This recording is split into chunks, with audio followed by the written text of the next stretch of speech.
about their political opponents. We have to escalate, and it's not towards violence. Have you seen anybody in Charlie Kirk's arena? Have you seen anybody on the right go burn down anything, go threaten anybody? No, but we're going to get to the bottom and destroy this. He gave a talk to the CPI guys last night. That's Senator DeMint and Mark Meadows' kind of umbrella organization for conservatives, like conservative leaders. And I said, this is an inflection point, that those that have just been going along to get along have gotten us here because they haven't stood up. And now you see with what happened at Charlie Kirk.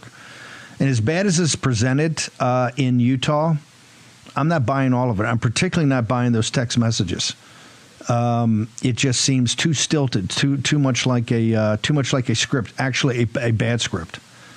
So we got to get to the bottom of it. You have to designate these groups. You heard Aaron Sabarium from Free Beacon. He's got this piece that you should read just about all the other tweets that were out there, right, that seem amazingly prescient for Charlie Kirk coming to, quite frankly, a college that not a lot of people know about, a university that not a lot of people know about, although I think it's the largest university, bigger than the University of Utah or Brigham Young in the state of Utah.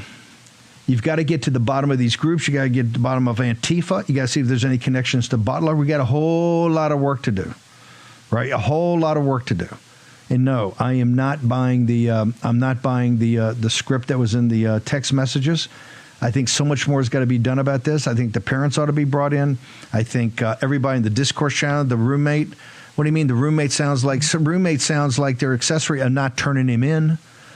He did this text message hours and hours before. Why is that any different than the Boston bomber, where the 4 roommates went to prison because they didn't turn him in? I think that no American politician has done more to normalize political violence in this country other than Donald J. Trump. He has used insightful language, dehumanizing language to describe his dissenters or his political opponents. And I would argue that in pardoning at least the 530 some odd insurrectionists who violently assaulted police officers on January 6, 2021, he is advocating for the use of political violence in furtherance of his administration. He has told his supporters that if you commit acts of violence, I've got your back. And this administration will absolve you of any criminal culpability. And that message has resonated with his supporters. This means war. That is where we are. We are at war with these people. These folks are evil. There is an ultra-right MAGA contingent in this country that wants to overthrow the U.S. government. It is a danger to our democracy. It is a danger to our way of life. The MAGA movement is a threat. The extremists that we're dealing with every single day, we've got to kill and confront that movement. Clearly, this is a literally call to arms. Obviously, Republicans, I think, are the biggest threat to democracy. We don't separate right-wing extremists and Republican Party anymore. I see this as a Hezbollah, bombed the embassy in Beirut, and including many Americans. So I just feel it's quite inappropriate. You are an Islamophobe, and although you live here, I want you to know, as mayor, you are not welcome here. And the day you move out of the city will be the day that I launch a parade celebrating the fact that you moved out of the city, because you are not somebody who believes in coexistence.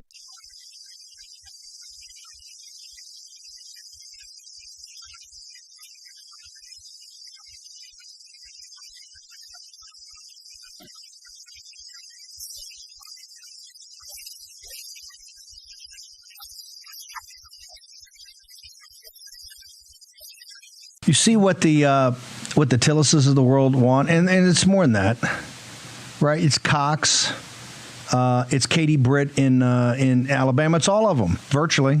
De-escalate.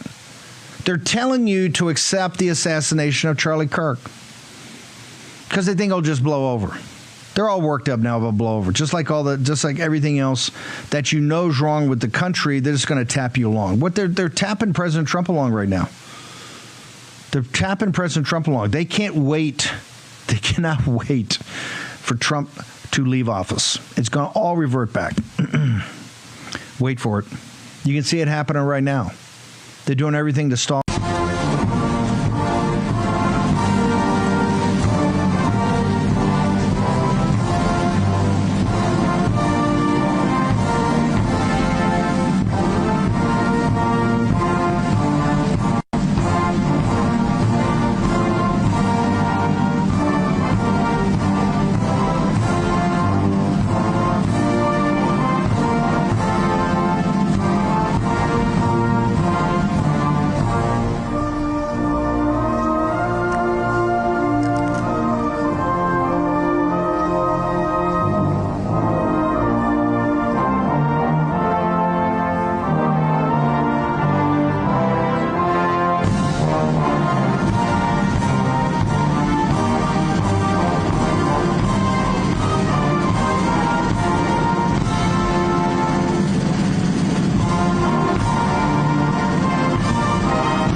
This is the primal scream of a dying regime.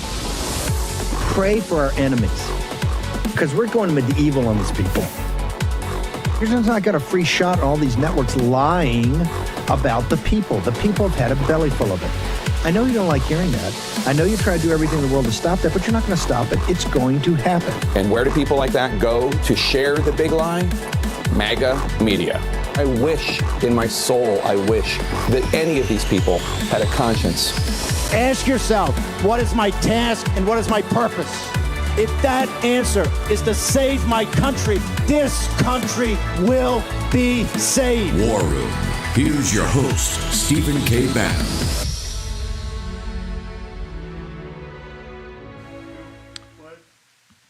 It's Wednesday, 17 September in the year of our Lord 2025. The President of the United States, Donald J. Trump, is in England with the King at Windsor Castle. You saw the very moving reception for President. Got in last night, but he actually got over to the castle today for a formal reception. They played the Star Spangled Banner. So President Trump is in England for the second state visit, the only president ever to get two. He's there, I guess, through tomorrow night or, tomorrow night because he's back on Friday. Kash Patel is at the House Judiciary. They're going to do oversight on the FBI. Yesterday you saw fireworks, the most intense fireworks I've ever seen, I think historically, maybe before the Civil War, but I'm not so sure even then. A senior government official blowing back hard on these out-of-control left-wing Democrat senators. And I should say that if we were moving the project along, take apart the deep state and got subpoenas going and DOJ, we were on top of things with U.S. attorneys, Shifty Schiff would not be there. He'd already been perp walked. He would not be there to try to trash Kash Patel. Anyway, we're going to go between Kash at House Judiciary. You got Dr. Susan, Menares, the fired CDC director that was only there for 30 days after her confirmation. She's in front of the, I think, the Health and Human Services Committee, chaired by Cassidy. She's there to basically say that Bobby Kennedy's the worst person in the world and that all these anti-vax wingnuts are trying to destroy the United States. So we'll get to all that. Also, in and out, what the main thread is going to be today is what's happened on Charlie Kirk's assassination. And as importantly, to get to the bottom of it, the designation of these terrorist groups as, wait for it, terrorist groups, so they can be fully investigated. Caitlin Collins last night trying to blow up Todd Blanche on what President Trump threw out, which is RICO investigations, criminal RICO investigations. They're making a big deal about that you can't investigate these groups. Although Grassley put out yesterday stunning information about what we knew about government, FBI involvement really in the 2020 election in people that were protesting the election fraud of 2020. In particular, they focused on, wait for it, Turning Point and Charlie Kirk and the team, given that Charlie Kirk and those guys were instrumental in the recount, that a flawed recount in Arizona in early 2021. You remember that? I think this file, Arctic Frost, is from 21 and 22, as I believe, or 21 maybe to 23. Arctic Frost. Mark Mitchell is going to join us in a little while because the celebration on the left, he just heard they're taking, they're looking at Democratic politicians and say, well, they're united in about political violence. No, they're not. No, they're not. They are giving the very basic, it's terrible for Charlie with his family and 2 children, but they are instigating it of these radical groups because these radical groups are also how they get elected. And that's why you got to get in back of the financing. Remember, I told you it's 3 layers with Antifa-like groups, or the armed queers of Salt Lake City, and all these revolutionary, really paramilitary groups now that are part of this radical transgender movement, and are getting more and more radicalized every day, more and more violent every day. They're actually, I think Ben Shapiro, I'm not sure he formally announced it, but I think there's some leak or something about he may be delaying some of his college campus tours. And you have some of the most radical groups on Reddit that are sitting there, saying, hey, we told you direct action. Remember, direct action are things like firebombing, sabotage, and assassinations. It's a revolutionary technique from Europe. And you're seeing right now that they're saying, hey, direct action works. Because Ben Shapiro is talking about maybe delaying somewhat his campaign. I don't know if that's true, but this is what they're pushing out in Reddit. That is a victory for them. Do we have Cash getting lit up? It's the CDC. Bernie Sanders. I tell you what, let's go to break anyway. I don't want to blow the break. We gotta get some commercial breaks in it because it's gonna be intense. I see right there. It's Bernie Sanders. Bernie Sanders glazing, I'm sure, Dr. Susan Monarez, who made it for 31 days as head of CDC. We're juggling a lot of balls here in the world this morning, plus all the analysis and breakdown of what actually is going on in the world. And there's a lot, including capital markets, finance. Today, I think, is the deadline for the pushing of the CR. Get ready to kind of shrug your shoulders and roll your eyes, but we're going to a CR at least to November. If you look at everything that's got to happen in November before Christmas, it's like, 30 major pieces of legislation are coming, CISA, all of it, if they kick the can down the road. One thing you can do is get ahead of it personally. Gold is, every couple of days at an all-time high. Why is that? It's forget the price. What is the process?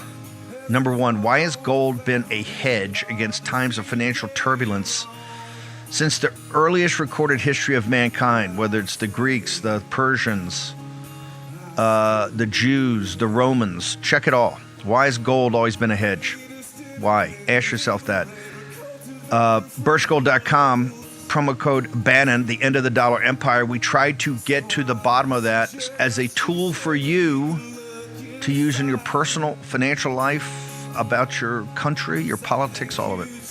Birch Gold, good partners of this. 4 years, 7 free installments. Go check it out today. Short commercial break. Mark Mitchell's going to come in. A lot of ugly stuff going on in the internet against conservatives. Be back in a moment. What's up, America? The folks sitting with me here today are real-life mechanics. We're here to get to the bottom of why car repairs are so expensive and why CarShield is America's most trusted auto protection company. Let's get to it. How long you been a mechanic?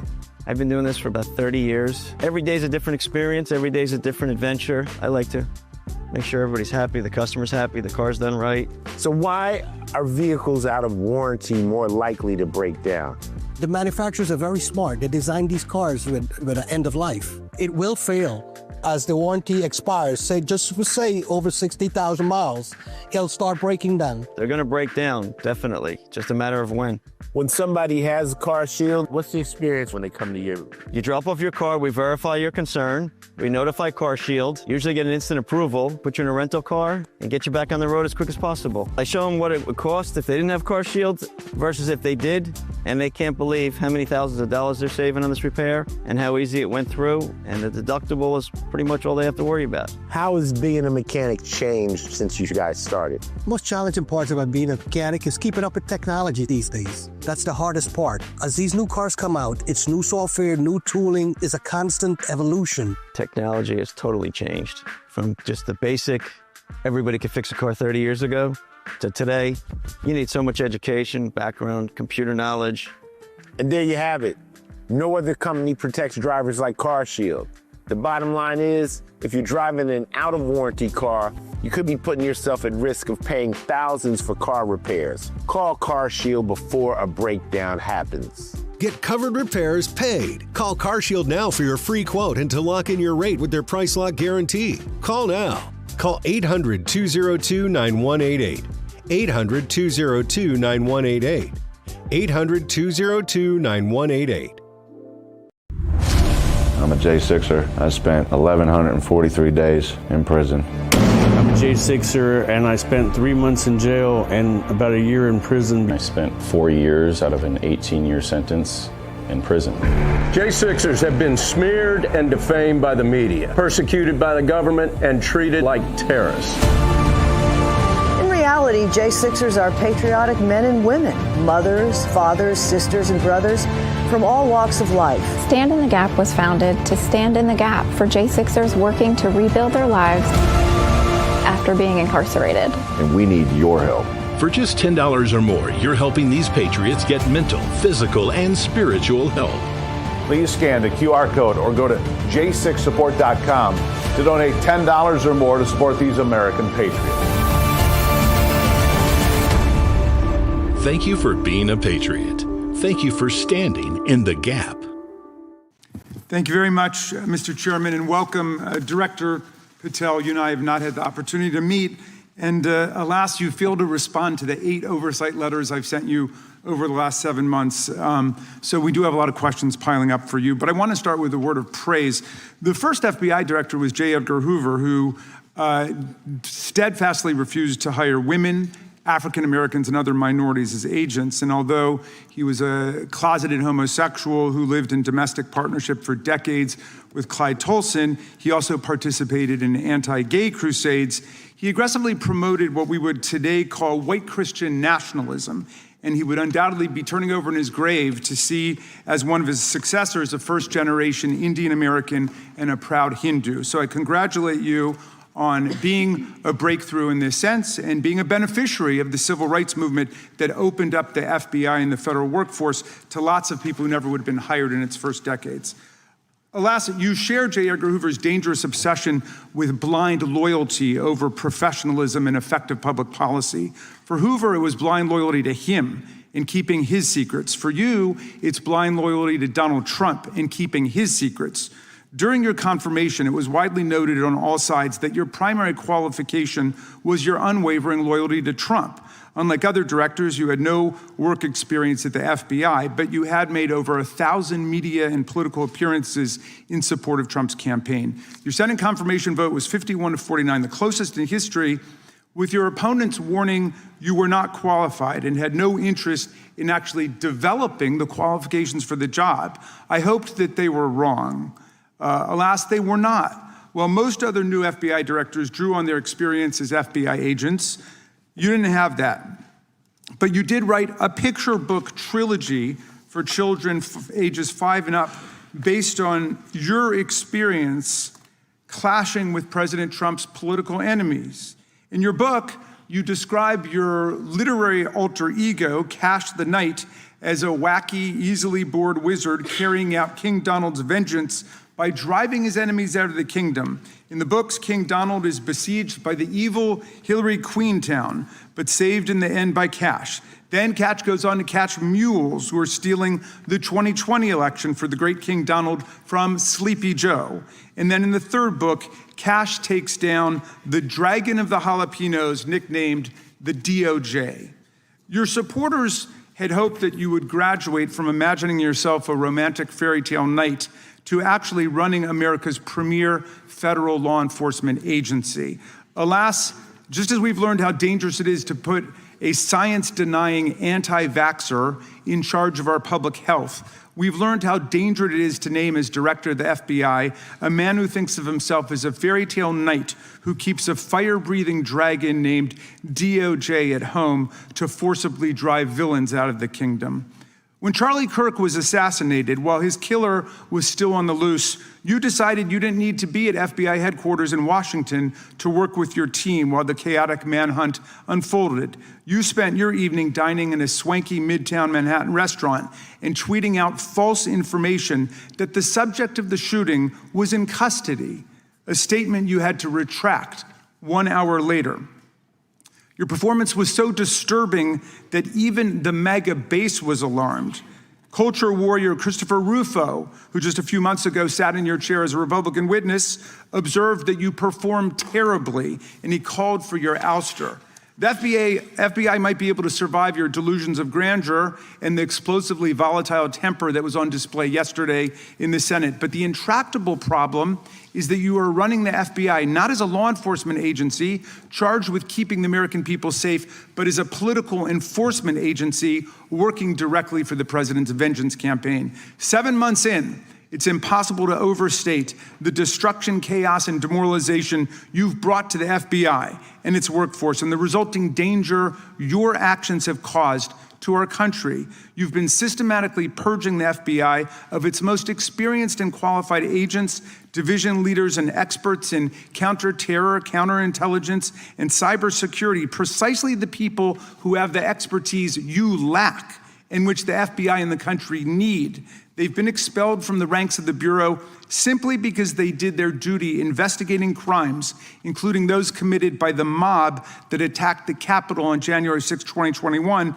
and beat the hell out of more than 140 police officers, or simply because you suspected them of being insufficiently loyal to Donald Trump. You illegally sacked Brian Driscoll, the former acting director of the Bureau and a decorated counterterrorism expert who worked at the FBI for nearly 20 years. According to Driscoll, you told him your own job, quote, depended on the removal of agents who worked on the cases against the president, regardless of whether the agents chose to work on those cases or not. You added, quote, the FBI tried to put the president in jail and he hasn't forgotten it.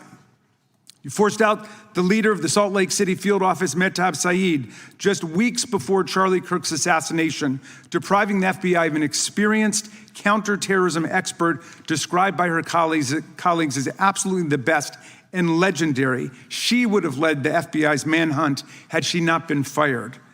When Trump decided that rounding up immigrants with no criminal records was more important than preventing crimes like human trafficking of women and girls, drug dealing, terrorism, and fraud, you ordered the 25 largest field offices to divert thousands of agents away from chasing down violent criminals, sex traffickers, fraudsters, and scammers to carry out this immigration crackdown.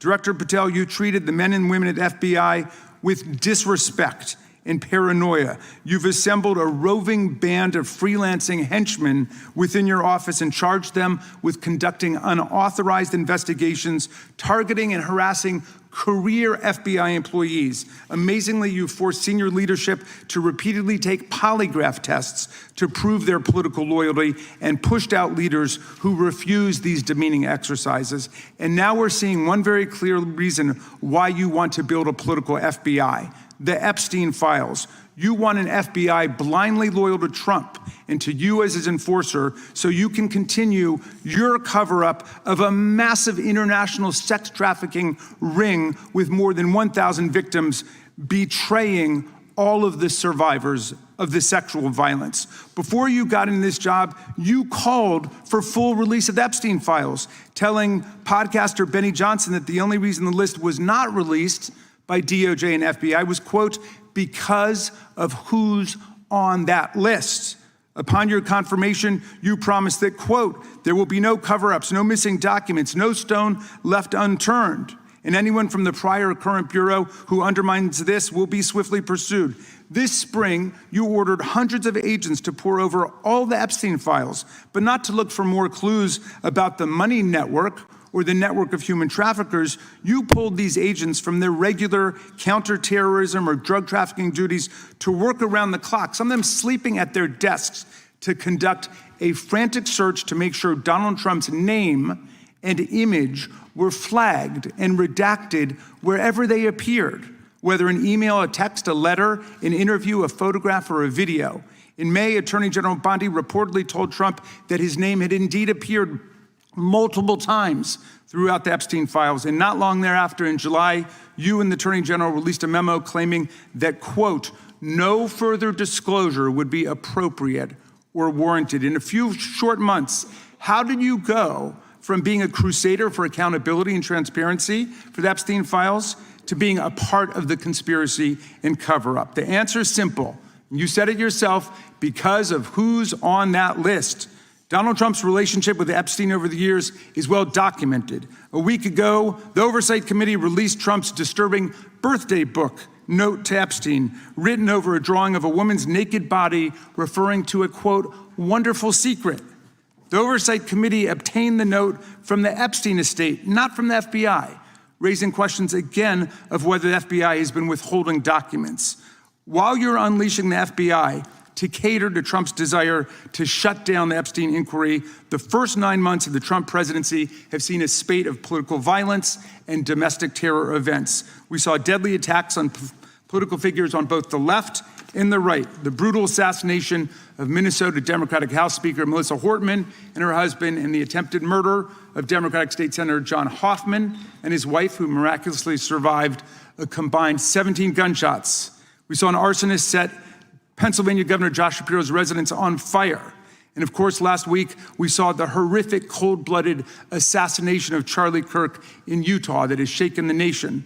1 minute after Charlie Kirk was shot in the neck, a 16-year-old shooter in Evergreen, Colorado, radicalized by white supremacist ideology online, opened fire and critically wounded 2 other students at Evergreen High School. We've seen lethal anti-Semitic violence, including the murder of 2 young Israeli embassy staffers just blocks from the Capitol, and then in the attack on a gathering of Jewish people in support of hostages held in Gaza in Boulder in June. We've seen continued mass shootings at schools, like the domestic terror incident at a Catholic school in Minneapolis last month, which killed 2 children and wounded 18 others.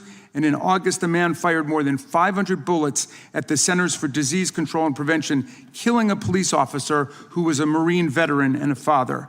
People like Melissa Hortman and Charlie Kirk should be able to participate in politics as elected officials or active citizens without being shot down in cold blood in the United States of America. People should also be able to go to elementary school, to middle school, to high school, to work, to the mall, and to church without being shot down in explosions of gun violence. The important position at the FBI requires a leader who puts public safety and national security and the rule of law first. I'm afraid, Director Patel, you've given us reason to believe you've used the powers of the FBI to serve Donald Trump and his agenda of partisan retribution. You've broken your promise not to do that. You've betrayed Jeffrey Epstein's victims and survivors. You've turned your back on the career law enforcement officers of the FBI, and as a result, you've left all of us less safe than before. Mr. Chairman, I yield back. Gentleman yields back. That opening statement may have been longer needed. Okay, we're going to go to a short commercial break right there. You saw it. Raskin is the ranking member of the committee. He's framing this that Cash is the enforcer, the political enforcer for President Trump. Nothing could be farther from the truth. Expect fireworks in the House. We're going to cover it all. Also, we got opening statement over at the fire director CDC. It's on fire this morning on Capitol Hill. No matter what you drive, there's only one guarantee. It's gonna break down. I had a sensor light up on my dashboard. There was a popping noise. The last thing I remember is just the engine cut out. Your next breakdown could be anytime, anywhere, whether you've got the money to fix it or not. It was a thermostat, $2,600. Seat sensor, $1,400. But if you've got Endurance, you could never pay out of pocket for a car repair again, no matter how much it cost them to cover it. In my first year with Endurance, they covered a $14,000 engine replacement. For Endurance to pay over $7,000 to have my vehicle repaired is phenomenal. It was like almost a $6,000 job. If I didn't have Endurance, I would have had to pay for that or just trash the whole car and start again. If your car's out of warranty, a transmission can easily cost you $4,000. And an engine? Over $7,000, if you're lucky. With Endurance, those parts are covered, plus hundreds more. The bad camera unit, $800 to repair a bad wheel bearing, over $1,000. A new steering rack, close to $3,000. Endurance covered it fully. From engines to water pumps, electronics to key fobs, Endurance has you covered. Plus, you pick the mechanic you trust to do the work. It's a totally seamless process going to any certified mechanic. They submit the claim directly to Endurance. They get paid, and I'm out the door. You trust us to do the work, and we trust Endurance to pay us direct. And the best part, your rate stays locked in no matter how many claims you file. After I made my first claim to Endurance, I expected my rate to change, and it never did. Like, I have no complaints. Endurance has been trusted by millions of Americans for nearly 2 decades. I've had 2 claims for over $4,600. Less than 1 year after signing up, Endurance saved me over $7,000. Whether you put 10,000 or 100,000 miles a year on your car, if it's under 20 years old, Endurance has you covered. Plus, your plan includes 24/7 roadside assistance anywhere in the country. So if your ride breaks down, Endurance has your back. They'll jump your battery, tow, deliver gas, change a flat, unlock your car, and more. Call now and we'll upgrade you to a full year of elite benefits free, a $2,000 value. Endurance just gives me that peace of mind, so I do know that every time I'm on the road, I'm covered. So, who's gonna pay for your next breakdown? You? Or Endurance. Endurance saves drivers thousands, and now you can save even more. Right now, you can get $300 off any plan, plus a year of elite benefits, a $2,000 value free, all backed by a 30-day money-back guarantee. But you have to act now. Remember, out of warranty doesn't mean out of options. Call Endurance and see how much you can save. Call 1-833-496-5095 for a free quote. That's 1-833-496-5095. Hello, America's Voice family. Are you on Getter yet? No? What are you waiting for? It's free. It's uncensored, and it's where all the biggest voices in conservative media are speaking out. Download the Getter app right now. It's totally free. It's where I put up exclusively all of my content 24 hours a day. You want to know what Steve Bannon's thinking? Go to Getter. That's right. You can follow all of your favorites. Steve Bannon, Charlie Kirk, Jack Posobiec. And so many more. Download the Getter app now. Sign up for free and be part of the movement. Okay. By the way, take your phone up for Birch Gold. Text Bannon, B-A-N-N-O-N, 989898. Get the ultimate guide for investing in gold and precious metals in the age of Trump. I think it's something that's quite important for you to understand. Do it today. Okay, you think that's fireworks? They're going to be blowtorches up on the House side. Let's go to the Senate because the fired CDC director of 31 days is going off on Bobby Kennedy. Let's hit it.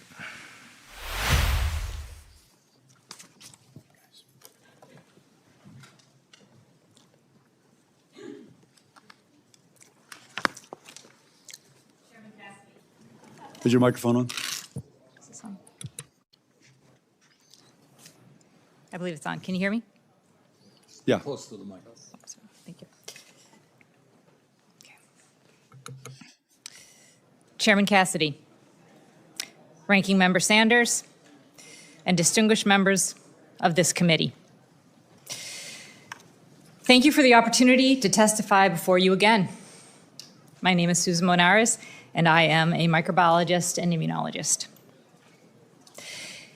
Exactly 12 weeks ago, in this same room, I testified that if confirmed, I would lead the CDC to restore public trust, modernize public health infrastructure, and strengthen the agency's core mission of protecting Americans from infectious diseases and emerging threats. I was honored to be nominated by President Trump and confirmed with the Senate's support. Secretary Kennedy himself swore me in on July 31st, calling me a public health expert with unimpeachable scientific credentials. My tenure as CDC director lasted 29 days. Since my removal, several explanations have been offered: that I told the secretary I would resign, that I was not aligned with the administration priorities, or that I was untrustworthy. None of those reflect what actually happened. I will share the details, but I want to be clear. Today should not be about me. Today should be about the future of trust in public health.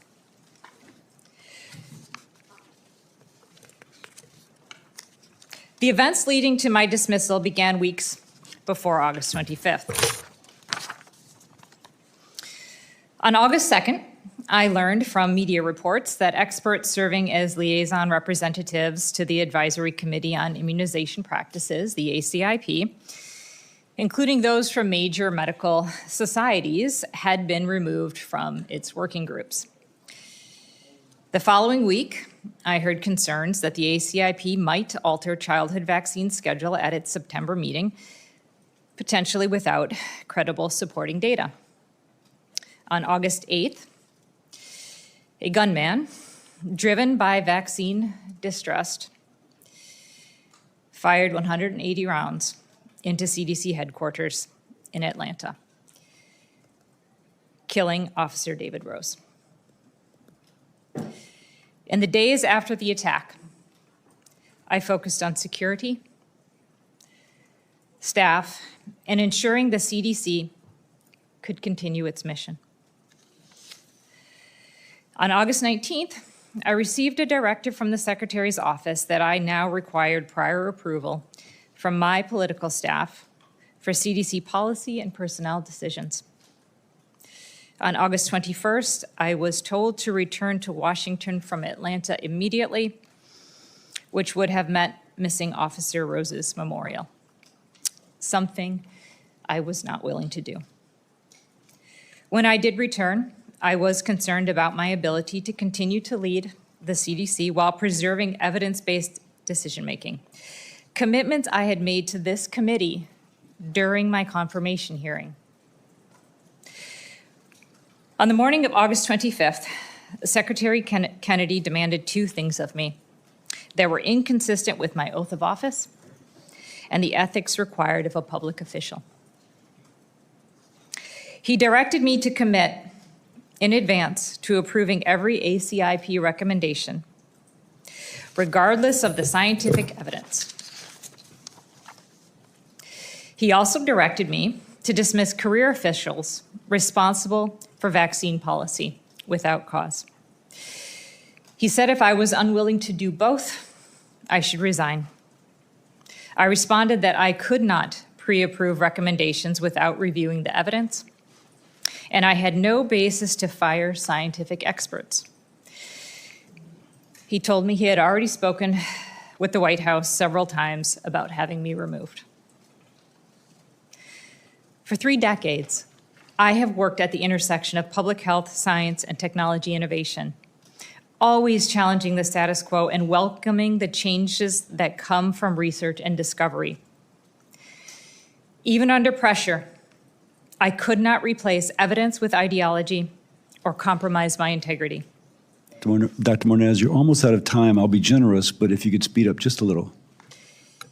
Vaccine policy must be guided by credible data, not predetermined outcomes.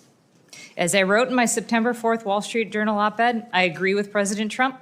We should not hesitate to ask for proof about our vaccines. And I also agree with his most recent comments that vaccines are not controversial because they work. Demanding evidence is exactly what I was doing when I insisted CDC recommendations be based on credible science. I was never misaligned with the administration priorities. The goals Secretary Kennedy recently cited publicly: protecting the public from threats, building infrastructure, modernizing systems, investing in the workforce, and enhancing scientific rigor were the same priorities I articulated at my confirmation hearing and began advancing during my short tenure. I remain supportive of those priorities. The question is whether they can be achieved without the expertise required at CDC. Regarding trustworthiness, I cannot define that word for Secretary Kennedy.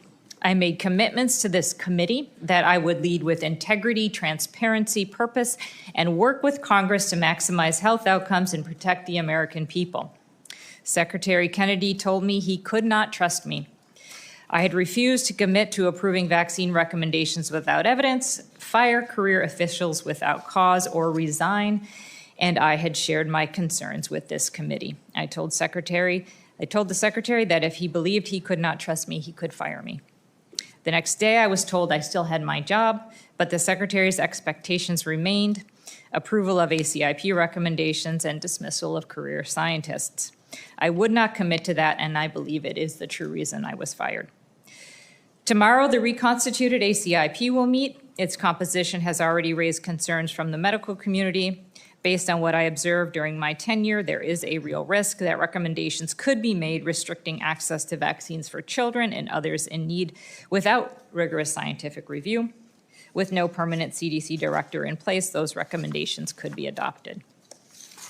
The stakes are not theoretical. We already have seen the largest measles outbreak in more than 30 years, which claimed the lives of 2 children.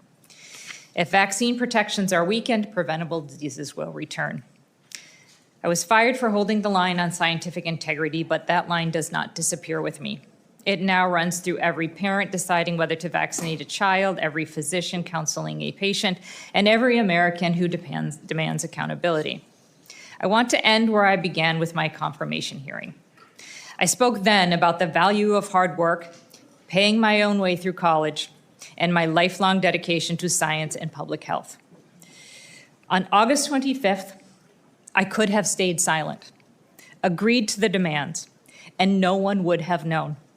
What the public would have seen were scientists dismissed without cause and vaccine protections quietly eroded, all under the authority of a Senate-confirmed director with unimpeachable credentials. I could have kept the office, the title, but I would have lost the one thing that cannot be replaced: my integrity. Some may question my motives or mischaracterize my words. That is part of public life, but I am not here as a politician. I'm here as a scientist, a public servant, and a parent committed to protecting the health of future generations. The question before us is whether we will keep faith with our children and grandchildren, ensuring they remain safe from the diseases we fought so hard to defeat: polio, measles, diphtheria, whooping cough, and many others. Undoing that progress would not only be reckless, it would betray every family that trusts us to protect their health. Thank you, and I look forward to your questions. Thank you. Dr. Ari? Okay. It's very simple. Let me bring in Mark Mitchell, because you've done polling on this. I had you here for the Charlie Kirk assassination, the dark underbelly of it, and we're going to get to that in a moment. But let me be blunt. She called Bobby Kennedy and Bobby Kennedy's narrative of what happened. She's called him a stone-cold liar. Am I missing that, Mark Mitchell? I don't want to listen to the tears and whinging of somebody that went and did a job, got fired because they were found wanting. She's a nobody, and whoever invited her to Congress really needs to reconsider what they're doing.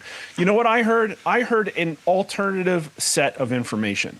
I heard her say, no, we need to use evidence-based, but they want their evidence. There's a $1.5 trillion industry, and they are going to resist changes to the status quo with every fiber of their being.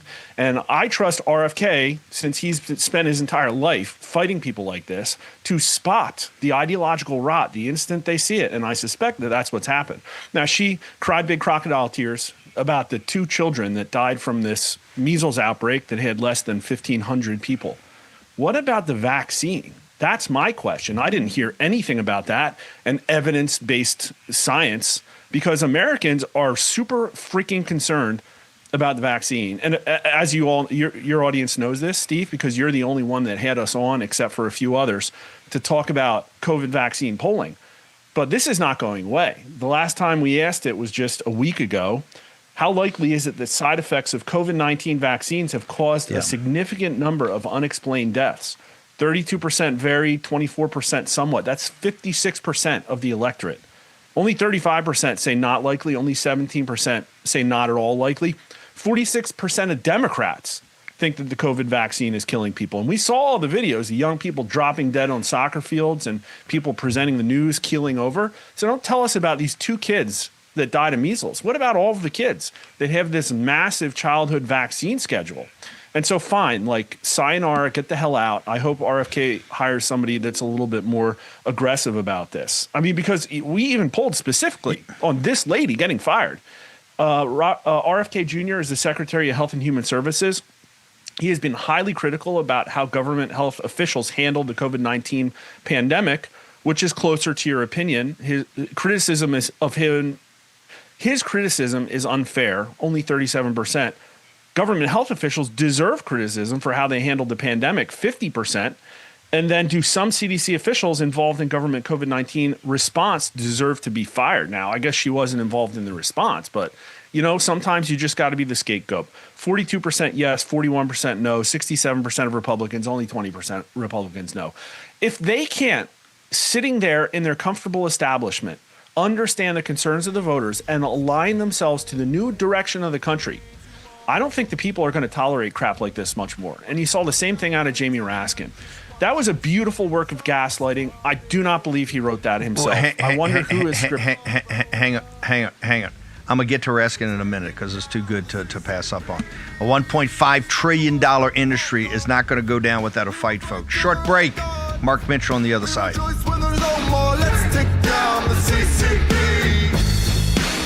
Hi, I'm Dr. Ron Paul. Something shocking is happening with gold that the mainstream media won't report. Paper contracts for gold rarely result in physical delivery. But today, billionaires and major banks are demanding actual gold bars at 10 times the normal rate. Why the panic for physical gold? These institutional giants understand our $37 trillion debt means we're on a path to currency collapse. The good news, you can make the same move.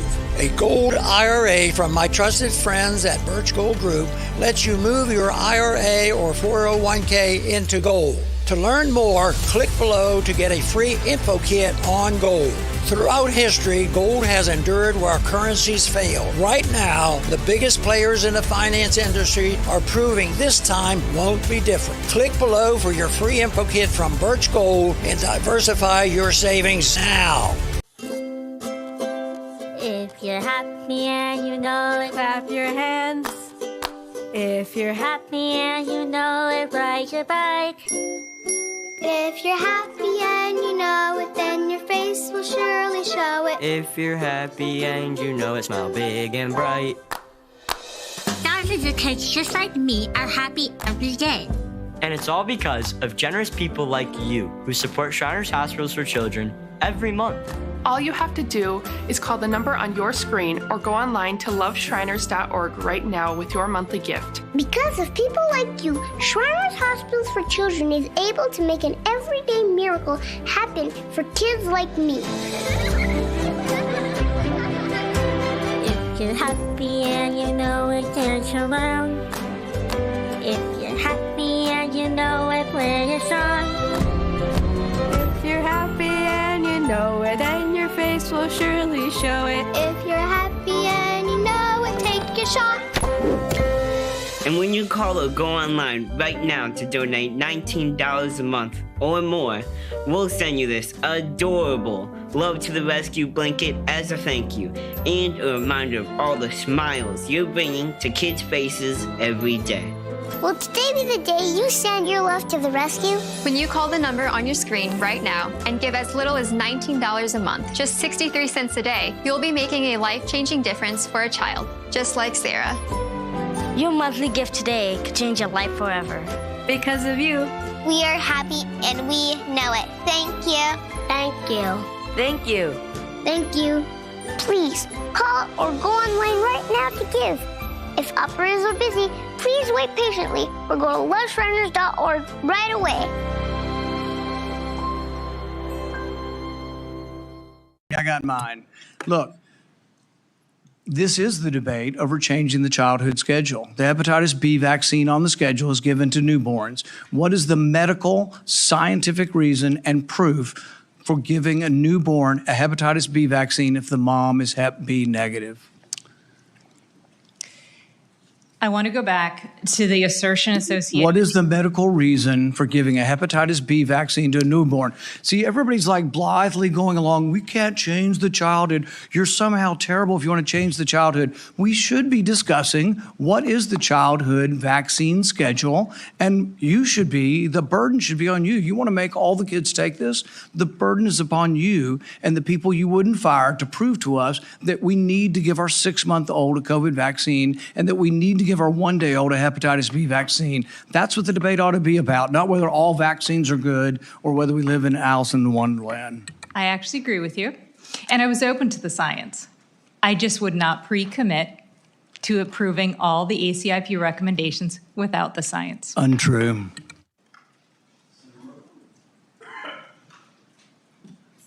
Is the witness allowed to answer that question, or do I have to use my time?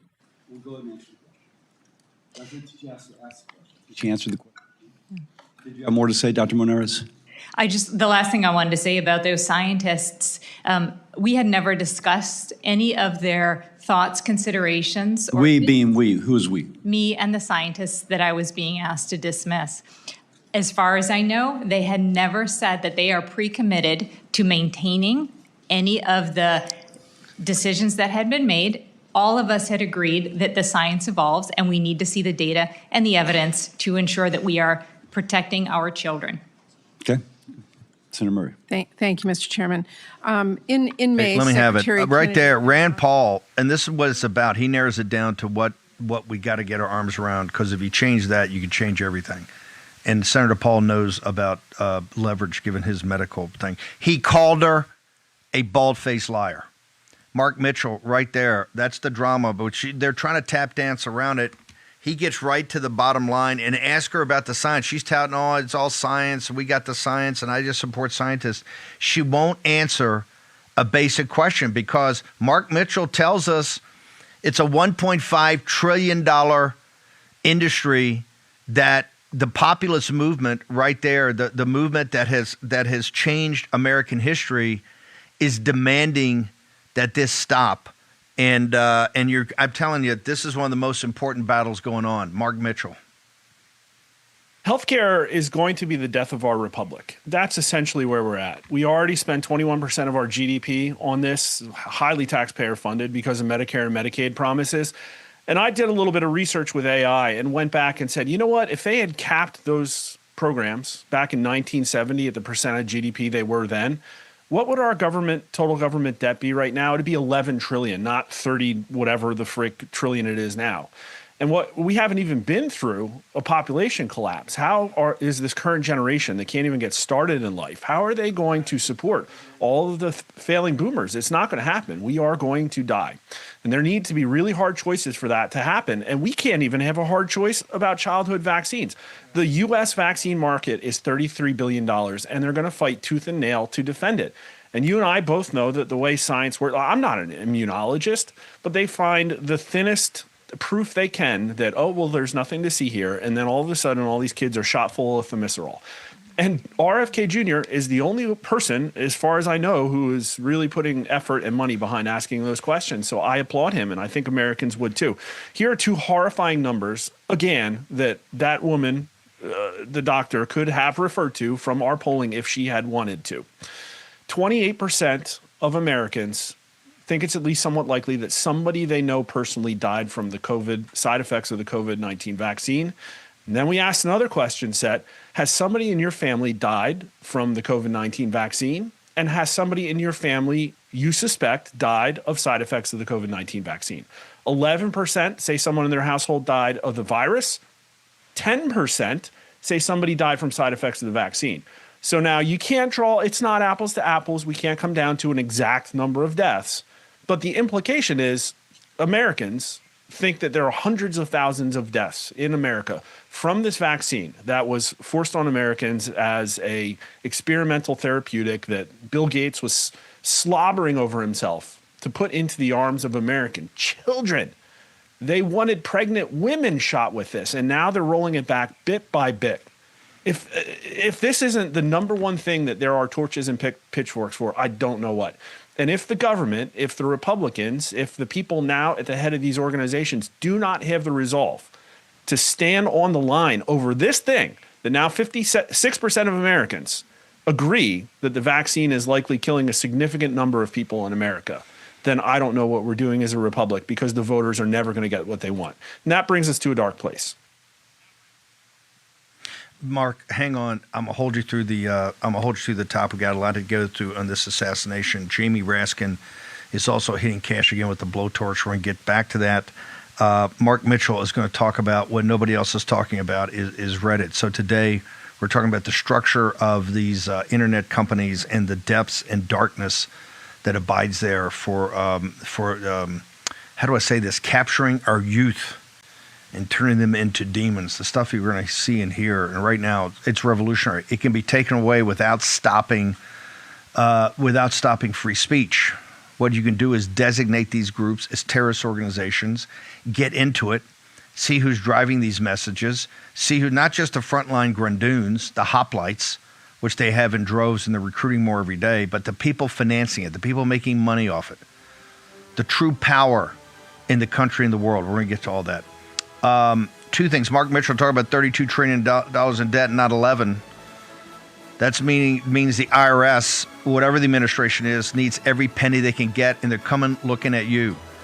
If you have failed to file a late filing, if you've got a letter from the IRS, don't let it sit in the drawer and metastasize. It ain't going away. Tax Network USA, TNUSA.com, or 1-800-958-1000. They've solved about $1 billion of tax problems. Trust me, they've heard everything. Okay, you're not going to surprise them. But get a free consultation today. Use promo code Bannon. Just go have a talk. See if they can help you out. If they can, your decision. If they can't, then you better get to the IRS ASAP. Also, HomeTitleLock.com. Make sure every dream you've ever had is in that home. And Mark Mitchell just talked about a population collapse. Under 35 don't own homes. You do. Make sure that dream does not become a nightmare. How do you do that? Home Title Lock. HomeTitleLock.com. Steve 60. For 60 days, 2 months, for $1, you get to try it out. Try it out today. That's a no-brainer. They've mitigated your risk. $1 for 60 days. HomeTitleLock.com. Steve 60. The Right Stuff takes us out. Mark Mitchell on the other side.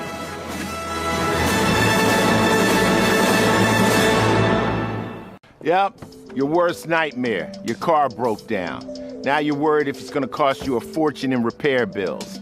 Unless you already called CarShield, the legit #1 auto protection company in the country. When you're protected with a plan through CarShield, the process is smooth like ice and done in as little as 3 steps. 1. First, the tow truck takes your car to the shop. The cost of towing, covered when you got a plan through CarShield. Next, you probably need to get around while your vehicle's being repaired, right?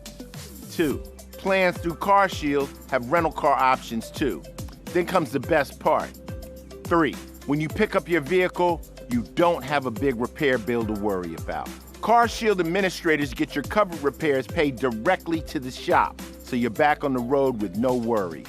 Call now to get an affordable plan through CarShield for your vehicle before it's too late. When you call CarShield, whether you got a small problem like a power window motor that could cost a few $100s, or a big problem like an engine or transmission that could cost you thousands of dollars, you're taken care of. CarShield is the #1 auto protection company in the country, and their administrators have paid out more than $1 billion in auto repairs. That's billion with a B. CarShield is the choice that gives you the CarShield guarantee. Your rate never goes up, and your coverage never goes down, no matter how many claims you have. Look, it's inevitable. As your car or truck ages, the parts and components are gonna fail. It's not worth the risk. Call CarShield now. Waiting until your car breaks down is too late. Call CarShield for coverage on up to 5,000 parts and get the CarShield guarantee, where your rate never goes up and your coverage never goes down, no matter how many claims you have. Call 800-653-8201. 800-653-8201. Finally, Mr. Chairman, Director Patel, before you joined the FBI, you railed against it for covering up Jeffrey Epstein's human trafficking ring. Let me refresh your memory with this clip. It has Epstein's list. They're sitting on it. That doesn't seem like something you should do. You're protecting the world's foremost predator. That seems like an evil thing to do, regardless of who may be embarrassed in the release of that list. Why is the FBI protecting the greatest pederast, the largest scale pederast in human history? Simple, because of who's on that list. So you finished that December 2023 interview with a challenge to the FBI and harsh words for Republicans in Congress for not getting the Epstein files out to the public. You can see this clip. Boy pants, and let us know who the pedophiles are. Put on your big boy pants and let us know who the pedophiles are, you said.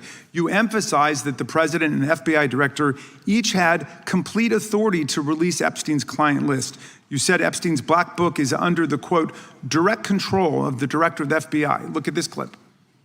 This is way off the topic, but who has Jeffrey Epstein's black book? Black book. FBI. But who?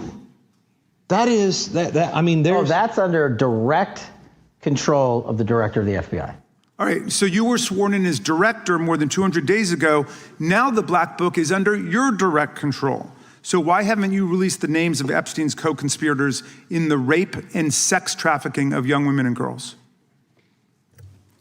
The Rolodex, which is what everybody colloquially refers to as the black book, has been released. Oh, no, you're talking about what the journalist got 5 years ago? No, that's not what we're talking about. We're talking about what you were talking about there, That's the black exactly book what I under was the direct talking. control of the FBI director. We have released more material than anyone else before. The Biden administration, Obama administration had the exact opportunities to release this material, and they never did. And if you are selling the men and women of the FBI, Why we're have not you going after changed your child predators. position? Hang on, you said we're not going after child predators. 1,500 child predators arrested this year, 35% Okay, increase, I'll reclaim my time. 4,700 child victims Mr. Chairman, I'm going to found. reclaim my time if you could instruct the witness.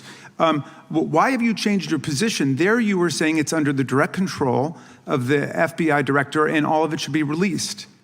Why have you changed your Everything position? that has been lawfully permitted to be released has been released. And as I told you, Really? the investigation was limited. And let me make something crystal clear. I never said Jeffrey Epstein didn't traffic other people, other women, and they're not other victims. This is the investigation we were given from 2006, 7, and 8, and the search warrants from 2006, 7, and 8. That's what we're working with. Well, wait, have you released all of the stuff that the FBI has seized from Epstein's house? The computers, the emails, the file cabinets, the documents? What about the financial records? Have you released all of that? Everything the court has allowed us to Which release. court are you talking about? 3 separate federal courts have come in and said... We're there are talking about the 3 evidence you've got. It's got nothing to do with what those courts have. Do you have any We're talking idea about how the evidence- law works? Wait. Do you want me to break the law in a federal judge's order? No, I want you to satisfy follow your own curiosity? word, Director Patel. You said up there it was under the direct control of the FBI director. He had the black book. Everything I have direct control over, we have gone to court. You haven't. Complete your We went sentence. to court. Everything you have direct control over, you said. Have gone to court, and everything we have direct Director control Patel, over. complete your and sentence. can You said lawfully everything- release. The We're gentleman- releasing. He'd like to complete his answer. You began the sentence, everything you have direct control over, and then you stopped that sentence. You have released everything that you have direct control over? And I have direct control over and can lawfully release. If you're not familiar with the court orders, that's not my fault. Oh, I'm Go perfectly, look at them. I'm Go perfectly to familiar court. with them. But how did we prosecute Ghislaine Maxwell? She was prosecuted with the investigatory material that was collected from 2001 and 2005 because of the non-prosecution agreements and the court orders on the investigations and search warrants. We were not able to develop new information. And oh, by the way, Jeffrey Epstein was out for 12 years, and the Obama and Biden administration did nothing to look at his work, his pedophile network. If you want to blame me, that's fine. But now you're blaming the men and women who conducted this stop great that. search. I'm not blaming anybody other than you. You're not keeping your word. You said that you would release all of the materials Has under your anyone direct released control. more information on Epstein than I have? Has Well, anyone? Much Did more. Comey? Did Ray? Much Did more. they?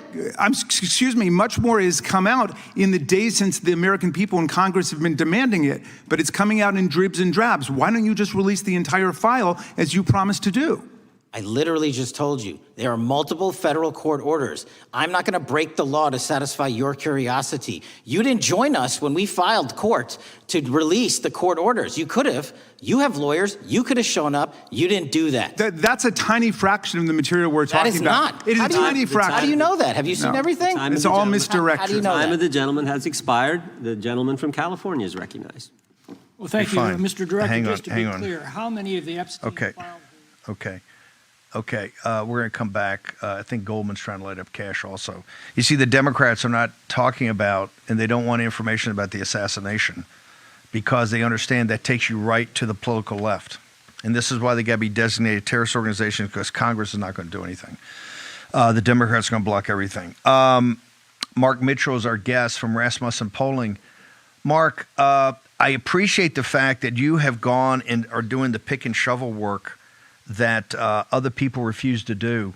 There's up on my Getter, if I can tell my production staff, I've posted, I think, under the title, and people on Getter can see it, Direct Action, where someone on Reddit, one of these Reddit channels, is talking about Ben Shapiro maybe rethinking his college schedule tour or whatever.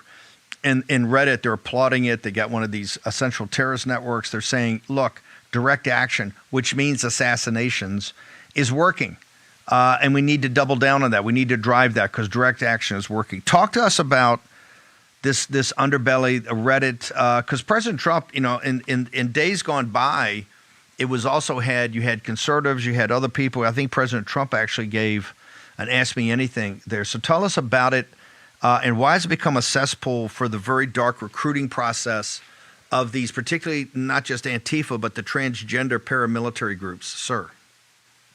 Yeah, the reason this sticks out so much to me is because nobody talks about it. And it's so blatant and it's so out there. And if, for instance, the FBI wanted to change its priorities and go after the people who are fomenting violent rhetoric on the internet, this is the very first place they would have gone.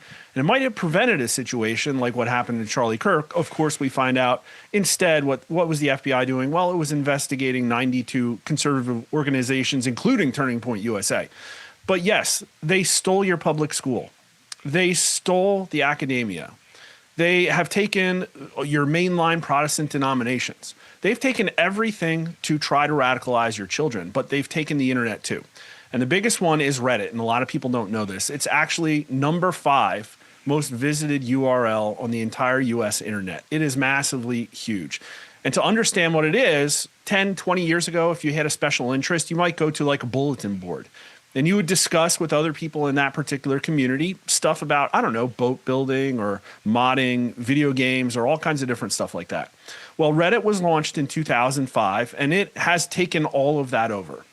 It was actually founded by free speech absolutists. The CEOs at the time were Steve Huffman, Alexis Ohanian, and this guy, Aaron Swartz, who was a free speech absolutist and unfortunately had a little run-in with the FBI, is my understanding. He's the one that downloaded the JSTOR database and wound up wrapping his car around a tree, is my understanding. But anyways, this was a growing part of the internet. It was places where people could go to talk about anything. And so in 2015, a group of people went to talk about Donald Trump there, and they founded the subreddit The Donald, which became the largest pro-Donald Trump community on the internet. It grew to officially 800,000 people, making it the 3rd largest political subreddit on the site Reddit. But it was actually much larger because Reddit went out of its way to suppress the number of subscribers. The era of the Donald saw a lot of interference from the top of Reddit, then owned by Condé Nast, and then spun off to private owners. Somewhere along the line, Tencent got involved in 2019. But the Donald was one of the reasons I think that Donald Trump won the 2016 election. Donald Trump was not a typical political candidate, as you and I both know. You were there, Steve, and you know the keyboard warriors. This is where they were. They were taking new memes, new ideas, new ways to normalize Donald Trump's very different political platform and distribute that information to the front page of Reddit, where many young, impressionable people saw it and became part of the Trump movement, and then further to places like Twitter. And this was not like ignored part of the internet. The people that went there to do Ask Me Anythings Alex Jones went, Ann Coulter, Kurt Schilling, Donald Trump himself went there and answered people's questions. Peter Schweitzer, Milo, Roger Stone, Scott Adams, Tucker. This was a really big deal. And then what happened after the Trump election, I think a lot of technology companies were like, wow, we can't let that happen again. And Reddit started cracking down on the Donald. They started changing the rules to deboost the post so they couldn't get to the front page. It got to the point where the CEO actually spoofed one of the user's accounts and edited one of his comments, and they ultimately banned it over a very artificial thing, saying that actually the Trump movement was inciting calls to violence against the police. Although the problem is that there were all these spam bots going in there and stirring up this rhetoric. But that banning came just months before the 2020 election. This was the largest pro-Trump community. I think it is essentially election interference, and it came within a year after Tencent took a very significant minority stake in the company. I haven't heard anybody ask questions about what went on there. Why did the Reddit shut down the Donald? Now, the way it operates is you have all of these anonymous moderators. That's the way Reddit shields themselves from gives themselves Section 230 immunity. And these moderators can enforce ideology. And so on the major political subreddits, like Our Politics, who now has like 7 or 8 million subscribers, millions of people go there a week, this is where young people go. They go talk to their friends at public school, and their friends are like, oh, yeah, I'm into Pokemon, or I'm into Fortnite. Well, now the biggest Fortnite community on the internet is at Reddit. And once you get onto Reddit, the ideology is going to be enforced from the top down, because these moderators moderate multiple subreddits and with an iron fist will not allow you to question the liberal progressive orthodoxy. They will not. I've been kicked off of subreddits totally unrelated just because of arguing over chromosomes. And so that's the way it rolls. And this isn't like the bulletin boards where you're buried into your one community. People cross-pollinate. There's adjacent communities, and what happens is increasingly people wind up being radicalized. Now, I'll just read some of the things off of the main political subreddit. And again, we don't know who any of these moderators are. They could be foreign adversaries. They could be WEF types. They could be New World Order folks. They could be the KGB. We really don't know. They could literally be the CIA. I don't even know if Ratcliffe would know it. Here are just some headlines from the last week. The Kirk crackdown is underway. No, I won't be shedding any tears for Charlie Kirk. No, let's not forget who Charlie Kirk really was. House Republicans threaten to cancel anyone who disparages Charlie Kirk. On Charlie Kirk's show, J.D. Vance talks of crackdown on liberal groups. Charlie Kirk didn't shy away from who he was. We shouldn't either. Let's be honest about Charlie Kirk's life and death. It's all excusing, blaming, pointing the finger, and shifting it. This is the key part of their narrative flywheel. It's not blue sky. It's not these little Discord groups. Now, what happens is they'll go on a subreddit and they'll see, oh, my subreddit has a Discord group. And all of a sudden, you're in probably a radical leftist sleeping cell. But these things are wide open. There is a subreddit for anti-fascists of Reddit. It has 118,000 subscribers. Very active subreddit. Now, if I could just read a list off of some of these absolutely like crazy ones, it just goes on and on. There's subreddit Mark, hang on a second. I want to hold you through the break. I want people to hear this. You're 100% correct. What we call the Pepes, Cernovich and the Pepes, this is one of the major platforms. It's one of the most significant social media, Facebook, Reddit, others, were one of the major reasons President Trump got traction and won in 2016. And the Mike Benz and Darren Beatty have done an amazing job of explaining what the tech companies did when they were so shocked. Remember, they had those struggle sessions with themselves, how they allowed Trump to win, and they came down and crashed everybody. This is why it upsets me no end that Zuckerberg sits at the right hand of President Trump in the dining room, that huge tech bro feast. That guy should be in prison, not sitting there with the President of the United States. Anyway, short commercial break. There is a lot going on this morning. We'll explain it all to you. Mark Mitchell is here with us. We're going to take a short commercial break. Birch Gold, end of the dollar empire. Get smart. Learn about the dollar as the prime reserve currency. Learn what it means for the country, what it means for the world, but most importantly, what it means for you and your personal finances. Birchgold.com, promo code Bannon. All 7 installments worked on over the last 4 years are all free and available now. Back in a moment. I got American power.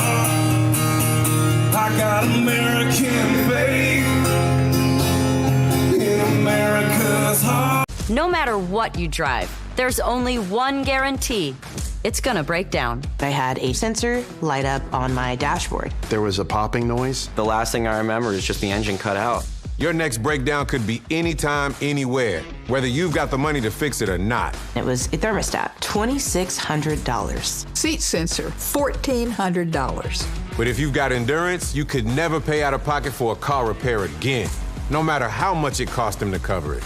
In my first year with Endurance, they covered a $14,000 engine replacement. For Endurance to pay over $7,000 to have my vehicle repaired is phenomenal. It was like almost a $6,000 job. If I didn't have Endurance, I would have had to pay for that or just trash the whole car and start again. If your car's out of warranty, a transmission can easily cost you $4,000. And an engine? Over $7,000, if you're lucky. With Endurance, those parts are covered, plus hundreds more. The bad camera unit, $800 to repair. A bad wheel bearing, over $1,000. A new steering rack, close to $3,000. Endurance covered it fully. From engines to water pumps, electronics to key fobs, Endurance has you covered. Plus, you pick the mechanic you trust to do the work. It's a totally seamless process going to any certified mechanic. They submit the claim directly to Endurance. They get paid, and I'm out the door. You trust us to do the work, and we trust Endurance to pay us direct. And the best part, your rate stays locked in no matter how many claims you file. After I made my first claim to Endurance, I expected my rate to change, and it never did. Like, I have no complaints. Endurance has been trusted by millions of Americans for nearly 2 decades. I've had 2 claims for over $4,600. Less than 1 year after signing up, Endurance saved me over $7,000. Whether you put 10,000 or 100,000 miles a year on your car, if it's under 20 years old, Endurance has you covered. Plus, your plan includes 24/7 roadside assistance anywhere in the country. So if your ride breaks down, Endurance has your back. They'll jump your battery, tow, deliver gas, change a flat, unlock your car, and more. Call now and we'll upgrade you to a full year of elite benefits free, a $2,000 value. Endurance just gives me that peace of mind, so I do know that every time I'm on the road, I'm covered. So, who's gonna pay for your next breakdown? You? Or Endurance. Endurance saves drivers thousands, and now you can save even more. Right now, you can get $300 off any plan, plus a year of elite benefits, a $2,000 value free, all backed by a 30-day money-back guarantee. But you have to act now. Remember, out of warranty doesn't mean out of options. Call Endurance and see how much you can save. Call 1-833-496-5095 for a free quote. That's 1-833-496-5095. Gentleman from New York is recognized. Mr. Golden. Mr. Patel, does Donald Trump appear anywhere in the Epstein files? I'm sorry, could you say that again? It's not a complicated question. Does Donald Trump appear anywhere in the Epstein files? I didn't say it was a complicated question. I just didn't hear you, so my apologies. We have released where President Trump's name's in the Epstein files and everybody else, and all credible information that we are legally allowed to release has been released. All right, so let's go through that. You're referring to court orders that prohibit you from releasing grand jury testimony under Rule 6E. Is that what you're referring to when you say as the law allows? That's a piece of it. Really? What other evidence do those 3 court orders you cited prohibit from being released?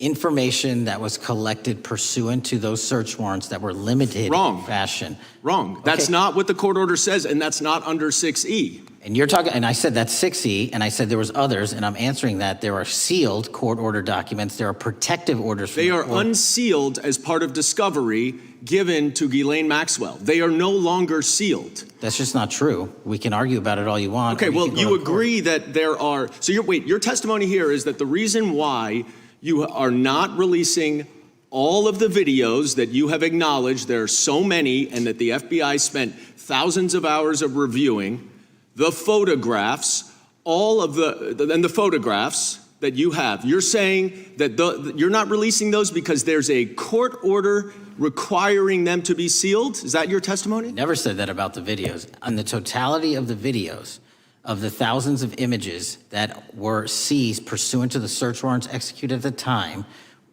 the overwhelming majority of that video is pornographic material that was downloaded from the internet and child sexual abuse material. We will never release that. Well, as you should not release the victims.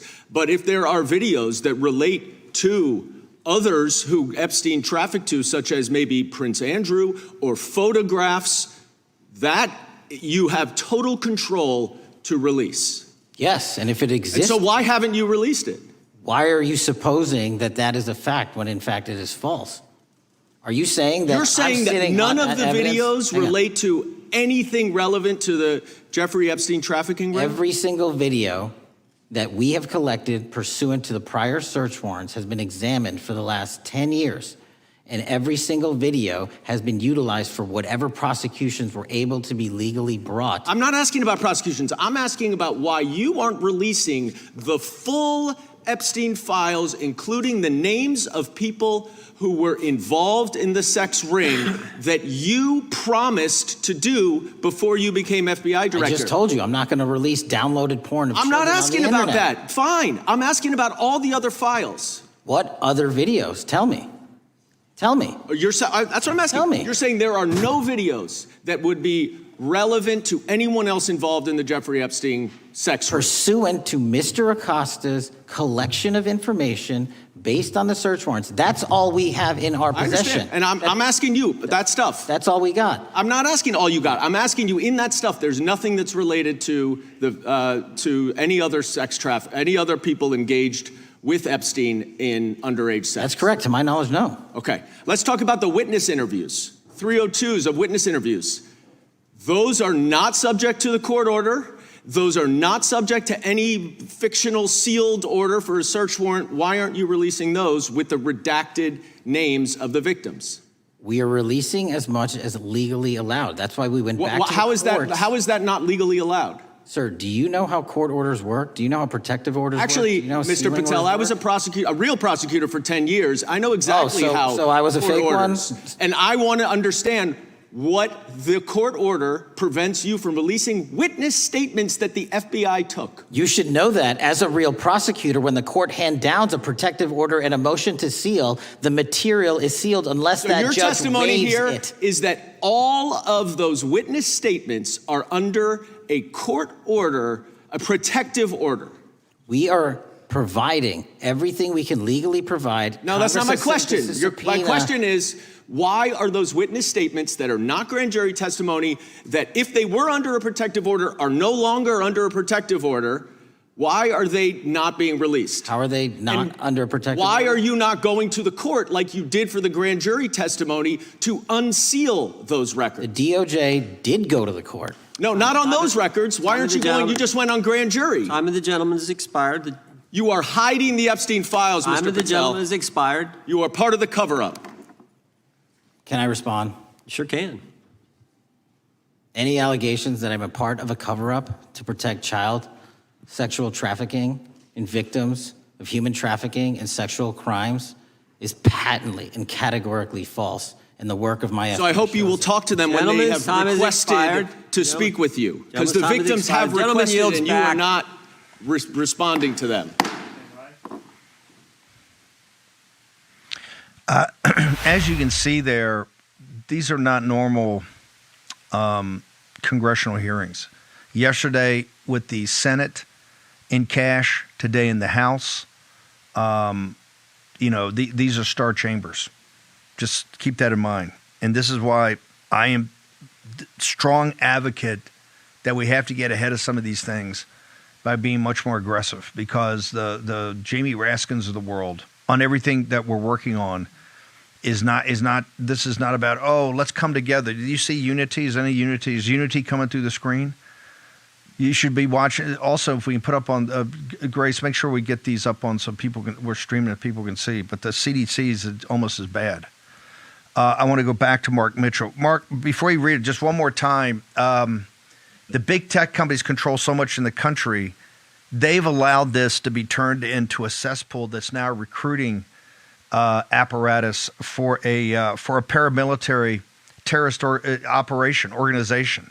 And you're seeing this in the radicalization, not just the Antifa, which is taking over Portland, Oregon to stop the ICE agents from doing deportations of criminals. You've seen it in these radical trans groups that have really built militias through platforms like Reddit. Am I correct in that, yes, sir? 100%, and the feds don't care. While they were rounding up Meemaws on the Capitol steps, this was blowing up on the internet, and now Reddit, the 5th biggest website in the U.S., is essentially a monoculture that assimilates young people into socialistic, anarchist, pro-anti-fascist, with a smattering of degenerate porn. Like, that's what these young people are having thrown in their face in early teenagers. I'm looking at the subreddit for anarchism right now. It's got almost 300,000 subscribers, and the resource links on the side, there's a lot of them. What is anarchist? A frequently asked question, the anarchist library. Oh, and what's this? 2 onion links to the dark web for a site called Rise Up and Rattle. Like, what are those? And does the FBI know about those people? Are they entrapping those people like they did with these people that they said tried to kidnap Governor Gretchen Whitmer? The FBI's probably got their hands so far up every militia's rear in the U.S. And it would appear that these things are completely, and you know what? It's also been alleged that Reddit is one of the most common places to find federal government employees, because Reddit was blowing up back when Elon Musk was firing all those people. So nobody's looking at it. They should have looked at it. Not very many people have been saying it. I've been saying it. I think Reddit, it's a massive thing. And it's got a stake by the Chinese. Maybe they divested some of it back when it IPO'd. This thing's like $50 billion in market cap now, $1.3 billion in advertiser revenue. They probably got advertisers threatening to pull their ad money if they don't crack down on conservative speech. Every place that young people learn their cultural values now has been completely manipulated for the left. And it's going to fix itself if Trump can't fix it for us.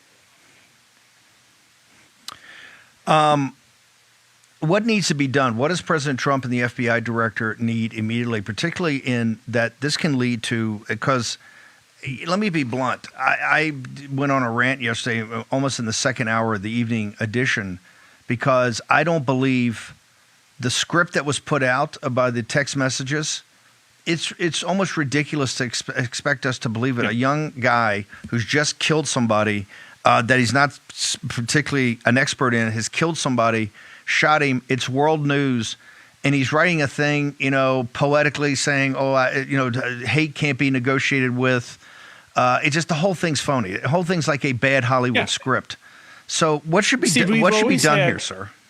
We've always had public crime cases like this. We had people looking at the O.J. Simpson case. But what's the difference between now and then is that nobody trusts the federal government. And I've been saying this forever. You can't just slap a new leader at the top of a completely corrupt organization and expect Americans to just forget about how it was weaponized against them. And as far as I know, I haven't seen stuff out of the federal government that proves to me that root cause and corrective action questions have been asked and people have been fired and rounded up for the things that they perpetrated against the American people. And now, are the people asking for that? No, they don't understand. But when they see something like the Epstein stuff, they're like, wait, something stinks. And so, yes, they will mistrust you as well and not believe what they perceive to be lies. Because I said this on July 10th. The polling came back on Epstein. And I said, this is not going away. Only 16% of America agrees with Pam Bondi that the case is closed. They're not just going to trust me, bro, with the Trump administration.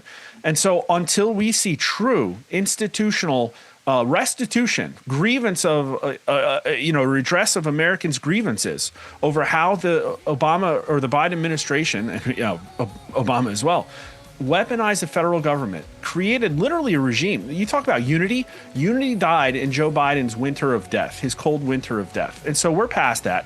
And the thing now, the reason it's so dangerous, you brought it up to me in between the break, is that this polling about Charlie Kirk is really explosive. America is going to start changing very rapidly now because I think they're coming to a realization. And again, Trump's approval is doing fine. It's actually up to -2. Hang on. Mark, hang on a second. I want to get to the polling. I got Brian Harrison in Texas. A lot going on and juggling a lot, including juggling some stuff behind the scenes, which we'll tell you about. Short commercial break. You're in the War Room. Mark Mitchell, Brian Harrison. Back in a moment.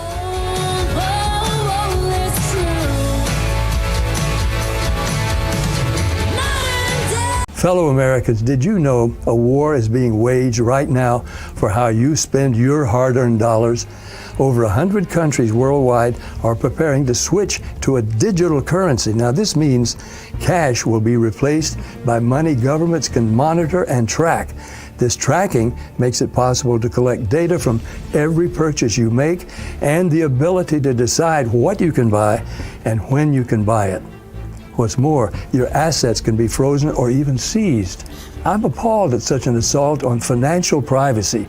My friends at Swiss America have a report called The Secret War on Cash with an action plan to protect your financial privacy. So please, call or text the number on your screen for a free copy.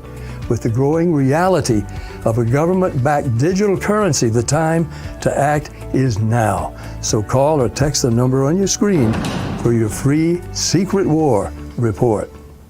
Hi, I'm Caleb, and this is my story. I was born with osteogenesis imperfecta, or brittle bone disease. I have broken my bones almost 200 times, and I have had 11 surgeries.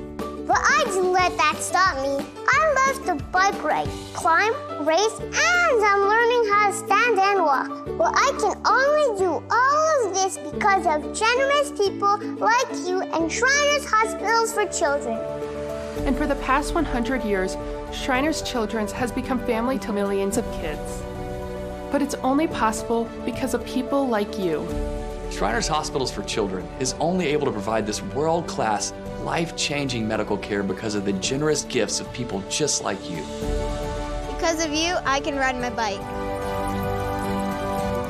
I can play basketball. Because of people like you, I can play the trombone. I can smile. Will you send your love to the rescue today? When you go online to loveshriners.org, you'll help make all of this possible for kids like me. Like me. Like me. When you say yes to giving just $19 a month, only 63 cents a day, we'll send you this adorable Love to the Rescue blanket as a reminder of all the kids you're helping every day. Your gift, no matter how small, can help a child today. This is your moment to make a difference. When you pick up your phone, I know you have it right there, and call to give. You're helping kids like me. Thank you. Thank you. Gracias. Thank you. Please call or go online now. If operators are busy, please call again or give right away at loveshriners.org. Your gift makes a difference. Thank you for giving.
right there. Charlie Kirk's The Scottish Pipes. As you know, Warren would love to play all of this. We would love to do this nonstop. But right there, which is, some of the best parts of Western civilization, Christendom, is now under assault. Over 1 million people in the streets in London over the weekend to protest the fact that the highest and best of our civilization is being thrown aside now. Compare the beauty of that and the majesty of that. Compare that. That's a state visit reviewing the troops. That's President Trump with the King of England, King Charles, something President Trump has looked at. Yeah, keep those pipes up. The problem is Western civilization, we're at an inflection point, folks. All of that, it's going to be all kicked into the dustbin of history. Because we have people that literally hate the Judeo-Christian West, hate Christendom, hate our civilization to the marrow of their bones. And they're doing something about it. You know what they're doing? They're attacking every institution we have. So, say a fond farewell to that, unless we shut down these demons that are trying to destroy us. That's the heart of this fight. It's the heart of the MAGA movement. And you're either with us or you're against us. Let's go now to, God, the music's so amazing. I'd love to stick with it, but I got to get back. Mark Mitchell, tell me about, in fact, and before I get to Mark and the polling, I want to go to Texas because this gets to the heart of it. The great state of Texas, its development, its founding, the great pioneer. Have you ever been to Texas and you think about people back in the 1840s, 1850s, 1860s with the Comanches and everything and the Mexicans, everything down there, and those brave pioneers went and look what they've made Texas into one of the great economic powerhouses in the world. But the rot that's going to throw it all away is there, and it's systemic and it's institutional. You know, Abbott's being a tough guy throwing these kids out of college. By the way, they should. They're sitting there doing all this kind of things about Charlie Kirk that are just not acceptable. But he's being a tough guy there. But he's financing this. Abbott, okay, is the governor. Another gutless, one of these gutless Republicans. Brian Harrison, tell me what's going on in Texas at the university level, sir. No, and I think it's so important what you highlighted there at the top. And what are the stakes right now? What are we in a battle for? And the reality is we're in a battle for nothing less than the future of Western civilization, the ideas of the American Revolution, of freedom, of individual liberty, of self-governance. And here's what's perhaps the most infuriating and frustrating thing about all this right now isn't that they're going to beat us with organic forces, because there's more of them on the left than there are of those of us on the right. They're going to defeat us on the current trends. Now, I think we can stop this, but if they're going to defeat us, it's going to be because of complacency and because of people who are elected Republicans who have the power to stand up and stop it, choosing not to. And Texas is the line in the sand, the Texas ethos of freedom and liberty and westward expansion and pulling yourself up by your bootstraps and believing in God and having faith in family and freedom.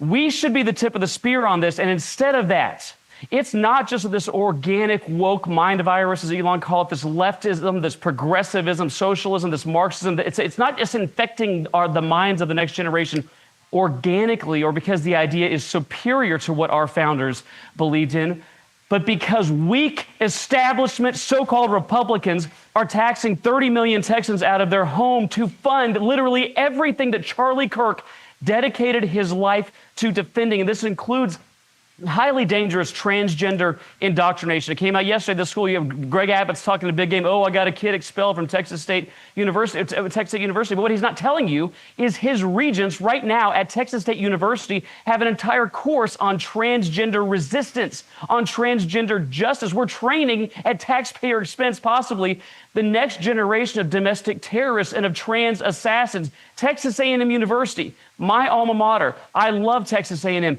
Greg Abbott's regents hired a leftist progressive former Barack Obama official to be the president. And over the summer, when a brave conservative student stood up and objected in her children's literature class to being forcibly indoctrinated in extreme transgender ideology, including the gender unicorn, she was kicked out of class by this Marxist professor, told never to return. And when President Welsh at Texas A&M University found out about it, we've got him on undercover audio, He mocked the student. He berated the student. Instead of cleaning house and firing the department head, he chose to engage in a cover-up, threaten the student, berate her, and quite frankly, if elected Republicans in Texas can't clear out the rot, the deadwood, the people that are forcing this woke mind virus cancer onto the next generation of Texans, shame on them. Governor Abbott should have fired President Welch and every other leftist indoctrinator in every other public university in Texas, and quite frankly, he should have done it 10 years ago. The battle is on for the future,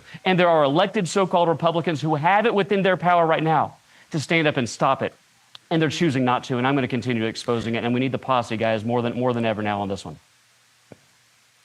Harrison, the social media, particularly your Twitter feed, is on fire. It's kind of the Associated Press of Texas news about this battle for Western civilization. Where do folks go?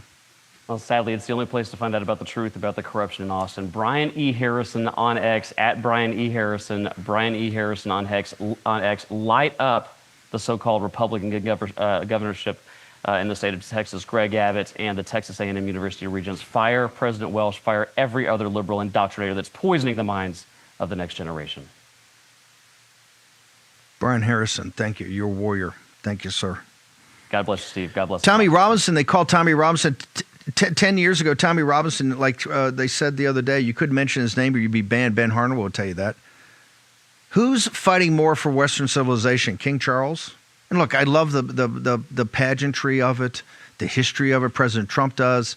It's a great day over there for President Trump and folks in the United States. But we got there is a battle, a war for Western civilization right now. And a street thug, one of these lads they call them, the soccer lads, Tommy Robinson, in and out of jail because he's been fighting it.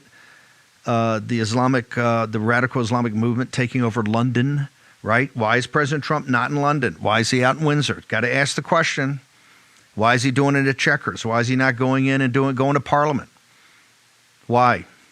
Because they know there'll be huge riots down there. Why? Because they're close to civil war. Why? Because they've allowed their country to be taken over.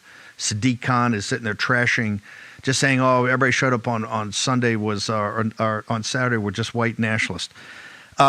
Mitchell, you've got some polling that's pretty shocking. Tell American people, what does the American people say right now about this assassination and violence in the country? Yeah, let me say I'm half English too. It breaks my heart. I still train my kids with the longbow on Sundays. I bet most Englanders don't even know what that means. Yeah, you put me onto this. You told me to read The Fourth Turning, and it opened my eyes to a lot of stuff. And I think we're in the ekporosis phase, and I've been looking for signs that institutions are finally crumbling and American society is going to wake up and correct these problems itself.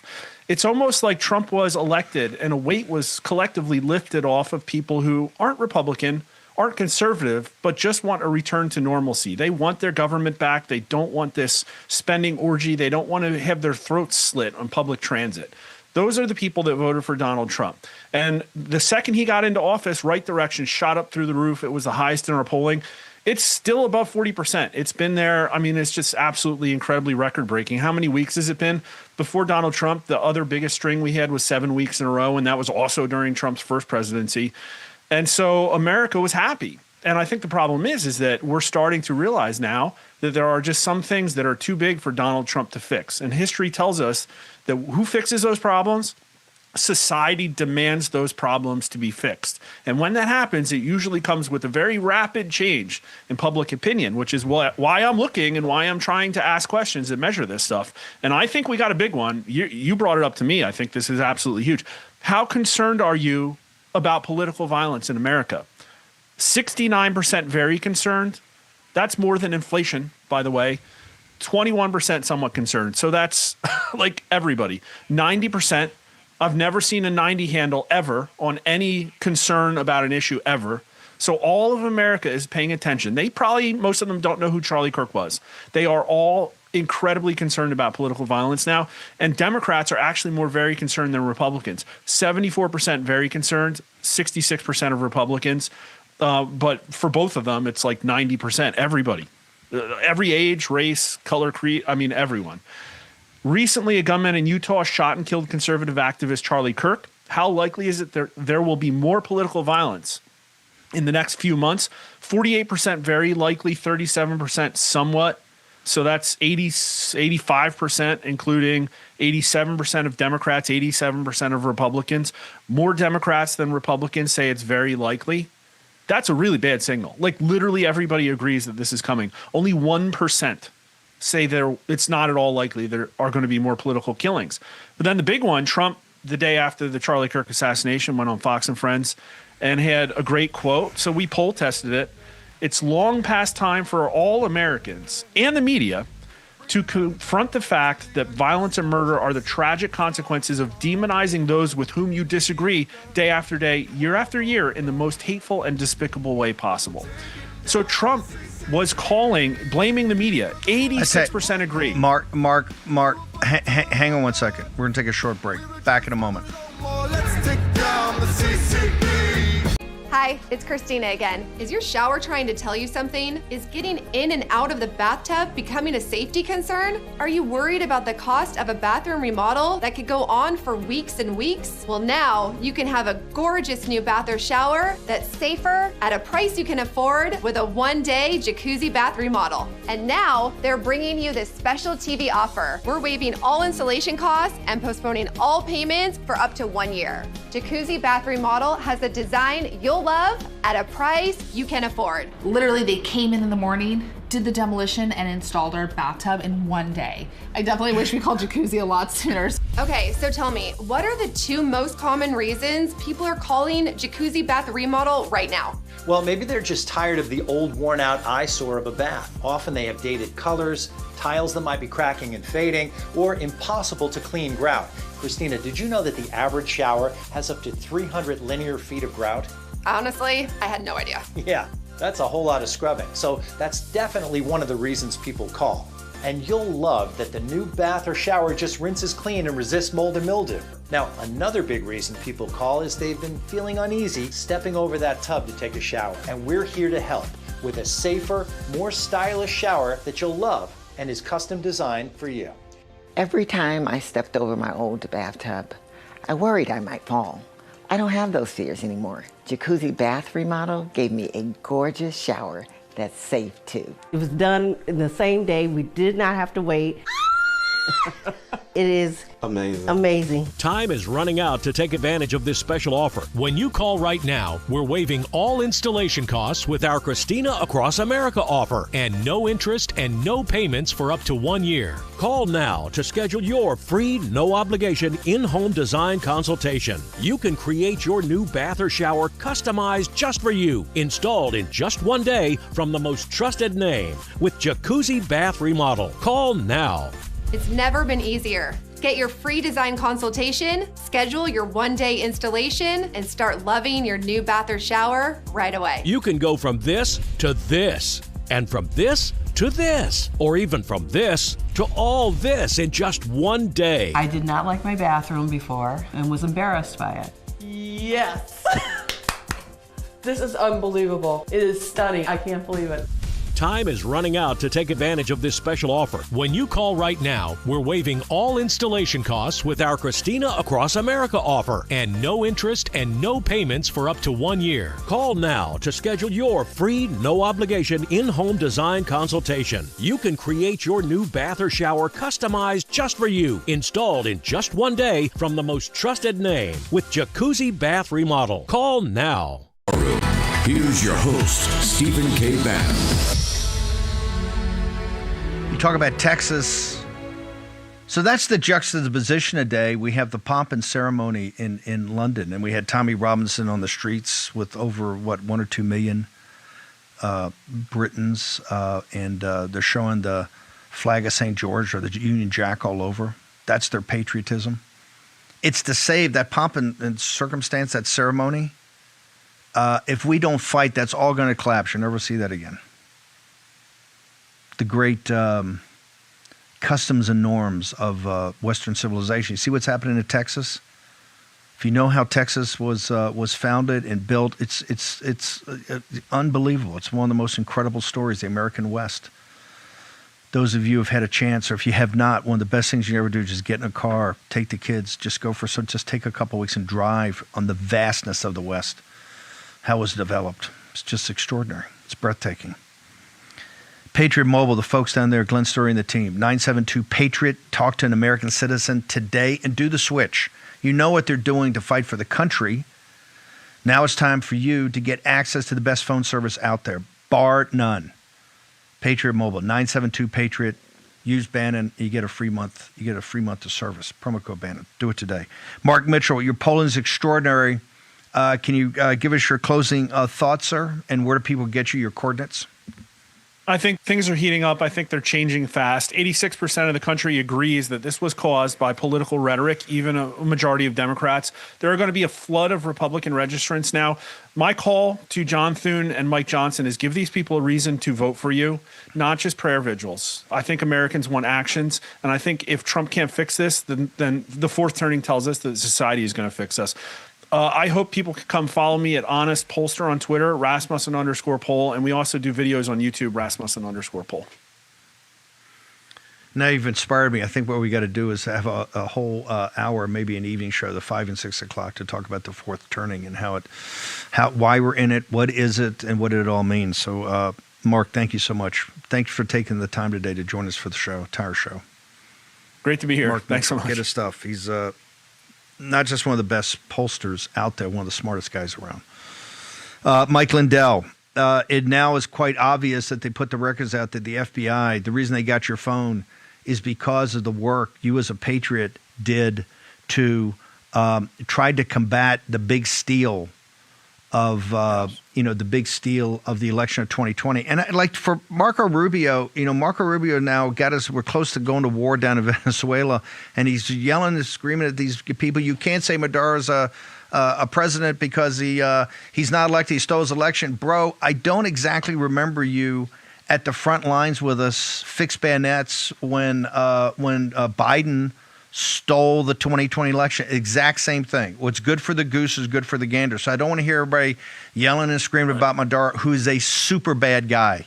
But don't tell me he's illegitimate because, yes, it was stolen down there. When you weren't with us on the big enchilada, the one that mattered, Biden stealing it. And Mike Lindell was, and that's why they came after him, to destroy his company, destroy his employees, and destroy him personally, and put him in prison along with Peter Navarro, Stephen K. Bannon, Tom Barrack, and potentially Donald J. Trump and Mike Lindell. What do you got for us, brother? Yeah, it was over, Steve. It was the FBI, the DOJ, and 4 other agencies. It all came out yesterday, everybody. It was under the code name Arctic Frost. You guys can Google that right now. They went after Turning Point, Charlie Kirk, Rudy Giuliani. I mean, you name it, they're on there. But one company's on there, and it's My Pillow and My Pillow's banks. So they went after where I banked. Everybody remember when My Pillow got debanked? Not once, but twice. This is it was all a planned attack. And they attacked me because I wanted to secure our elections. I spoke out about the 2020 stolen election. And so what has My Pillow had to endure? Not just lawfare from voting machine companies, but attack by our own government, Steve. It's absolutely despicable.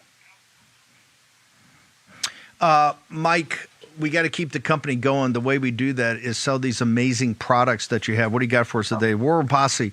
This has been a tough show, but we've been going before Capitol Hill to London, and people, hey, they're ready to fight. The War Room Posse is not going to back down. They understand we're in a fourth turning. Our institutions are collapsing before us, and they're going to fight to the bitter end. And the bitter end here is going to be victory, sir. Yes, absolutely, everybody. And you guys have helped us get us through. We've gotten through by the grace of God. I don't think anybody could have endured any company, the most attacked company in history. But we love giving back to the War Room Posse. We're having our biggest, it's a 3-in-1 sale. So all our towels came in. They just came in 3 days ago, you guys. This is all for you. It's a back in stock special. The towels, normally $69.98, 6-piece set, $39.98. Then we have a very special, a limited edition of My Pillows, queen size $17.98, king size $19.98. These are our gusset premium pillows made with Giza cotton, you guys on the outside ticking. This is the War Room exclusive. Once they're gone, they're gone. We have very limited quantity. And the Percale bed sheets, you guys, any size, any color. Once they're gone, they're gone. We're using that to raise money. We're buying all of our product. Remember, we're our own bank now. So we have to use that money to buy more products so we can keep turning the product. And so we need your help there. But in the meantime, you get the best sheets ever made for $29.88, any size, any color. If you go to the website, mypillow.com/war room, go to that particular site. We set it up for you guys there. You got free shipping on your big ticket items, your mattresses. I see a lot of you bought mattresses and mattress toppers this week. We need it to get that great Delta sleep, not just the REM sleep you get from the pillow. So all the specials are up there. Use that promo code War Room or call 800-873-1062. Steve, I'm telling you, I hear it all the time from my home moms and dads working from home. They just so thank the War Room Posse for those phone calls. You guys call them up, and there's other specials. You guys, when you call in, if you buy $100 or more today, you get $120 in free digital gifts. Promo code War Room. Most powerful promo code in the business. Mike Lindell, thank you. I'll see you this afternoon. We're going to be on fire. We're tossing, as we always do, to the Charlie Kirk Show. 2 hours of populist nationalism on fire. Today's guest host is one of the most important figures in modern American culture, the Glenn Beck, with Charlie Kirk's team. It's a show you're not going to want to miss. Poso at 2, Steve Gruber right after that at 3, Eric Bolling at 4, and then you are back in the War Room at 5 p.m. We're going to leave you with the right stuff, and you know why? Because Charlie Kirk had the right stuff to the marrow of his bones. See you back here at 5.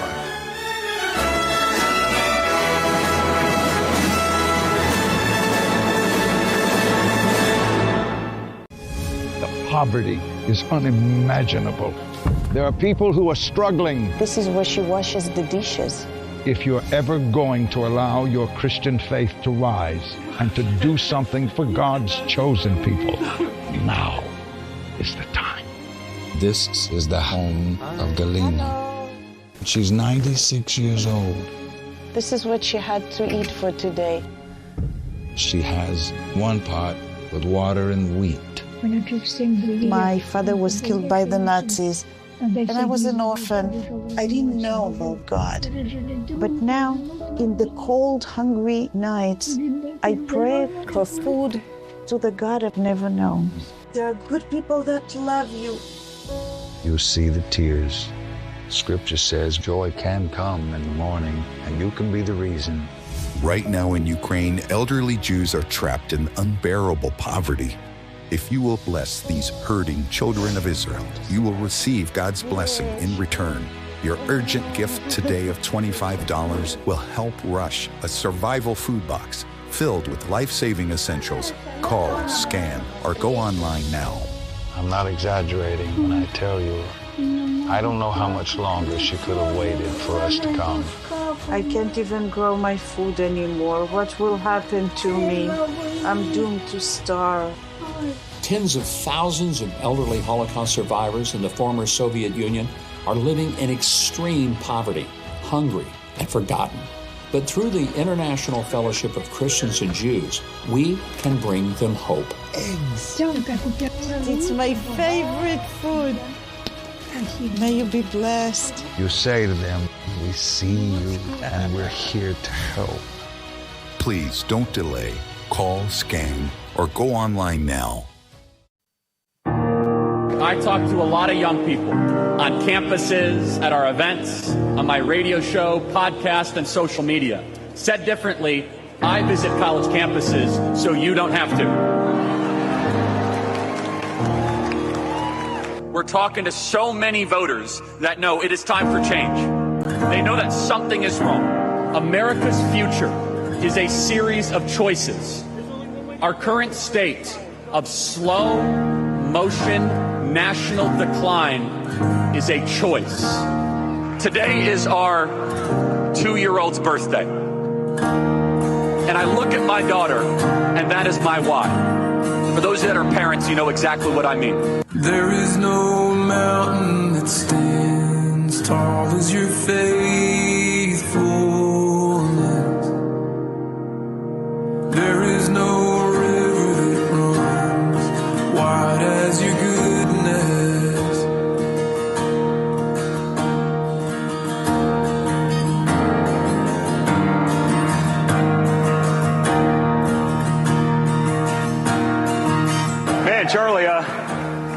remember when we were starting these out, and it was that like that. You know, it was like this. It was like your average first 3 rows. It was like your average political meeting where there was like 12 people in a room, and this is awesome.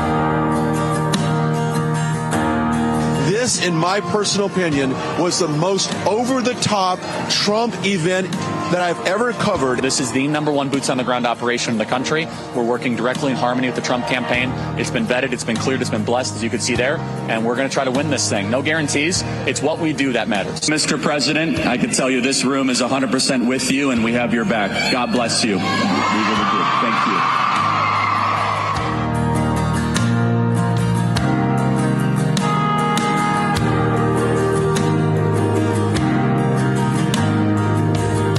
As you know, we are heading on campus here momentarily at the University of South Florida, throwing it down with the students. It's going to be a lot of fun.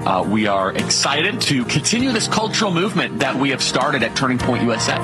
More high school chapters, more college chapters, and disagreement is not just welcome, it is invited. We want to have those tough conversations. That's what it's all about.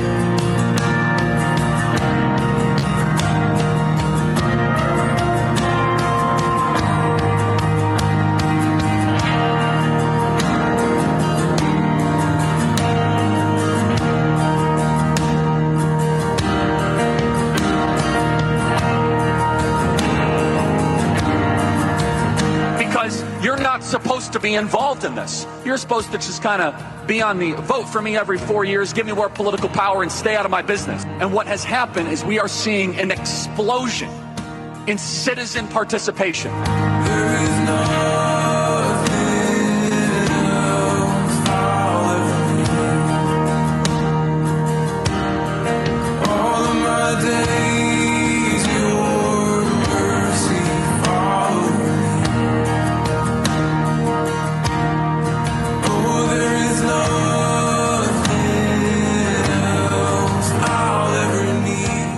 Knock on that extra door. Go that extra mile. Talk to that extra friend. Because throughout voting month and culminating on the 5th of November, I believe it will go down as a day that people remember. As a day that is written about in history books. As the final battle from the golden escalator on down. From defeating Hillary Clinton. From the nonsense of 2020. From Butler, Pennsylvania, November 5th, it all culminates. Where we restore the promise that the founders gave us. And they said, hey, if the people want it, the people get it. And we, the people, take back America. God bless Arizona, and thank you so much.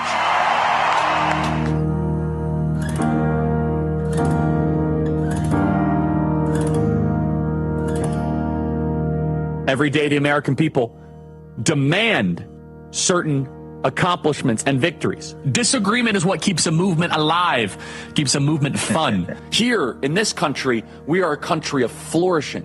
We're a country of risk-taking. We're a country of building. We will achieve American greatness, and we are just getting started. All my days, your mercy follows me.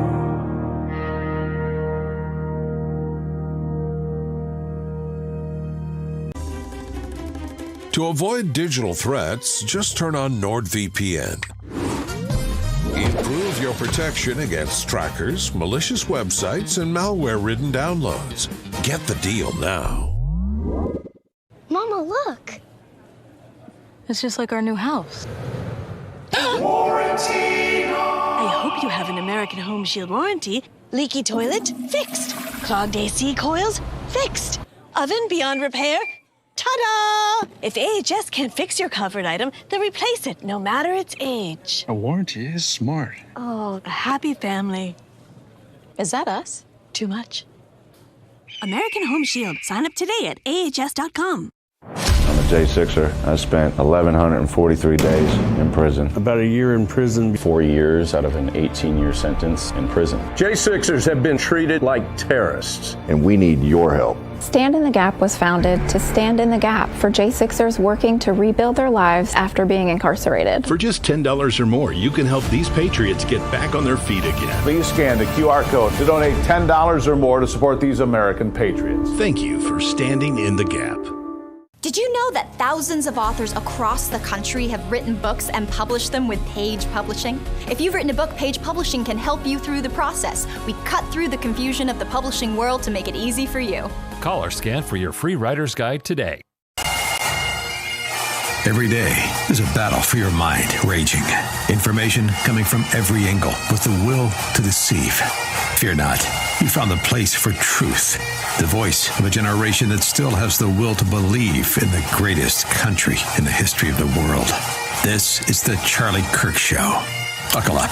Here we go. I remember driving around as a sophomore and a junior in high school listening to your radio program in the morning. I wasn't there when you gave the speech at the Lincoln Memorial, is that right?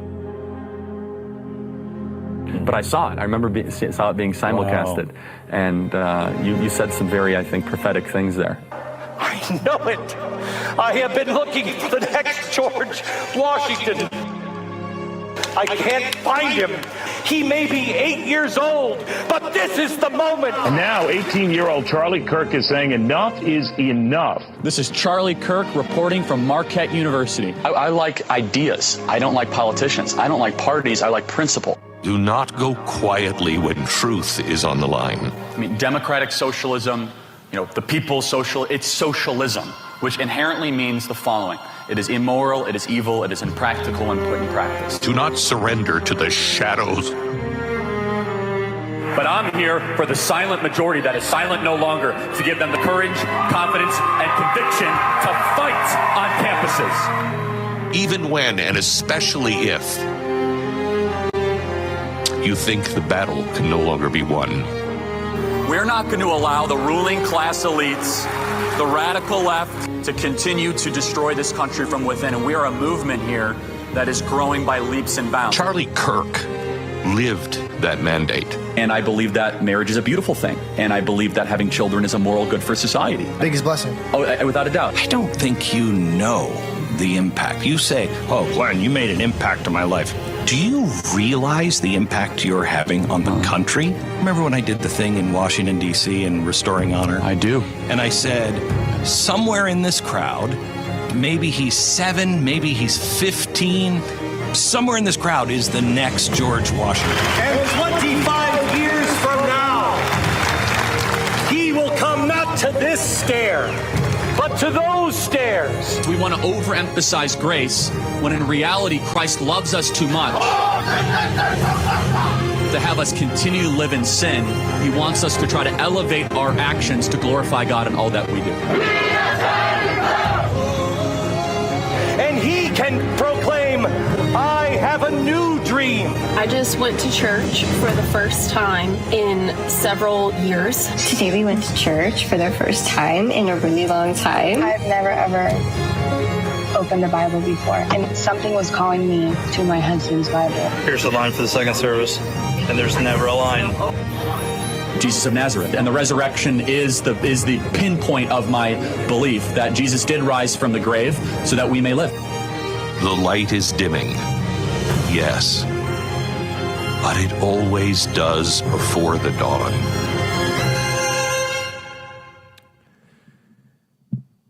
Hello, my name is Glenn Beck, and I am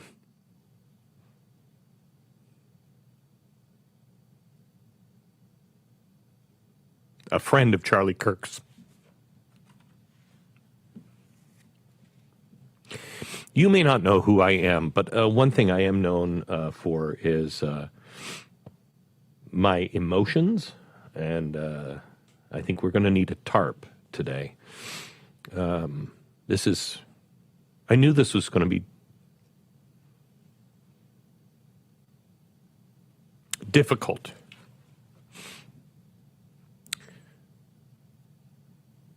But to sit in the studio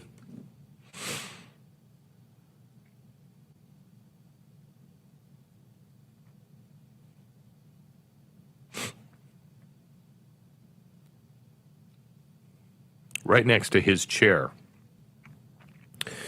is more difficult than I imagined.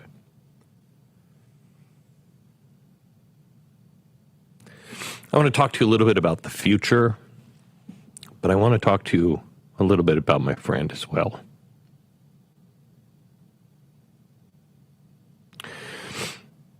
I knew Charlie when he was young. I first met him, I think he was 17 years old. He was amazing. He was so well read, so smart, so clear. I thought, this is an amazing man. I remember the first time I met Ben Shapiro, I think he was 13 years old. I interviewed him the first time. He was sitting on his family's washing machine doing an interview with me. And he said he was on a phone that used to have, it was a hard line, so it had the phone wire that he had to pull it all the way around, and he couldn't keep his sister quiet. So he went in and closed it on the phone wire and sat on the washing machine. Stop it. I'm going to be on the Glenn Beck show. And he was impressive. But there was something special about Charlie Kirk. I want to share a story.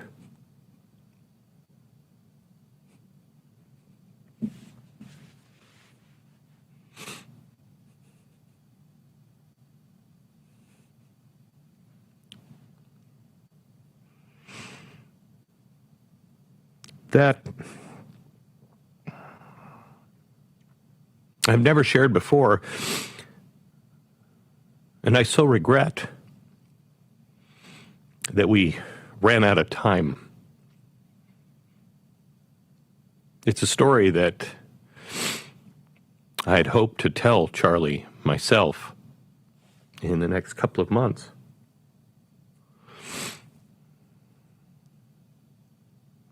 When I first met Charlie, and this is the kind of guy he was so gracious. I first met him, he was young. And I said, so what do you want to do? What is it you want? What do you want to do? So gracious, he said, I want to be you. I want to do what you do. Let me translate. I want to be Rush Limbaugh. He didn't want to be me. He wanted to be Rush Limbaugh. He wanted to be one of the, as Rush said, radio's greatest of all time. And I remember thinking, well, kid, maybe someday, because I think you have it.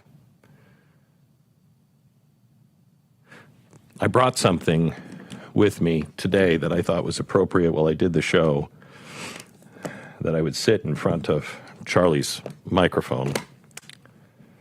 It was given to me after the death of Rush Limbaugh by his wife. It is Rush's golden microphone.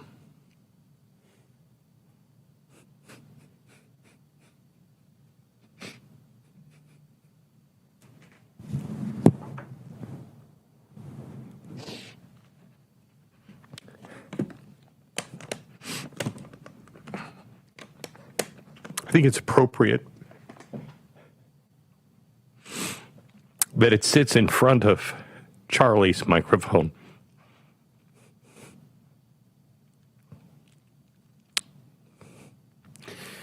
What I would have said to Charlie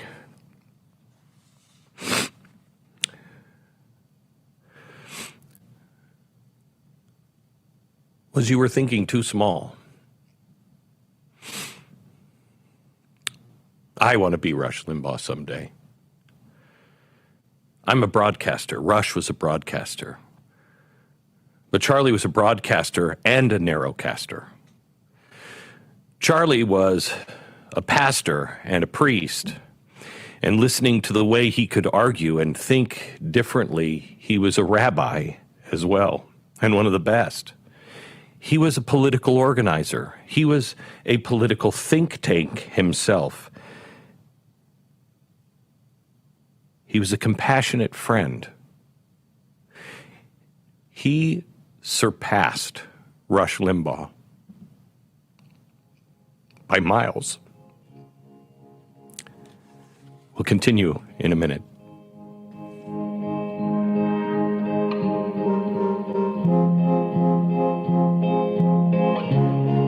must stop calling Charlie anything other than. If you're happy and you know it, clap your hands. If you're happy and you know it, ride your bike. If you're happy and you know it, then your face will surely show it. If you're happy and you know it, smile big and bright. Thousands of kids just like me are happy every day. And it's all because of generous people like you who support Shriners Hospitals for Children every month. All you have to do is call the number on your screen or go online to loveshriners.org right now with your monthly gift. Because of people like you, Shriners Hospitals for Children is able to make an everyday miracle happen for kids like me. If you're happy and you know it, dance around. If you're happy and you know it, play a song. If you're happy and you know it, and your face will surely show it. If you're happy and you know it, take your shot. And when you call or go online right now to donate $19 a month or more, we'll send you this adorable Love to the Rescue blanket as a thank you and a reminder of all the smiles you're bringing to kids' faces every day. Will today be the day you send your love to the rescue? When you call the number on your screen right now and give as little as $19 a month, just 63 cents a day, you'll be making a life-changing difference for a child, just like Sarah. Your monthly gift today could change your life forever. Because of you. We are happy and we know it. Thank you. Thank you. Thank you. Thank you. Please call or go online right now to give. If operators are busy, please wait patiently or go to loveshriners.org right away.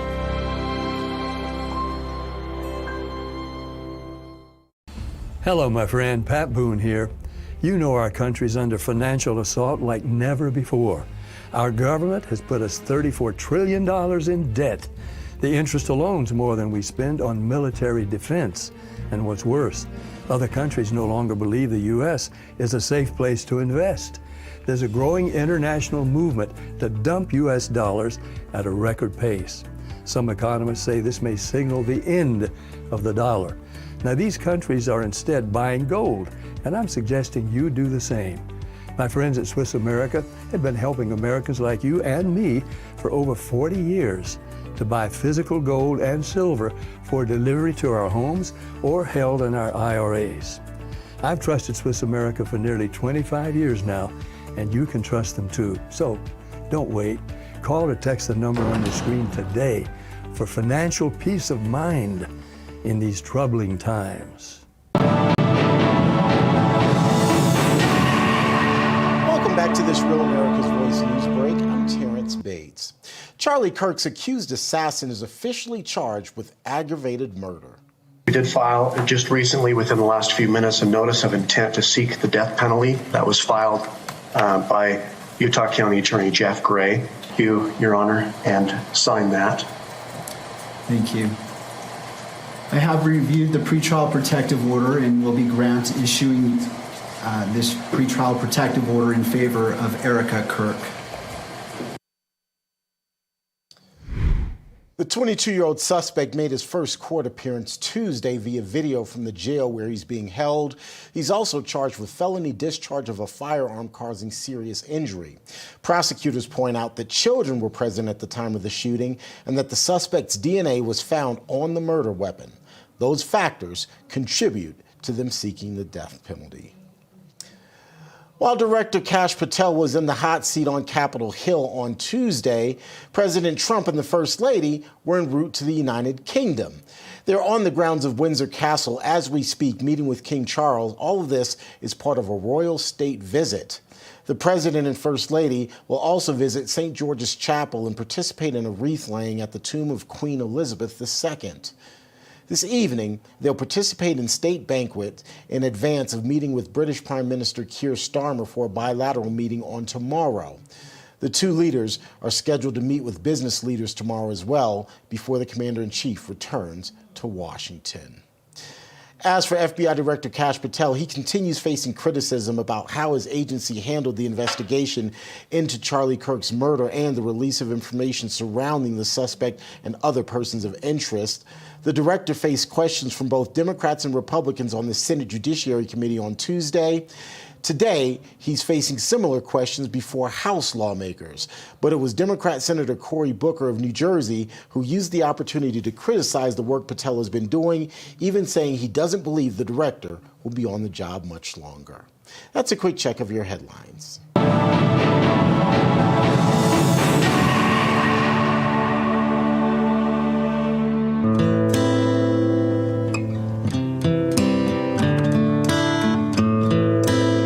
Andrew Colvett is with us. You were here a week ago. We're a week away, and what, same time? Yeah, we're probably about 2 hours or so out from, the exact time of being a week. How are you doing? How's everybody at Turning Point doing?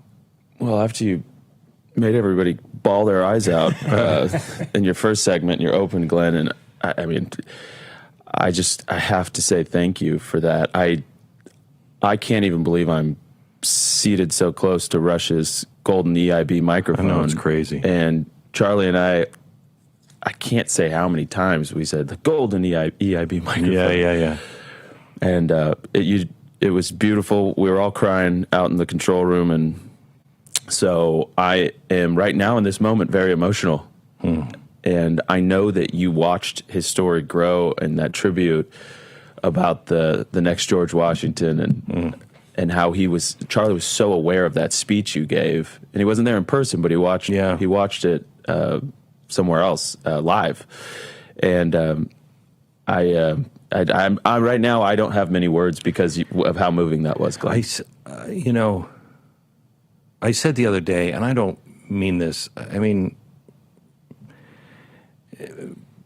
not saying this to self-aggrandize at all, but I looked at him almost like a professional son. You know what I mean?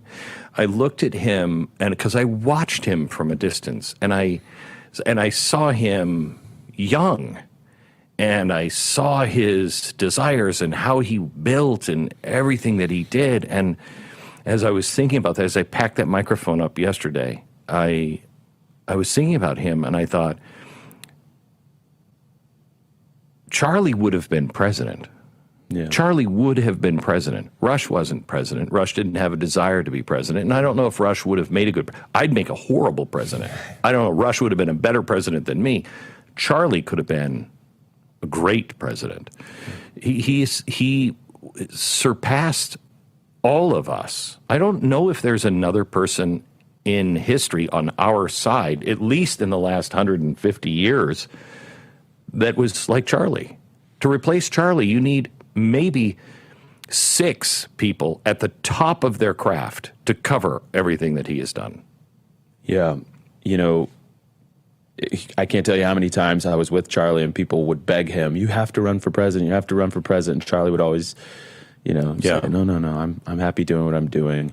And I will say, Charlie was, the existence of J.D. Vance gave Charlie a lot of emotional freedom to say that next man up is J.D. Our job is to support J.D. Yeah. And we wouldn't necessarily be loud and proud about that on this show because we understand there's dynamics. Yeah. But, Charlie was in so many ways being honed and sharpened, and he was. Yeah, for such a job. And Look at the difference in him in 10 years.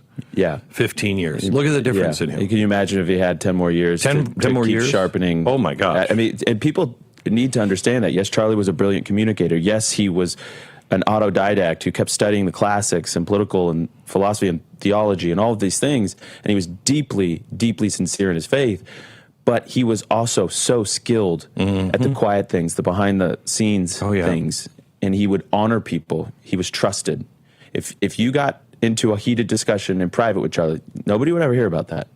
if anything happened, because his goal was to keep people together. He understood that there are so many forces in our world and our politics that are ripping everybody apart. And I said this yesterday, but it bears repeating. He, just a few weeks before his death, he sent me this hierarchy of what the Greeks considered to be the highest virtues and the highest callings. And he said to me, Andrew, we are not the actors and the entertainers that are at the bottom. That's how the Greeks put it.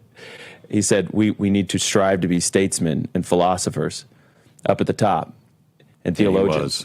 And he said, this is what we're trying to be. Not that. Anybody can do that. Not everybody can do that. And God, he knew that God had put him in a position that he could keep people together. And so, there would be times where everybody wanted us to go all in on this story or go all in on that. And Charlie saw 3 steps ahead all the time. He was always thinking long-term, what will that do to the movement?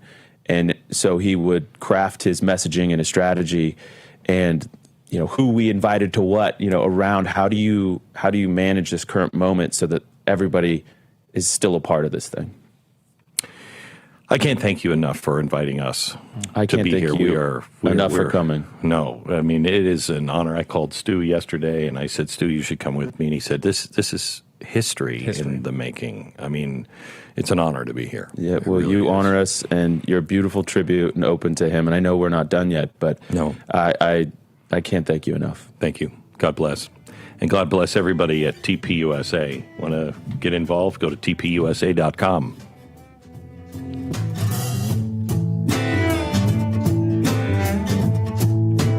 Hamilton and Madison. Oh. Hey, did you find the manual? Yes, of course I found it. No,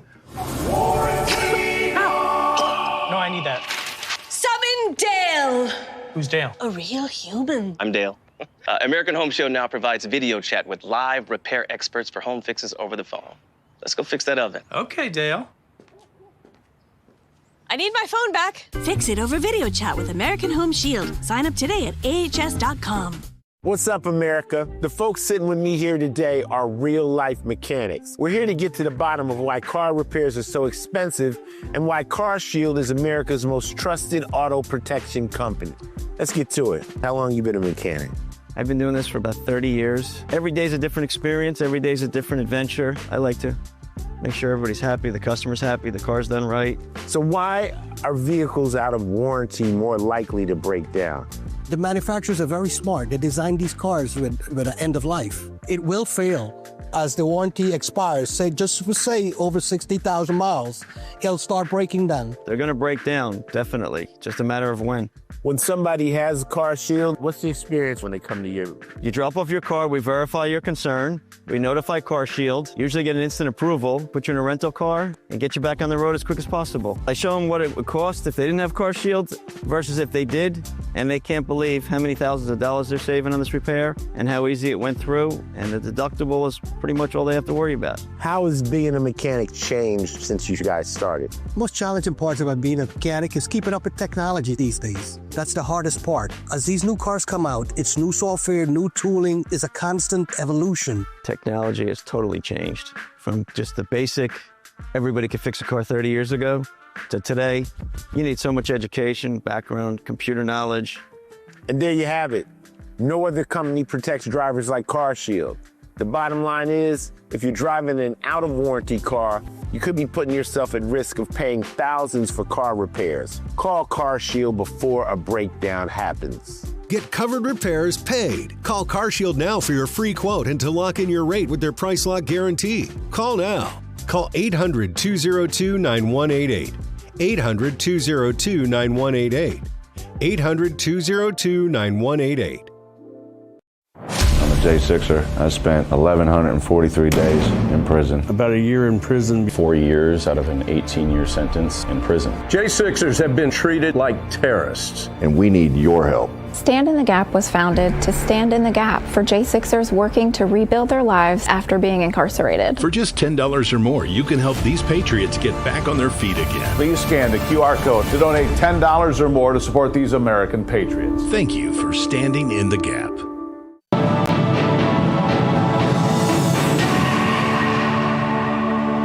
Welcome back to this Real America's Voice news break. I'm Terrence Bates. FBI Director Kash Patel is back on Capitol Hill today, this time testifying before members of the House Judiciary Committee. This is a live look at that specific hearing. During his testimony before Senate lawmakers yesterday, though, the director offered up an update on where the investigation into Charlie Kirk's assassination stands. What we do for an interrogation perspective, we go and reach out to the family and community immediately. And we've conducted those investigations and interrogations with local law enforcement. And we're continuing to do that because those closest to the suspect are going to hopefully know the most about the suspect and his beliefs and his ideology. On top of that, unfortunately, it has been leaked that there was a Discord chat. And for those unfamiliar with it, it's a gaming chat room online that the suspect participated in. So what we're doing, we've already done, is serve legal process, not just on Discord, so that the information we gathered is sustained and held in a evidentiary posture that we could use in prosecution should it be decided to do so. And we're also going to be investigating anyone and everyone involved in that Discord chat. Patel also making headlines for his tete-a-tete with several Democrat lawmakers, specifically California Senator Adam Schiff. The American people to believe that? Do you think they're stupid? No. I think the American people believe the truth, that I'm not in the weeds on the everyday movements of you're inmates. Not in the weeds? What I am doing is protecting this country, providing historic reform, and combating the weaponization of intelligence by the likes of you. And we have countlessly proven you to be a liar in Russiagate, in January 6th. You are the biggest fraud to ever sit in the United States Senate. You are a disgrace to this institution and an utter coward. I'm not surprised. I'm not surprised that you continue to lie from your perch and put on a show so you can go raise money for your charade. You are a political buffoon at best.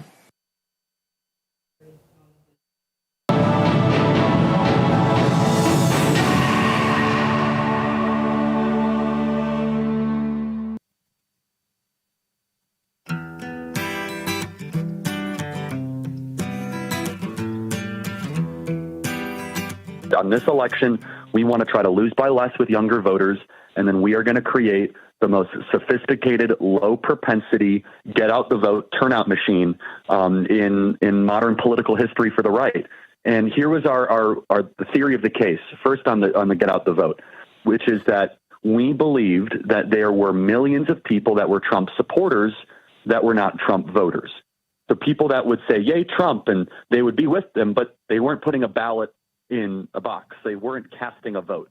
And welcome to the Charlie Kirk Show. My name is Glenn Beck. I am filling in for Charlie. Let me describe the scene. I got here this morning about 4:30 a.m. I do a national radio program, starts at 9 a.m. Eastern time, so by 6 we were broadcasting. And there wasn't anybody here. Everybody is getting some well-deserved sleep. It looks like, nobody here has slept for a while. And we got here, and there's police that barricade the road right in front, and there are police all around. And it's an enormous tribute that is on the road, sitting in front of TPUSA. People have it reminded me, honestly, of Princess Diana. I hadn't seen the outpouring like this since Elvis died and when Princess Diana died. It's just this amazing outpouring of love. During the show, during my national radio broadcast, my staff walked in and said, "You have to move to another building. There is a bomb." And somebody that's here in front apparently put a package down and then gave a bomb threat. Turned out to be just some, I don't know. But Satan thinks that he still can win, and the more he pushes, the brighter the light is going to get. I want to go to Ryan Morrow. I talked to him earlier today because one of the things that we have to do is we have to stop the funding of all of these things that are on the left that we have honestly now started to find out. I mean, I've been exposing this stuff on chalkboards for years and years, almost 2 decades now, and how the George Soroses, et cetera, of the world are funding all of the worst of the worst. And Ryan has done his work and has really come up with some smoking guns, especially on George Soros. Donald Trump can use as RICO charges. And Ryan is here to lay this all out. What did you find, Ryan? Well, we had some amazing findings according to George Soros's own files from his Open Society foundations. So myself, my colleagues at Capital Research Center, basically went through as many grants of his, as many funding streams as we could find. And here's the smoking guns that we believe that President Trump, if he's informed of it, can use to go after Soros's network of hate in various ways. We traced over $80 million going from the Open Society foundations to at least 54 groups engaged in crime and domestic terrorism on U.S. soil, or that are pro-terrorism, endorsing things like the October 7th attacks, or are associated with foreign terrorist organizations or explicitly pro-terror groups. And this is according to his own files, so it's rock solid. And over all of that amount, over 23 million went to at least 7 groups that are doing things that meet the FBI's definition of domestic terrorism, including rioting and things like that. Can you be specific, more specific than this? Absolutely. I'm happy to. So the Center for Third World Organizing, for example, is an organization that has a hub that fused together several really extreme organizations. We found $400,000 going to them, and they openly boast of the fact that they threw down during the uprisings in Minnesota, obviously referring to the rioting, and boasting of how many thousands of people they helped train. A lot of these groups have created what they'll call like a protest guide or an activism toolkit, and it sounds innocuous. Then you open it up and you'll see support for Hamas in it, but then they'll sometimes slyly say, for more information, go to these hyperlinks. And you go to the hyperlinks, and there'll be guides recommending things like property destruction, violence, false IDs, how to obstruct justice, all of these things. And they know darn well what they're doing. They don't put that there by accident. Some of the more careful ones will just direct their readership to anarchist websites with all that material, knowing that they'll see it when it's there. And so, yeah, I mean, it's really stunning. And some of these groups are coalitions. So when I say 54 groups, just one of those might have 300 entities in that one. So it's actually, the real number is actually much higher. Let me play something from October 2010, where I was talking about the RICO Act and George Soros. Listen to this. But this is the ABCs of revolution. This is only a copy of it. I only have a copy of it. I don't have the original yet. They talk about urban guerrilla tactics. The instant any area is occupied by revolutionaries, it must be appropriated forthwith according to 2 incontestable principles: self-defense and free distribution of the goods produced. The best way to avoid isolation is to attack. Thus, one must, with an eye to the internationalist direction, remember, workers of the world unite, create other nuclei for occupations and appropriations, strengthen and protect liaison between revolutionary zones, isolate the enemy and destroy communications, use commando tactics to harass and rear guard and avoid encirclement by splitting up his forces, disorganize the counter-revolution by rendering its principal leaders and the best strategists harmless. Do you have that one? Disorganize the counter-revolution by rendering its principal leaders and the best strategists harmless. How do they do that? Is the left threatening? Is that something that people who are in that position should worry about their lives? Or is that just render them harmless by, well, let's just see if I can come up with a crazy example. I hear some rich dude takes $1 million. and does everything they can to smear and discredit. By the way, George, have you ever heard of the RICO statute? Anyway. RICO. This is 2010, 15 years ago. I was saying George Soros should be grabbed by the RICO Act. Donald Trump looks like he's now willing to go there. And again, we're talking to Ryan Morrow, who says he has the goods on this. How long have you been working on this, Ryan? Probably about a year. And what got you started on this? Well, I think it started when I released a report breaking down the anti-Israel protests that were going on. I saw that was like manufactured. It was like pushing a button. And we identified over 150 pro-terrorism groups organizing those protests. There weren't peaceful groups behind it. And so when that report came out, which is very similar to this one, this is almost somewhat of a sequel, one of the radical entities that's Hamas friendly had this to say about the research that we released. So the same would be true of the source report that we're about to release at 1 o'clock. It said that these reports we're doing pose an existential threat that could easily mean a quick death for most of the groups by getting their tax-exempt statuses ripped away from them. And so those that survive would suffer mass chaos. So they're saying that we have figured out how to beat them if we just get this into the right hands. And so at 1 o'clock, this is what we're dropping about George Soros as part of our investigation. And that's why I said on your show earlier, the counteroffensive begins today. It begins at 1 o'clock. You know, it was probably 2010 that George Soros's number two guy met with my number two guy. And they had lunch in a public place because that's what we requested when they said we want to have lunch.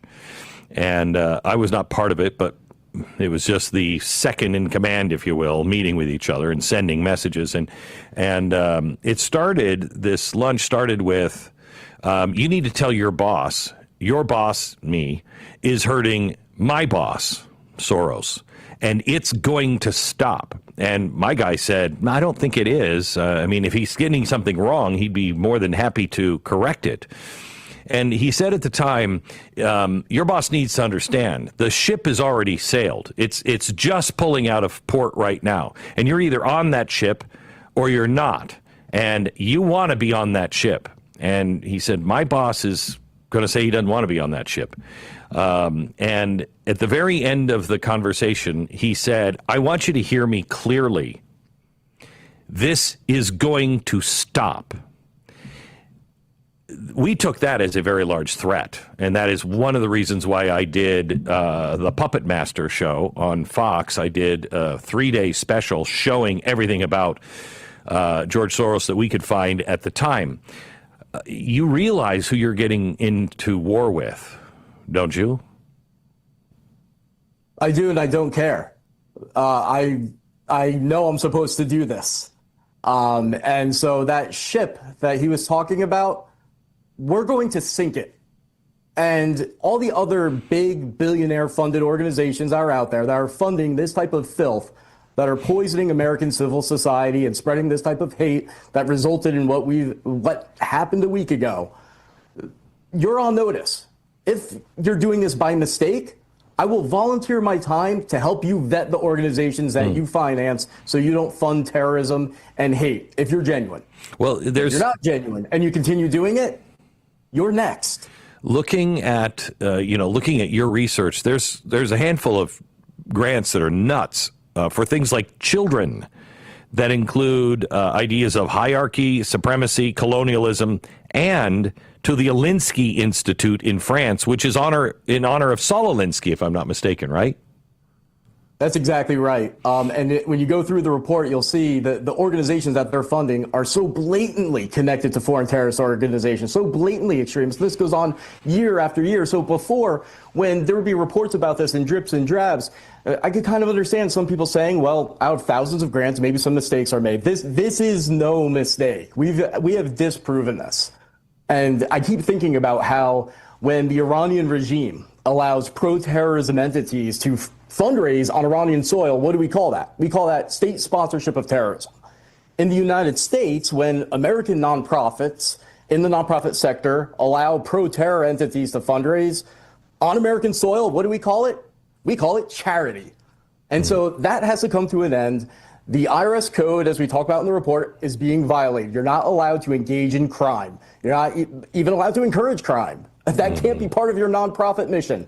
And so these statuses need to be revoked. And just like that one extremist group said, if we go down that path, we don't even have to get into the hate speech argument. Yeah. We can beat them. We can beat them rapidly.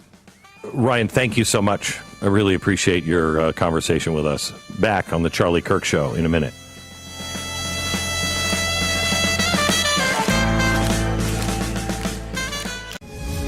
Poverty is unimaginable. There are people who are struggling. This is where she washes the dishes.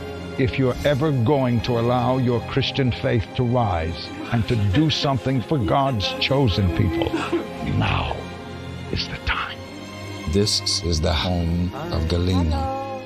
She's 96 years old. This is what she had to eat for today. She has one pot with water and wheat. My father was killed by the Nazis, and I was an orphan. I didn't know about God. But now, in the cold, hungry nights, I pray for food to the God I've never known. There are good people that love you. You see the tears. Scripture says joy can come in the morning, and you can be the reason. Right now in Ukraine, elderly Jews are trapped in unbearable poverty. If you will bless these hurting children of Israel, you will receive God's blessing in return. Your urgent gift today of $25 will help rush a survival food box filled with life-saving essentials. Call, scan, or go online now. I'm not exaggerating when I tell you, I don't know how much longer she could have waited for us to come. I can't even grow my food anymore. What will happen to me? I'm doomed to starve. Tens of thousands of elderly Holocaust survivors in the former Soviet Union are living in extreme poverty, hungry, and forgotten. But through the International Fellowship of Christians and Jews, we can bring them hope. Eggs. It's my favorite food. May you be blessed. You say to them, we see you and we're here to help. Please don't delay. Call, scan, or go online now.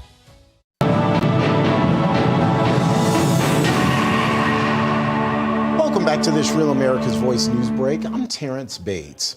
FBI Director Kash Patel continues facing criticism about how his agency handled the investigation into Charlie Kirk's murder and the release of information surrounding the suspect and other persons of interest.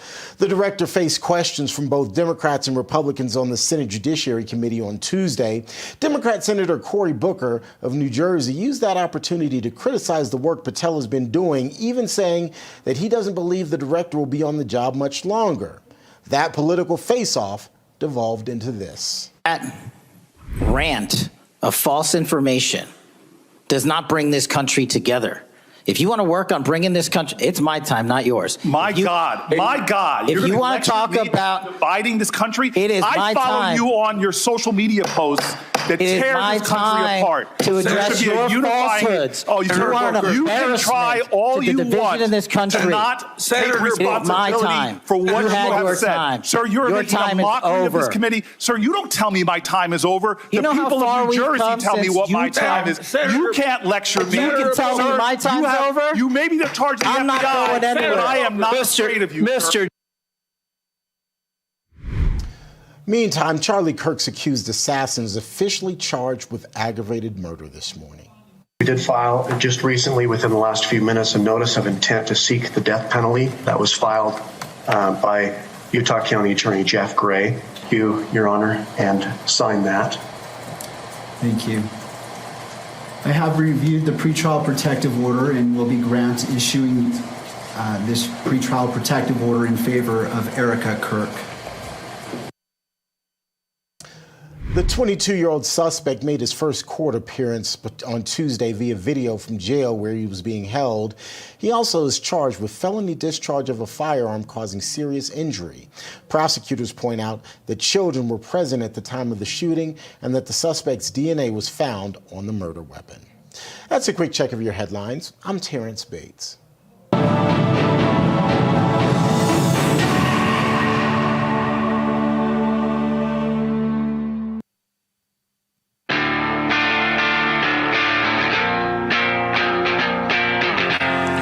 This is the Charlie Kirk Show.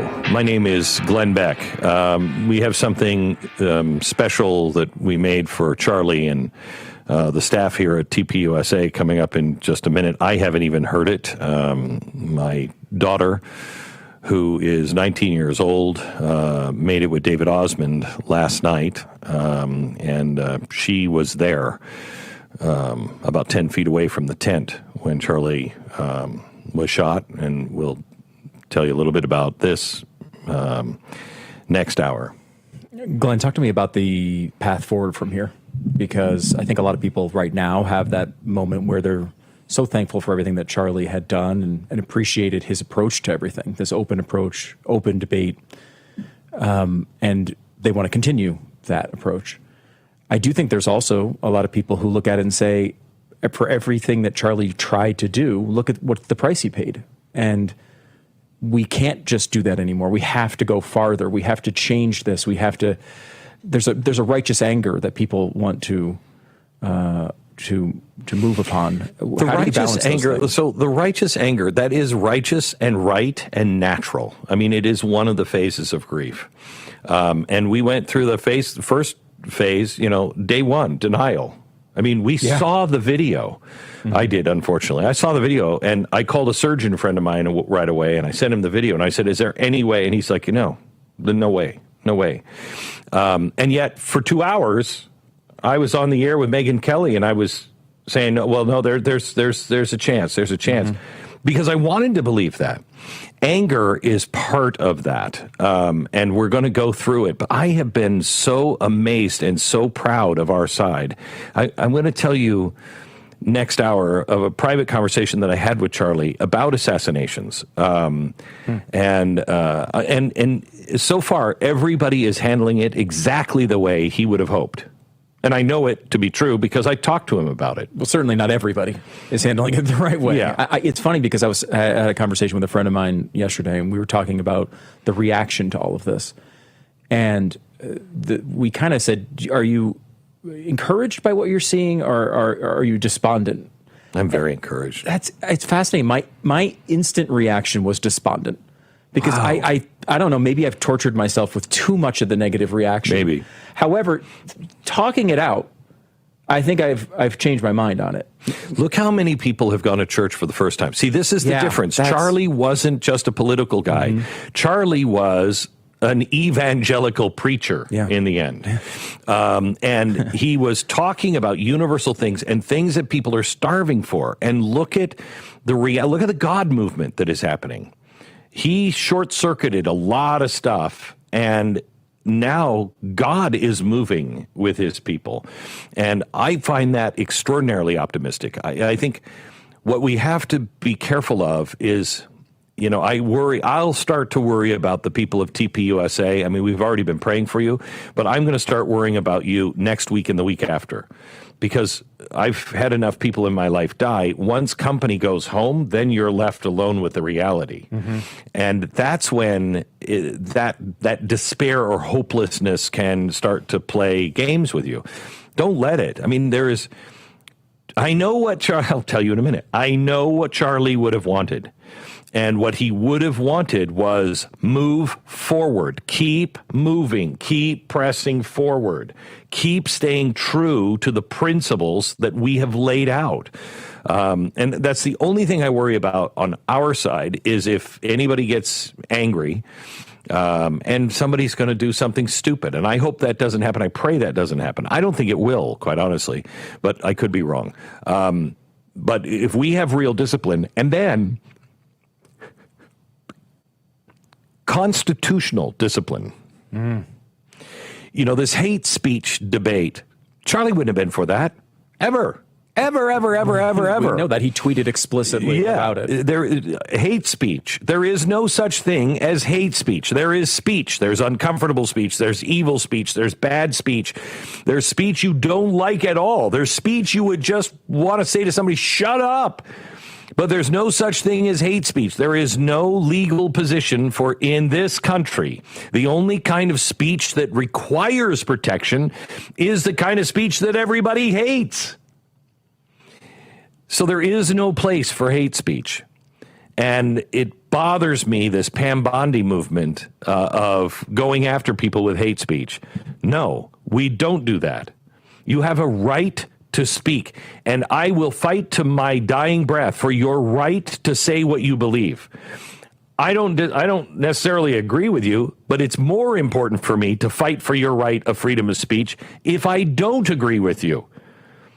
I don't need to fight for freedom of speech that agrees with me. All right. Next hour, a tribute, again, to Charlie Kirk and so much more.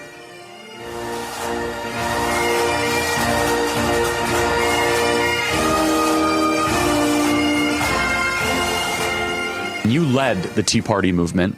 No. Thinking about Medicare? Think AMAC. Medicare can be complicated, but AMAC makes it simple. Our licensed agents provide free, unbiased guidance to help you find the plan that best suits your needs. But that's not all AMAC has to offer.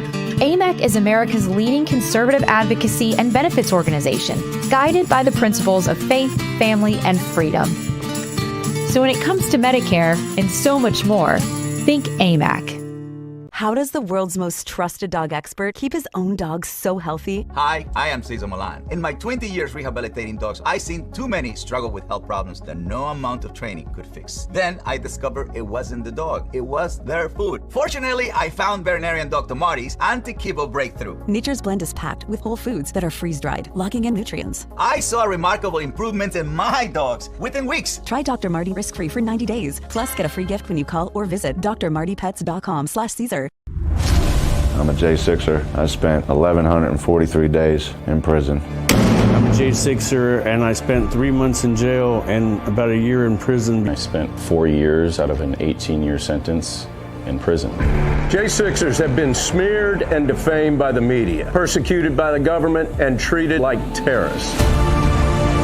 In reality, J6ers are patriotic men and women, mothers, fathers, sisters, and brothers from all walks of life. Stand in the Gap was founded to stand in the gap for J6ers working to rebuild their lives after being incarcerated. And we need your help. For just $10 or more, you're helping these patriots get mental, physical, and spiritual help. Please scan the QR code or go to j6support.com to donate $10 or more to support these American patriots. Thank you for being a patriot.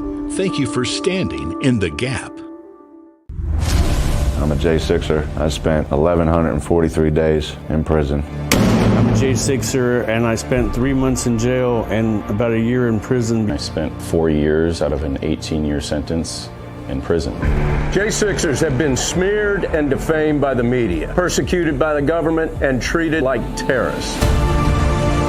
In reality, J6ers are patriotic men and women, mothers, fathers, sisters, and brothers from all walks of life. Stand in the Gap was founded to stand in the gap for J6ers working to rebuild their lives after being incarcerated. And we need your help. For just $10 or more, you're helping these patriots get mental, physical, and spiritual help. Please scan the QR code or go to j6support.com to donate $10 or more to support these American patriots.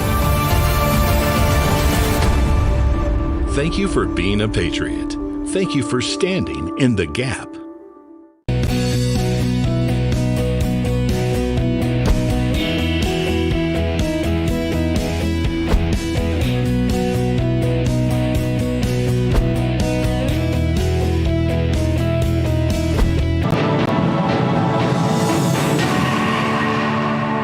Bates here with your Real America's Voice news break. We appreciate you being here with us. You're looking at FBI Director Kash Patel back on Capitol Hill, this time testifying before members of the House Judiciary Committee During his testimony before Senate lawmakers, the director offered up an update on where the investigation into Charlie Kirk's assassination stands. Today, though, he is back at it, but this time again in front of the House. Let's listen in for a little bit. Also on that day, Desmond Holley, a 16-year-old white male, shot and injured 2 students at a high school in Colorado before killing himself. And according to the Anti-Defamation League, he had a fascination with mass shootings and white supremacy. So do you admit to, deny these facts? Those happened. Okay. Your predecessor, former FBI Director Christopher Wray, said that one of the most dangerous concerns is that racially motivated violent extremism, especially white supremacists, has been the biggest chunk of our domestic terrorism cases and is responsible for the most lethal attacks over the last decade. Do you admit or deny, A, that he said this? I'll let the record reflect that. Whatever he said was what he said. All right, and do you agree? That there is racially motivated crimes being committed in America? Yes. Yes, especially white supremacists, which is the biggest chunk of our domestic terrorism. I'm glad that you said this. So last week, President Trump was asked if there were extremists on both the left and the right. He was actually asked this by Fox and Friends, and his exact words were, "I'll tell you something that's going to get me in trouble, but I couldn't care less. The radicals on the right oftentimes are radical because they don't want to see crime. The radicals on the left are the problem, and they're vicious, and they're horrible, and they're politically savvy." Do you agree with the president? I don't speak for the president. The president speaks for himself. Do you agree with the president? I don't. On what matter? On the question that I just asked, do you agree with his statement about the radical left? That there's ideology that's driving violence on both sides? Yes, that's what he acknowledged. No, he didn't. He didn't. Okay. But I'm glad that you're saying that and actually creating some separation between you and the president. And I'm glad that you are acknowledging that there is violent extremism on both sides. So that's just some of the interaction happening right now between FBI Director Kash Patel and House Democrats who are on this panel where he is testifying. A much different story from yesterday where Director Patel had a tete-a-tete with several Democrat senators. In fact, here's just one of those interactions. This one is with California Senator. The American people to believe that? Do you think they're stupid? No. I think the American people believe the truth, that I'm not in the weeds on the everyday movements of inmates. Not in the weeds? What I am doing is protecting this country, providing historic reform, and combating the weaponization of intelligence by the likes of you. And we have countlessly proven you to be a liar in Russiagate, in January 6th. You are the biggest fraud to ever sit in the United States Senate. You are a disgrace to this institution and an utter coward. I'm not surprised. I'm not surprised that you continue to lie from your perch and put on a show so you can go raise money for your charade. You are a political buffoon at best.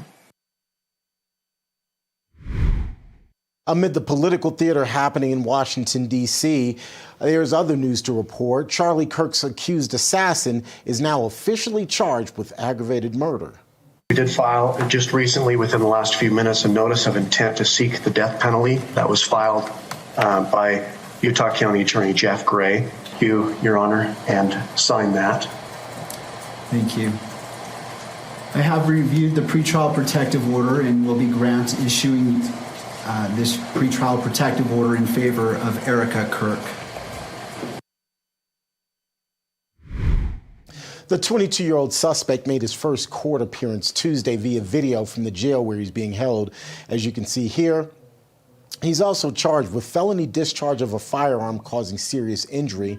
Plus, prosecutors point out that children were present at the time of the shooting and that the suspect's DNA was found on the murder weapon. Those factors contribute to them seeking the death penalty. That's a quick check of your headlines.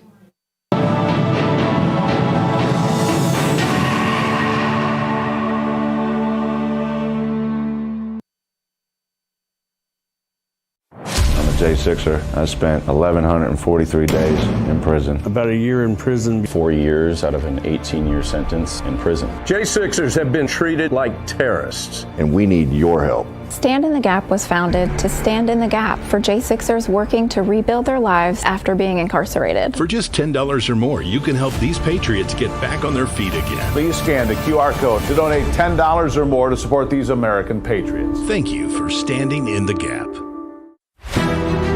Big things are happening in America, and AMAC, the Association of Mature American Citizens, is standing with you. In a time when our freedoms feel threatened and when Washington seems out of touch, AMAC is proving that one organization can still put the people first. While the media spins, AMAC is giving you the truth, the benefits, and the voice you deserve. We've got a lot of strength in numbers. From exclusive discounts to real news and powerful advocacy in our nation's capital, AMAC is fighting every day to defend faith, family, and freedom. Right now, you can join AMAC for just $1 for a full year of membership. That's right, just $1 to be a part of the fastest growing conservative organization in the nation. Our rights don't come from government. Our rights come from God. Don't wait. Go to amac.us/POTUS today. That's amac.us/POTUS. $1, 1 year, one strong voice for America. Stand up, speak out, and let your voice be heard with AMAC.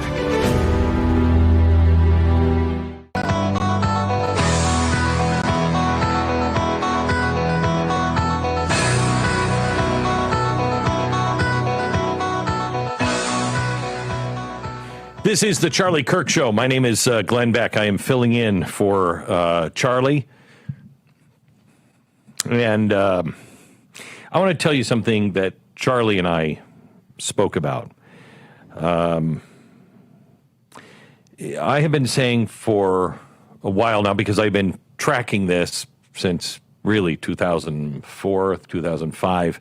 I've been tracking this slide into Marxism and communism, socialism, radicalism, and I studied revolution all over the world to see how does it happen. And play cut 353. This is May of 2024. Listen to this. You and I both know, and I hate to even address stuff like this, but you and I both know there are those people, and I don't know who they are, and I don't know how many there are, but there are those people that hate Donald Trump so much because he will destroy their plans for a new world order. They would at least consider an actual assassination if this doesn't work. And that's terrifying. This is something that I'm saying for a while, that we were going to go into a period of assassination. When I talked about assassinating the president or attempted assassination of the president, I was always very hesitant because I just always want to be very, very careful on what you say about a president or a candidate. But I knew they were coming because that's what happened in the 1960s, and everything had been repeated. And Charlie and I, on one day, maybe 2018 or 2019, I can't remember, he said, "What's coming next?" And we were on this balcony in Miami, and it was just the two of us, and we had a really amazing conversation about what our responsibilities were and what we had to look out for. And he said, "What is coming next?" And I said, "Charlie, assassinations." And he said, "How do you see that?" And I said, "Well, Donald Trump is probably the biggest target, but I don't know. I mean, last time in the 60s, it was Malcolm X, it was RFK, and it was MLK. And there were three of them. And with an exception of RFK, they were people that were, in the arena, if you will."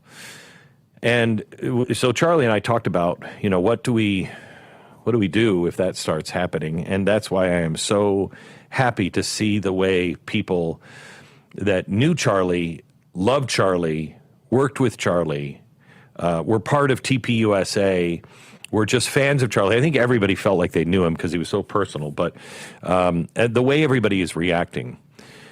I wanted to play something that I have not even heard yet myself. This is something that was written by David Osmond because I knew these times were coming, and probably 2018 is when this song was first written for these days, and here we are. And last night, my daughter, Cheyenne, who was about 10 feet away from the tent in Utah last week, thank God she turned her head and turned around because she was hearing people screaming at Charlie, and she thought, what are these idiots saying? And she turned around, and that's when she said she heard what she thought was a firecracker. And by the time she turned back to look at Charlie, she was pushed to the ground, so she didn't, thank God, see it firsthand. Last night, she and David Osmond went into the studio to record this in honor of Charlie Kirk.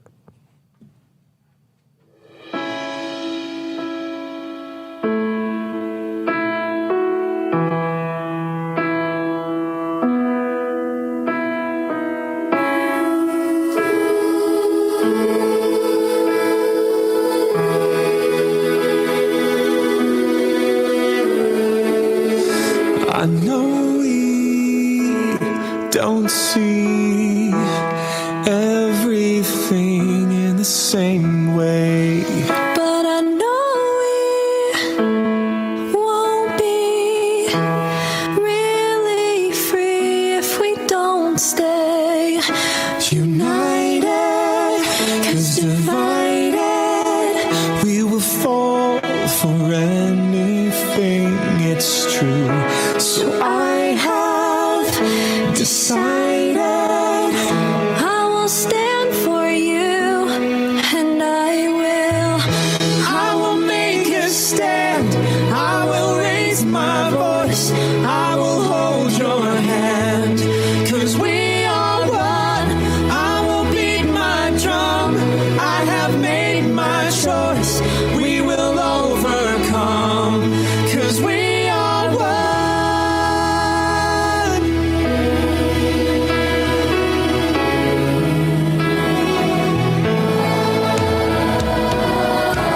Some say there's no way your way will ever be okay. They say the best days are behind so wide, and you will find The times when the best men defend every friend, neighbor, countryman. But now there's nowhere where you can speak your mind. But I will make a stand. I will raise my voice. I will hold your hand. 'Cause we are one. I will beat my drum. I have made my choice. We will overcome. 'Cause we are one. Times may change, but truth remains. We won't be silenced, won't be chained. 'Cause injustice anywhere threatens justice everywhere. I will make a stand. I will raise my voice. I will hold your hand. 'Cause we are one. I will beat my drum. I have made my choice. We will overcome. 'Cause we are one. I will make a stand. I will raise my voice. I will hold your hand. 'Cause we are one. I will beat my drum. I have made my choice. We will overcome. 'Cause we are one.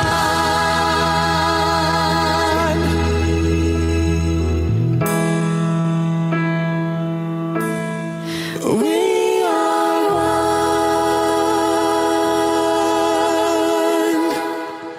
When that song, I asked David to write that song.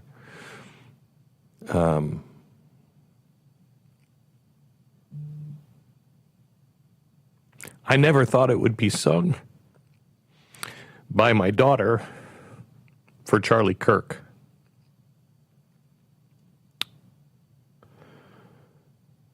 It's amazing how the Lord works.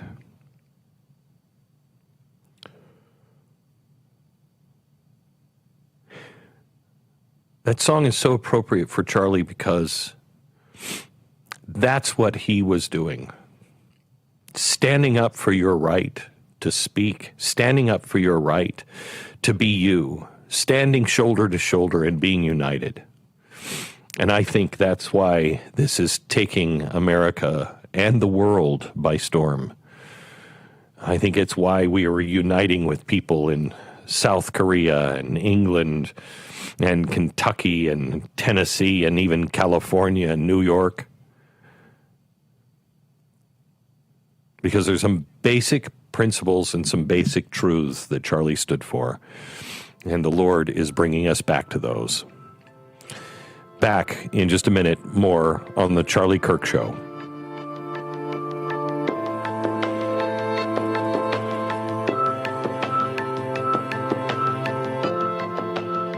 Today, Yep, your worst nightmare. Your car broke down. Now you're worried if it's going to cost you a fortune in repair bills. Unless you already called CarShield, the legit #1 auto protection company in the country. When you're protected with a plan through CarShield, the process is smooth like ice and done in as little as 3 steps. 1. First, the tow truck takes your car to the shop. The cost of towing, covered when you got a plan through CarShield. Next, you probably need to get around while your vehicle's being repaired, right? 2, plans through CarShield have rental car options too. Then comes the best part. 3, when you pick up your vehicle, you don't have a big repair bill to worry about. CarShield administrators get your covered repairs paid directly to the shop, so you're back on the road with no worries. Call now to get an affordable plan through CarShield for your vehicle before it's too late. When you call CarShield, whether you got a small problem like a power window motor that could cost a few $100s, or a big problem like an engine or transmission that could cost you thousands of dollars, you're taken care of. CarShield is the #1 auto protection company in the country, and their administrators have paid out more than $1 billion in auto repairs. That's billion with a B. CarShield is the choice that gives you the CarShield guarantee. Your rate never goes up, and your coverage never goes down, no matter how many claims you have. Look, it's inevitable. As your car or truck ages, the parts and components are gonna fail. It's not worth the risk. Call CarShield now. Waiting until your car breaks down is too late. Call CarShield for coverage on up to 5,000 parts and get the CarShield guarantee, where your rate never goes up and your coverage never goes down, no matter how many claims you have. Call 800-653-8201. 800-653-8201. Fellow Americans, did you know a war is being waged right now for how you spend your hard-earned dollars? Over 100 countries worldwide are preparing to switch to a digital currency. Now, this means cash will be replaced by money governments can monitor and track. This tracking makes it possible to collect data from every purchase you make and the ability to decide what you can buy and when you can buy it. What's more, your assets can be frozen or even seized. I'm appalled at such an assault on financial privacy. My friends at Swiss America have a report called The Secret War on Cash with an action plan to protect your financial privacy. So please, call or text the number on your screen for a free copy. With the growing reality of a government-backed digital currency, the time to act is now. So call or text the number on your screen for your free Secret War report.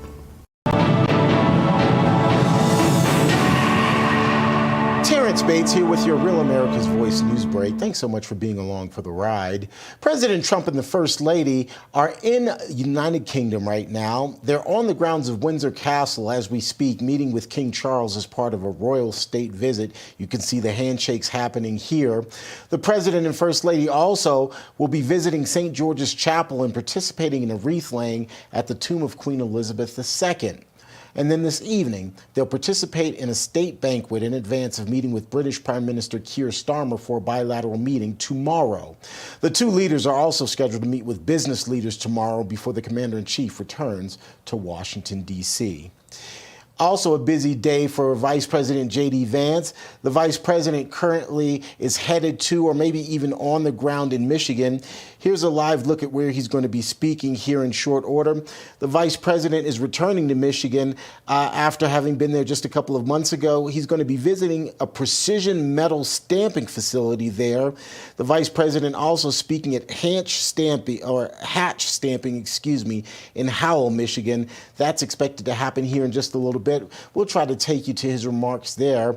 And then back in the nation's capital, FBI Director Kash Patel is once again on the hot seat, this time in front of the U.S. House. He is speaking before the House Judiciary Committee after yesterday speaking before the Senate Judiciary Committee. Here's a look at that hearing that is ongoing.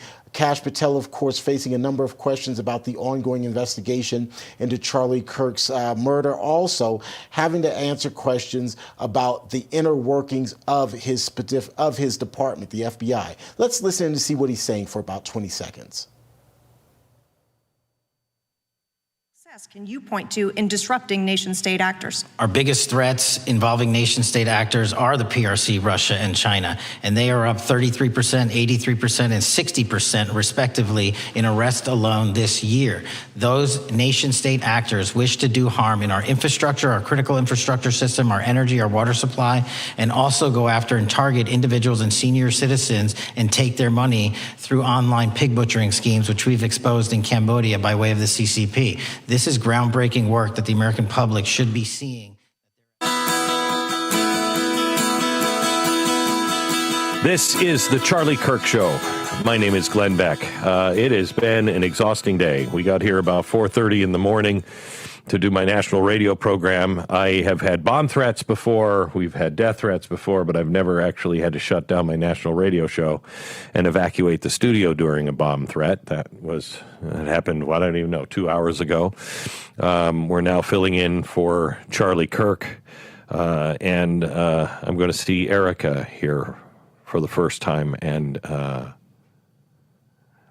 I don't know. I mean, that might not be good for her to see me because I'm going to be a soppy mess. I've had You're surely going to embarrass yourself. I am.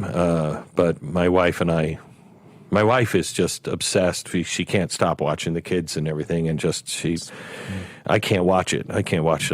I'm having a hard time looking over in this corner because Erica did her speech right there last week. Anyway, Anna Paulina Luna is here. Hello, Anna. How are you? Hi, Glenn. You were a dear, dear friend of Charlie Kirk's. How are you holding up? I don't think anyone can ever anticipate something like this happening, but what I can tell you is Charlie would not want us to throw in the towel. And so I know that right now everyone in the country, for good reason, is still kind of grappling at what happened. But what I am happy to see is the overwhelming support, not just in voter registration, but the amount of young people, especially over 30,000 requests for college campuses. No, don't diminish that. It's now 56,000 chapters that have been requested to be open. Not new members, 56,000 chapters.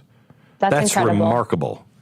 It is. And I know that in the end, no matter what, Charlie really did win, because even half of that number would make an incredible difference on these college campuses. And just a little bit, I guess, Glenn, of how I initially found Turning Point. This was a little quantum breadcrumb, right? Like everyone, at some point in your life, you're going to see these little kind of God winks that will pop up and let you know that you're on your right path. But I remember being in my finals week when I was getting ready to graduate from college at University of West Florida. And I saw these two girls and they were tabling and they had these pins that said "Big Government Sucks."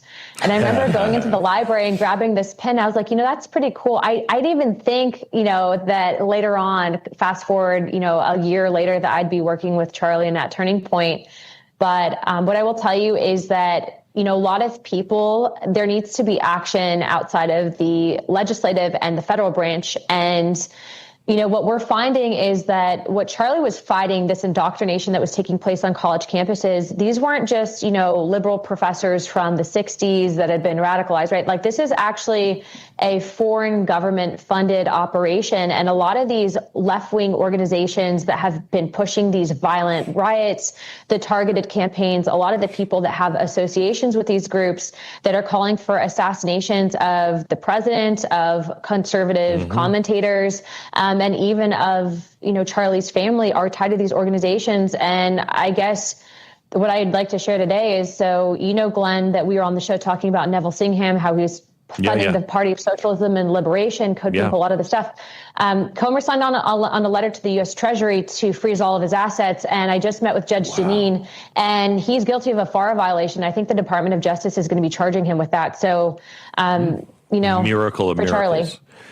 Miracle of miracles. Yeah, we were just talking about this new George Soros information that Ryan Morrow has just released, or is it 1:00 Eastern yet? And you're going to be able to get George Soros on RICO charges, something I've been asking for 15 years, and it's happening. I think, there's just no better name to name Charlie's movie than Turning Point. I mean, we are truly at a turning point, and I couldn't be happier. I'm glad that everyone is doing what needs to be done, because Charlie ultimately was a freedom fighter, and everything that he was doing, the GOP failed to recognize, and he was able to transcend politics, but then also able to share his message. And so, yes, it's been extremely hard. It's been even harder to see some of the commentary coming out of people that I have to walk by every single day up here on the Hill, and not knowing him and then continuing this rhetoric. But what I will tell you is a lot of them know the truth, and that he was not what they painted him out to be. And I am happy that he has the team in place that's standing with Turning Point, because I know that this organization is going to continue, not just for voter engagement and for youth engagement, but to really help fight back. And I think that there are a lot of very powerful people now that are listening to what needs to be done. And this is the change that we needed. Anna Paulina Luna, thank you so much. The one thing that's come to me in prayer several times is, these are not enemies of yours, Glenn. These are not enemies of yours. These are enemies of mine. And he will deal with them. We just have to do the next right thing and stand exactly where he asks us to stand. Anna Paulina Luna, thank you so much. More with the Charlie Kirk Show and Mike Lee next.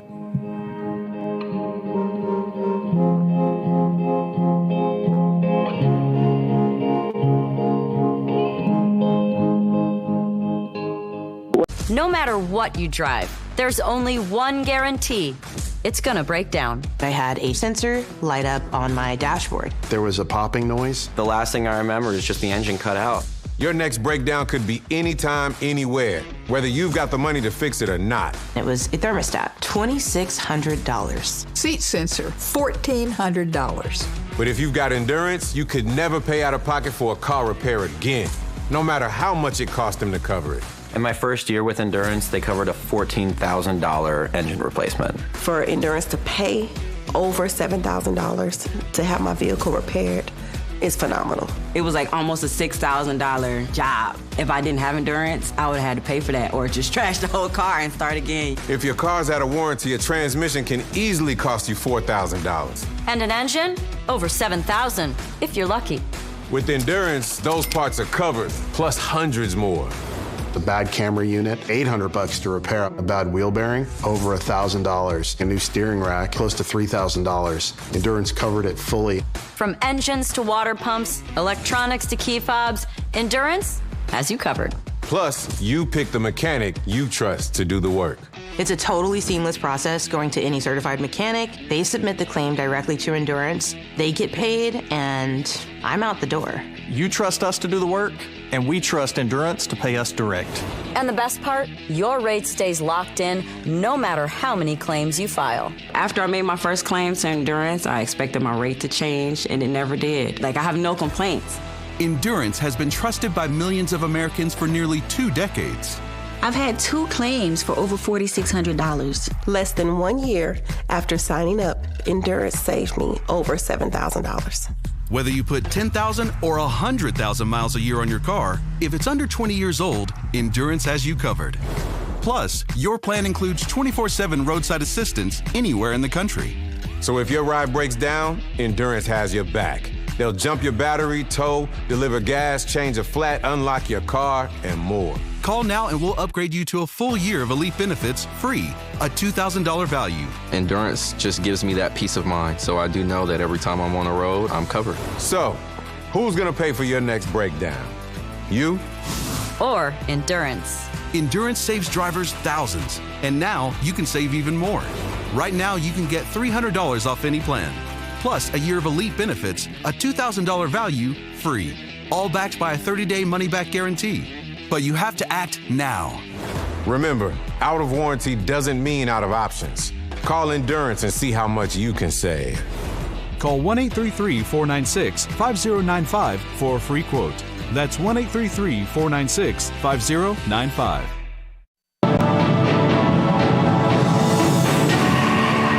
Terrence Bates here with your Real America's Voice News Break. Thanks so much for being here with us. It is a busy day for top Trump administration officials. The president himself is overseas. He's in England as part of a royal state meeting there. It's a royal state visit. He's meeting with King Charles as we speak. Okay, so there's the video right there.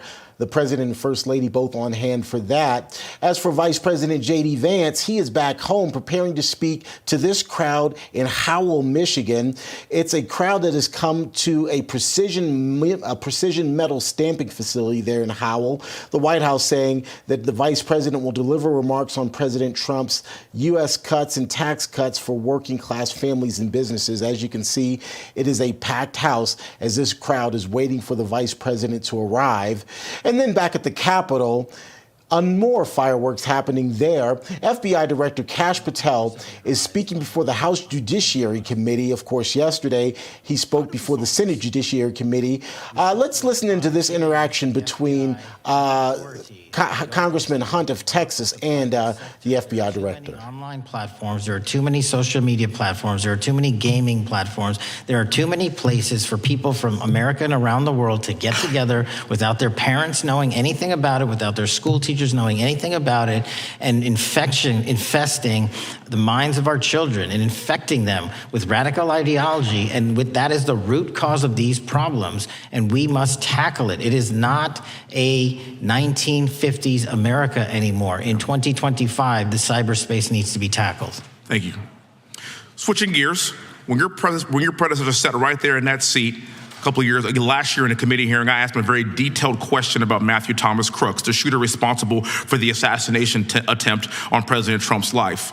I did get an answer from Chris Wray that day, and I submitted written questions to the FBI and into the record of this committee. And I want to resubmit those questions today because I think we are still awaiting answers to those questions. So, Mr. Chairman, I'd like to submit some for the record, please. So that's just some of the testimony from Kash Patel, the FBI director, before the House Judiciary Committee. We'll continue to cover it for you.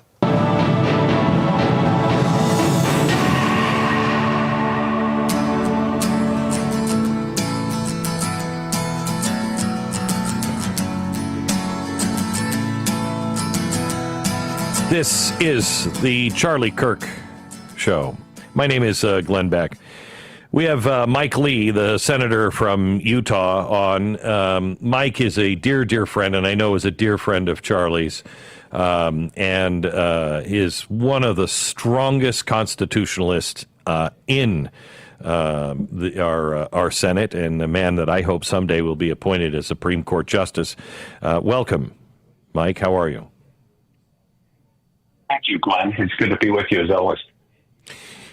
Can I talk to you just about Utah here for a second? I mean, if this is happening in Utah, this is everywhere. It's shocking to me that it came from Utah, although maybe not so much, seeing the response of UVU and the president of UVU. Do you have any comments on that? All of this is shocking. The events of last week are still echoing through our minds, many of us. Stunning that it happened, stunning that the killer was from Utah. There are things within Utah that don't make sense right now.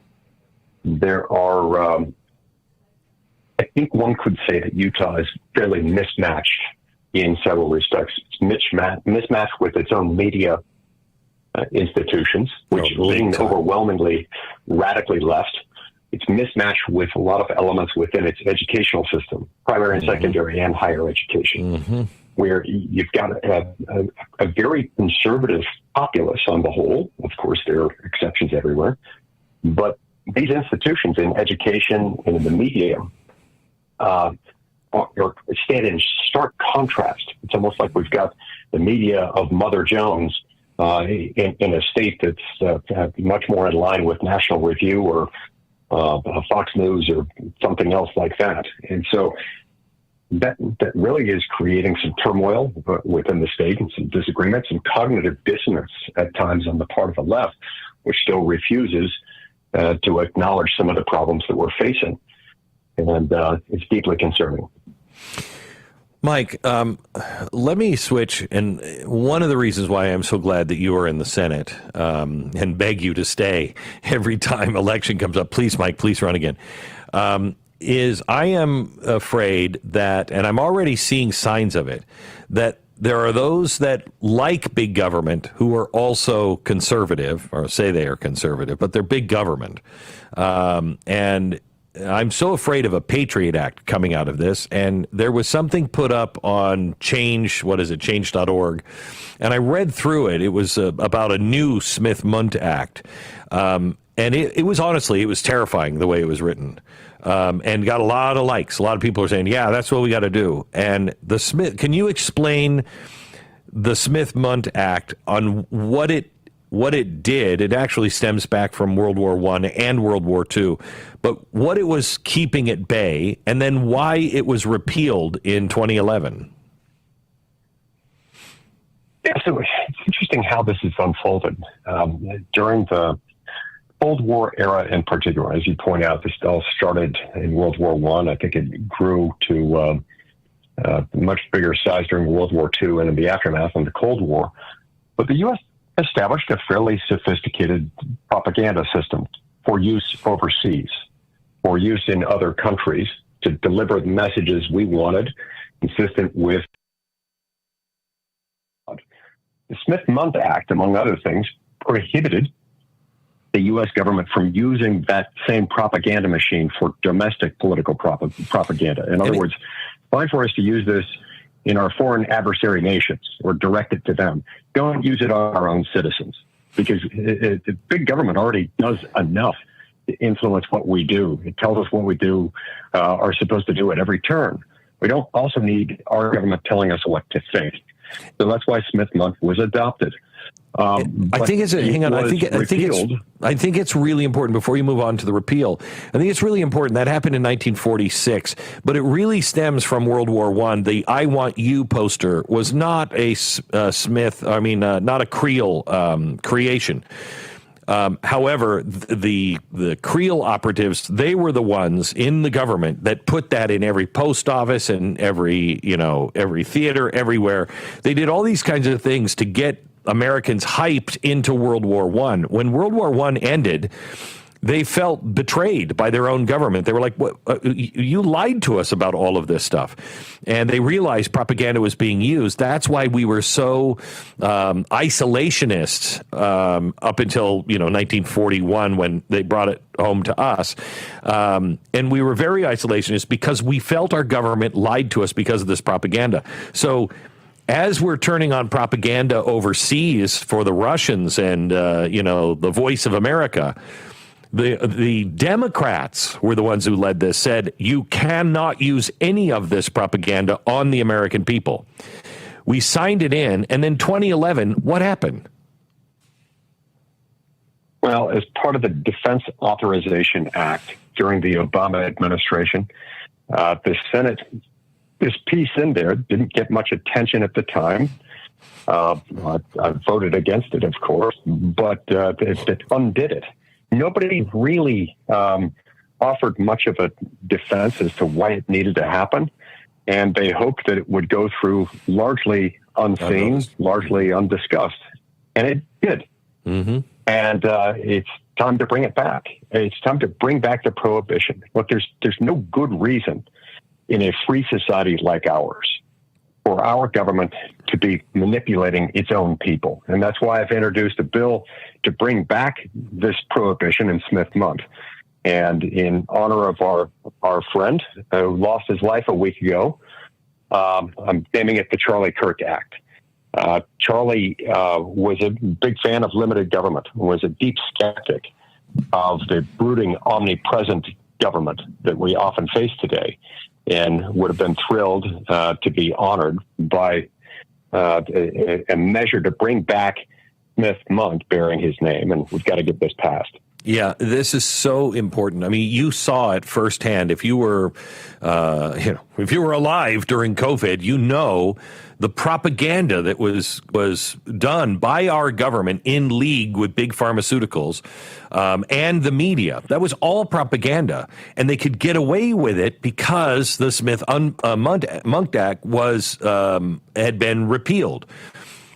All of the stuff that you have gone through with propaganda, where they are setting up, truth squads, where the government will say what's true and what's not. All of that happened because of the repeal of this act in 2011.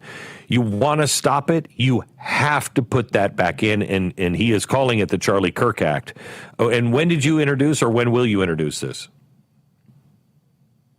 We introduced it this week. I believe it was yesterday that it was formally introduced. May have been the day before. But it's time for it to happen. Look, I have yet to hear a really good, effective defense of the repeal of Smith-Mundt.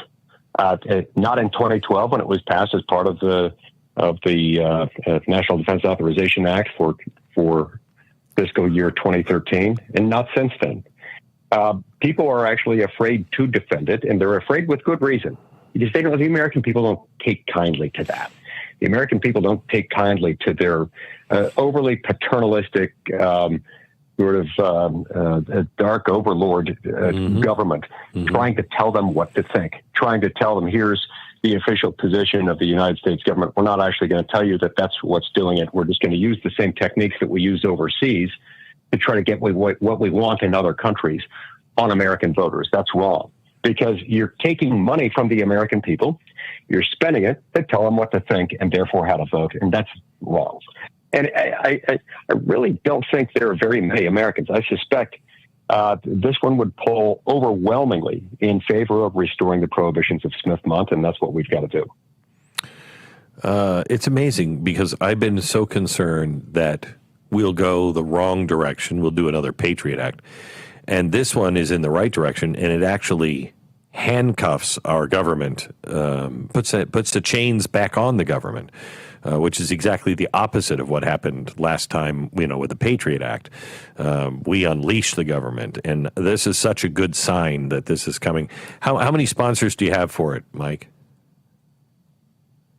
I'm not sure on that. I should know that, and I don't. But we're gathering sponsors still. We can use all the sponsors we can get. And so if you're listening today and you're not sure whether your senator supports it, ask him or her to get behind it and to co-sponsor the Charlie Kirk Act. Heaven knows we need it.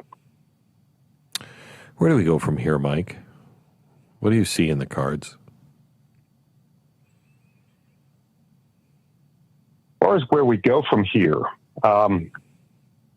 with this particular bill, we've just got to continue to send a message that if we learned anything from COVID, if we learned anything from who knows how many other incidents, how many other episodes or seasons when the government got too involved in telling us things that turned out to be true, that turned out to be very untrue and turned out to be manipulative, the more we can get that message out and just remind people of the fact that governments are there to do some very simple tasks to protect life, liberty, and property. This government in particular is there to provide for our national defense and perform a handful of other tasks identified in Article 1, Section 8 of the Constitution. Happy Constitution Day, by the way.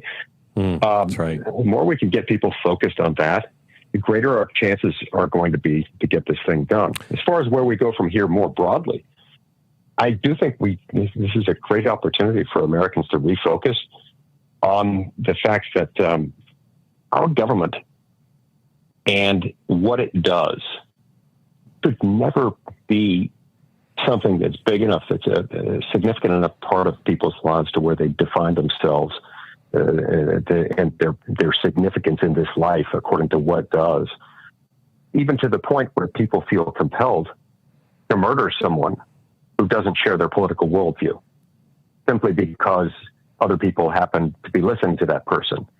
Part of what was so tragic about this event is it was apparent a week ago. Charlie Kirk wasn't taken down because the shooter didn't like, I don't know, his choice of apparel or what he likes to eat. It was based on his political views. That should by itself be a signal to us that something's gone terribly wrong. This government has gotten way too big. It's gotten way too prominent, and we need to bring it back. And it's a good way of wrapping it back into Constitution Day. When we celebrate Constitution Day, we have to remember that the whole point of the Constitution is to restrain government. Laws typically restrain individuals. The Constitution's whole purpose is to restrain government. Every provision in it is there as a restraint on government, and we need to accept it as such. Senator Mike Lee from the great state of Utah. Thank you so much for talking to me, Mike. I appreciate it. Next, I'm going to talk to one of the leaders at TPUSA. Where do we go from here? How do we continue to win elections? What is the future for TPUSA?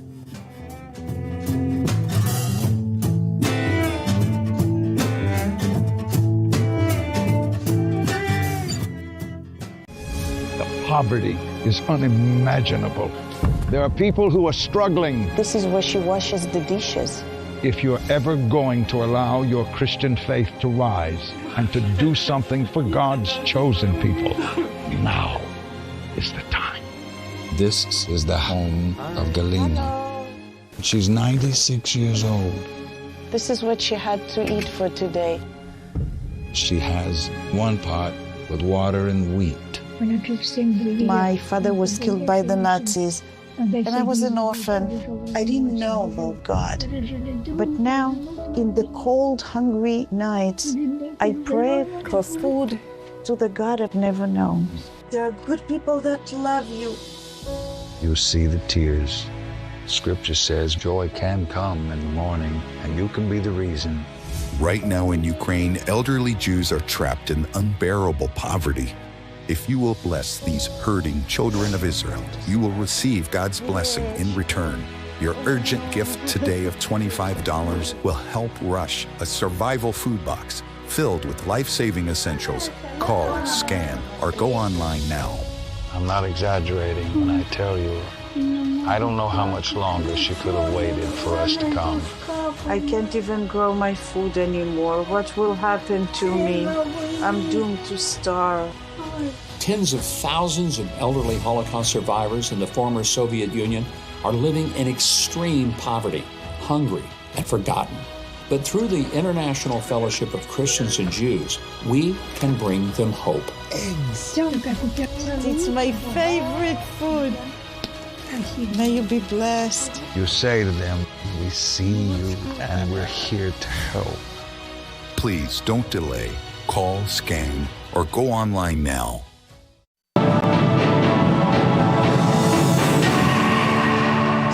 Welcome back to this Real America's Voice News Break. I'm Terrence Bates.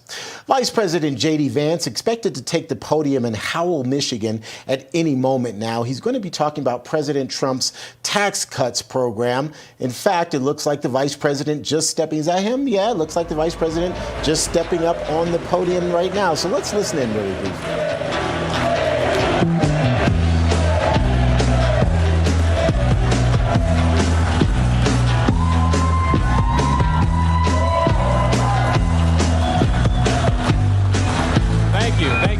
Please. Thank you all. Well, it's great to be here in the great state of Michigan. I always loved coming to Michigan on the campaign trail, and I'd always said, you know, the most dangerous place maybe this Ohio State grad visited was Michigan on the campaign trail, but you all were always kind and friendly and good to me. We love you too. Thank you, sir. It's good to see you again, man. I'm not going to do that here. Somebody yelled out OH. I'm not doing that here.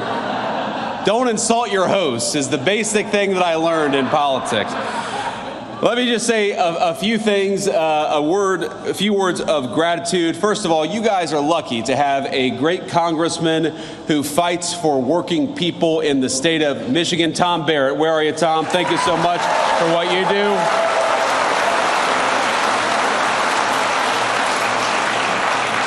We talk a lot about the working families tax cuts. We talk about no taxes on overtime, which we are proud to deliver. No taxes on tips, which we are proud to deliver. The lowest taxes that we've had in this country in a very long time, because Tom Barrett went to Washington and fought for the people of this district. Thank you so much, Tom, for everything that you do.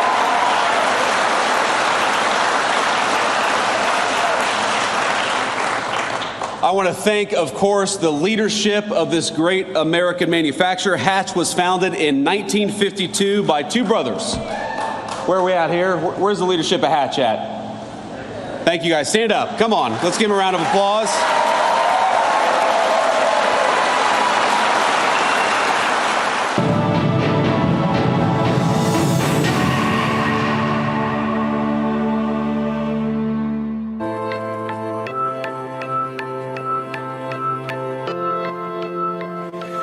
Welcome to the Charlie Kirk program. My name is Glenn Beck. It has been a true honor to fill in for Charlie today, and we're going to be kind of hanging around for a few days until Sunday. But the feeling here is godly, very godly. Tyler Boyer's with us. He is the COO of Turning Point Action. We just played a clip of Charlie and I talking right after the election last time. And I've talked to people who said, what you guys have planned for the midterms and even looking forward to 2028 is awesome. Going to make it look like child's play what happened last time. Are you concerned at all? Glenn, thank you for that. I mean, obviously this has been a lot to process this whole last week. I bet. I'm the COO because Charlie's the CEO. So losing, the head of the household here has been tough, I think, for all of us. But the beautiful part about what we've done and we've been doing is we've been putting our pen to paper this entire time, really focused on what the plan is, like you mentioned. Focused on 2028 and working our way backwards from that, looking at 2032 and working our way backwards. And when you do it, when you take that process, I mean, that's the way that the left does it. When you take that process, you can actually formulate a plan pretty quickly. And that's what we've done with our Chase the Vote initiative. The really great thing is Charlie was not a guy, you weren't joining because you were a fan of him. I mean, he was teaching principles. Yeah. So the base is principle based. That's right. And that's really a healthy thing. Yeah, I mean, that's at the core of the elections. 2028 in particular is really focused on the grassroots.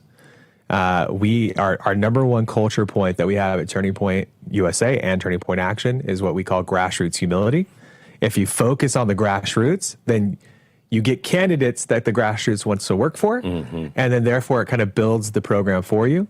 And that's really the beauty of Turning Point, and where we felt like we had to step up, really coming out of the 2022 election, when we realized that everybody was not being honest at what I call the Republican establishment, the core at the I like to call them the evil empire, the National Republican apparatus, the evil empire, whatever you want to call them, but the apparatus itself was kind of lying to people and saying, hey, we've got this handle, we can do this, do this, red wave, and they didn't show up with anybody. And so we knew, and this is the beauty of Charlie and what we had done, was we had seen the culmination of how many people kind of became disciples at Turning Point, and we knew that we could take that, and we had to take that talent and convert it into action. And so that's what really built the C4 plan heading into 2024. It's really interesting thinking about the coverage leading up to the election. Turning Point, I think, was really put on the line by the coverage. And I think this was intentional. There was a big belief that if Trump lost, if this didn't turn out the right way, there was someone to blame at, and it was you and Charlie. It was Turning Point. That was the big setup beforehand. Oh, well, you're going to put Charlie Kirk in ahead of your turnout operation? I mean, was there a moment where you were like, this is really a moment that's going to make or break not only the country, but also this organization? The beautiful part about being right next to Charlie Kirk for as many years as I've been is that it's a pressure cooker, unlike anything else. Even with the little small stuff in the early days, is that we live for this pressure. I mean, that's at the end of the day, you talk about Super Bowls, the Super Bowls. That's what you have to, that's what you want. You want the coverage. You want to invite in all of that. So I think the real beauty in this story from this last election cycle, and I'm so glad everything worked out the way it did, not knowing at the time that it was going to be the last time that we would, run a race together, right? Like do the work, because that wasn't the plan. Right. That was never the anticipated outcome here. But looking back, it's been really hard thinking about all this last week. I value that, and those individual experiences where it was tough, where people did put all that pressure on us.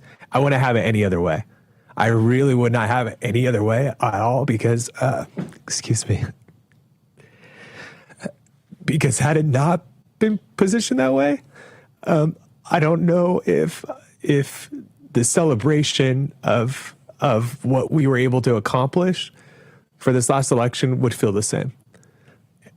And what that would lead into for this next election cycle in the future, now what the legacy of Charlie Kirk will be. And so that's what we have to live up to. That's what we have to do. We are your friends because we're your friends, but we also believe in your mission, and we know what you guys are doing. We are here for you at any time, anything you need. Thank you very much, Glenn. I appreciate that. Thank you. We love it means you a lot. And we love everybody at Turning Point. If you want to get involved, go to turningpointusa.com.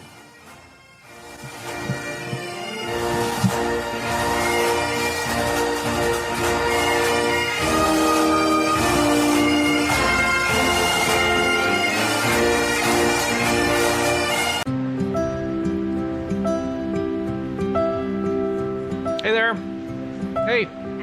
Hey there, how are you? I'm with Disabled American Veterans. I was wondering if you had a quick minute to thank America's veterans for their service and sacrifices. Of course, why not? Oh, sure. Absolutely. Sure. All right. Hey, well, come on in here. I'm just going to hit record on this. I would like to thank you from the bottom of my heart. I can't even think of the words to say of how grateful I am. I just want to tell you guys how much you appreciate it. But most importantly, I want to thank you for your courage and bravery. Wow. Just thank you. Someone here who'd like to say something to you. Oh my God, you guys are awesome. Someone has something they want to say to you. Goodness, how's it going? Oh. So I just want to let you know how much you appreciate it. How much you appreciate it. I just feel honored for everything you've done. Thank you for myself. Thank you for everybody. I get to live every day, in peace because of you. A lot of people thank us, but we want to take the time to thank you, honestly, for giving back. And when you give to DAV, you are supporting veterans like Dave, myself. So thank you so much for your. Thank you. You guys are amazing. Thank you. Thank you. You can say thank you to our nation's heroes by calling the number on your screen right now and giving your monthly support of only $19. Say thank you by going to helpdav.org right now and give just $19 a month. When you do, we'll send you this DAV blanket as a thank you and a reminder that you support those who served. Please call or go online to helpdav.org right now. Your support says thank you to our nation's disabled American veterans. I'm a J6er. I spent 1,143 days in prison. I'm a J6er, and I spent 3 months in jail and about a year in prison. I spent 4 years out of an 18-year sentence in prison. J6ers have been smeared and defamed by the media, persecuted by the government, and treated like terrorists. In reality, J6ers are patriotic men and women, mothers, fathers, sisters, and brothers from all walks of life. Stand in the Gap was founded to stand in the gap for J6ers working to rebuild their lives after being incarcerated. And we need your help.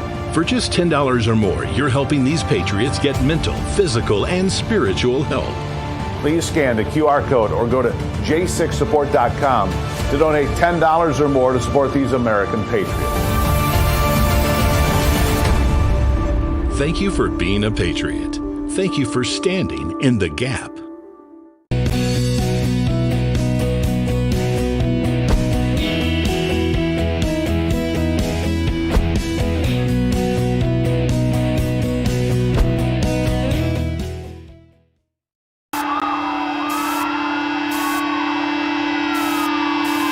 This is what happens when the fourth turning meets fifth generation warfare.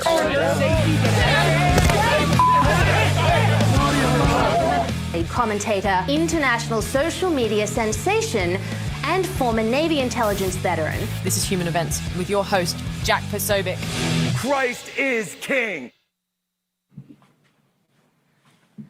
Ladies and gentlemen, welcome aboard today's edition of Human Events Daily. We're here live in Phoenix, Arizona. We are in the Charlie Kirk studio. Today is September 17th, 2025, Anno Domini, and I have the honor of being joined by one of my heroes in the conservative movement, a legend in this movement, someone who paved the way for everything that is going on now. A guy that I used to listen to when I was on deployment, a guy whose show I used to download when I was living in China, Glenn Beck. Thank you. Such a big fan.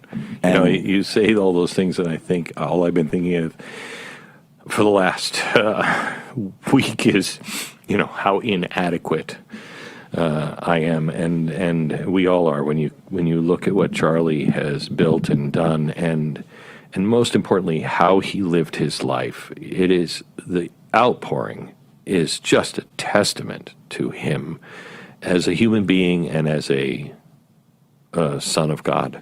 Well, and Glenn, you and I were just sort of chatting in the break here that when something like this happens, when a horrific evil like this happens, the first question, of course, Christians, non-Christians, believers, non-believers, everyone asks why. Mm-hmm.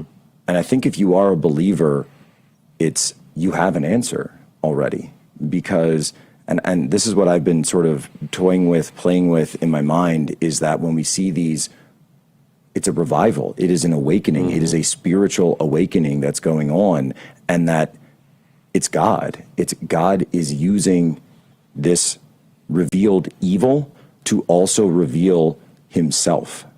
Do you think God is revealing himself right now? Oh my gosh, yes. You'd have to be blind not to see that. There's two things that come to mind. Yeah. One, God didn't want this. God didn't plan this. God didn't have anything to do with this. This was evil that did this. But I'm a recovering alcoholic, and I relate this to a few summers ago. I was building a house, and I have absolutely no skill at all. I am the first to be eaten if society goes down, because I have no skills. But I wanted to be involved. I'll have to get you involved. My brother is that's what he does for a living. So eat people like me? No, the house stuff. Okay, so I just wanted to help out. But if you were hungry enough, yeah, I just wanted to help out and help be a part of building the house. And so I was cutting wood, and I measured and double measured and then cut and then stacked it all up. And I went to the guys after I finished a big pile of wood, and I said, what else can I do? And foreman came over and put his arm around me and said, Mr. Beck, you know what? It's your money. So whatever you choose to do, we are fine with. But I just want you to know, every cut you made, we had to recut. It was wrong. And I thought, I tried so hard. As an alcoholic, I can't tell you in my early part of my life, up until I was 35, how many times I cut everything wrong. I cut more wood, and it was all wrong because I was doing it my way. And nothing was good. Nothing was good. And then I found the Lord, and I found redemption, and I got into the waters of baptism. And when I actually worked that, when I actually understood the redemptive power of Jesus Christ, all of a sudden, my whole life changed. And the things that I had thought were so bad that I had done, the Lord took and used all of those things to help me connect to people that I couldn't have connected to before. It put me in places that only the Lord could make it right. the Lord being a carpenter is so good, because he'll come in and we've cut all this wood and it's all been wrong. And yet he'll take that and make something so much better than any of us could imagine. And there's not a scrap, there's no sawdust left. There's not a scrap of waste. There's no waste. There's no waste with him. So he comes in and he sees what's happened, what we've done with Charlie, because this is going to continue to happen unless we learn our lesson. We have to wake up. Yes. And this will continue to happen unless we learn our lesson. So please wake up now. But he sees this mess that we've made. And there's enough of us that are prepared to go, Lord, make it stop. Help us, help us, help us. And he is infusing his power, his glory, and he's taking all of the scraps that somebody last week took and cut all of this wood, and he's taking all of it, and there's not going to be any waste in this event, and it's going to be glorious. You're watching God in action. You are witnessing how miraculous this guy is. No matter what we do, he's not going to be thwarted. No matter what happens, he's going to win. And it's like we didn't have to put up a tweet or a call to action or a organized, a form or a sign up sheet. We all knew inherently that when a great evil has been inflicted upon the land, inflicted upon the people, that the way to respond, the first thing you do is you gather together and pray. And I remember this in the context of hearing so many people, Glenn, and I know you remember this, is saying, don't pray. Prayer doesn't have power. And I said, who would say that? Who would want that? And the other side, right? The dark side. Read some Screw Tape letters, and you'll find out exactly where that's coming from. Yeah. That's because it causes pain to evil when people pray, and especially when people gather to pray. And so this is why churches exist. This is why consecrated bells, et cetera, et cetera, et cetera. And yet here in this instance, people just did it on their own. They did it on their own because there was a call to action that came out, and anyone with ears to hear heard it. Yes. Charlie, you could have killed any of us. You could have killed you, could have killed me. Wouldn't have been the same. No. Charlie was testifying. He went, is there a more glorious way to go out? I don't mean to say it this way, but you know what I mean. I know what you mean. Is there a more glorious way to go out than testifying to the truth of the Lord? Is there any? I mean, I know right where he went. I know right where he went. And that was glorious for him. Glorious, horrible for us, horrible for his family, but glorious for him. And I think when you saw, Martin Luther King said, if you put evil against good, it's got to be good. Real, honest, not, grassroots good, real, honest, integrity, good. Next to real evil, people will always flock to the good. They will always flock to the good. Because, I'm reminded of the exorcists. They say that when you have someone who has those so many imperfections, that's where the evil plays on. Yes. The evil uses that against you, and they'll pick at it, and they'll pick at it, and because you're self-conscious of it, because we all know, right? We have a self-conscious. That's where the word comes from. So our conscience is telling us that we have done this evil, we have done this wrong, and that is why it's considered a spiritual purification. Charlie was the purest of all of us. And he was the only one who could go up against such evil. I feel bad for the people who don't have this. I really do. How lonely, how dark, how desperate, if you have this and you know it, it gets you through. It just gets you through it. My wife, she texted me last night. She said, it feels like we're living through the Bible. We are. She said, and these things I think we're living in the last book of the Bible, but that's a different story. I wasn't going to go there. But I didn't go there with her either. But you know, and she's tough. Erica's tough. But it's you see these things, and for those of us that have studied this, that feel this, that have lived this, it's something that even I think so many people who aren't believers are saying, okay, you guys know something. You guys have some kind of secret. Mm-hmm. What is that secret? And I just say, come on in, guys. It's God. Doors open every Sunday. Books right here. You find it. It's not that hard. Everywhere. Just try. Just go. It's not hard. You just go. Tyler said the other day. We are absolutely looking at. We're living in biblical times, and we are seeing. We just saw a prophet. I think. I mean, think of all the prophets of old. Mm-hmm. I mean, it usually doesn't end well for them either. But John the Baptist will tell you all about that. Right, and you look at them, and you see somebody that God takes at a young age or whenever they're ready, and he just changes them. And Charlie was always amazing. But around 2017, 2018, somewhere in this area, maybe 2020, he changed. He became a tool in the hand of the Lord.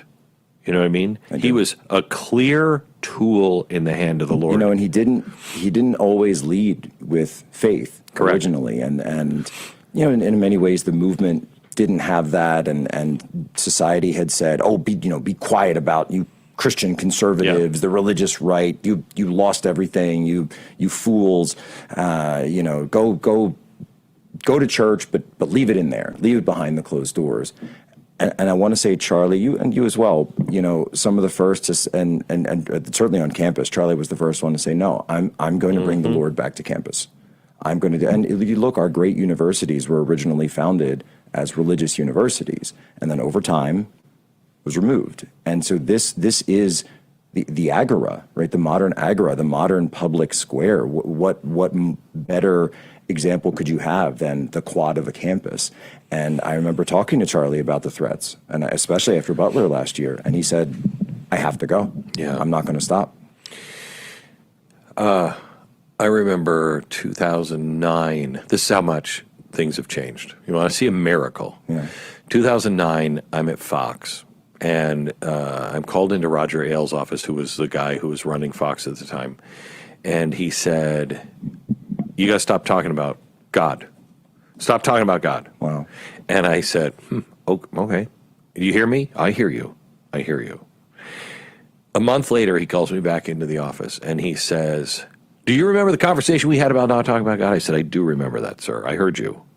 And he said, do you know how many times you've mentioned God in the last 30 days since that conversation? I said, you counted? No, I don't. And he said, I can't remember the number. It was like 93 times, something Excellent. like that. And I said, it's what I believe. It's core. It's fundamental to what I believe. Right.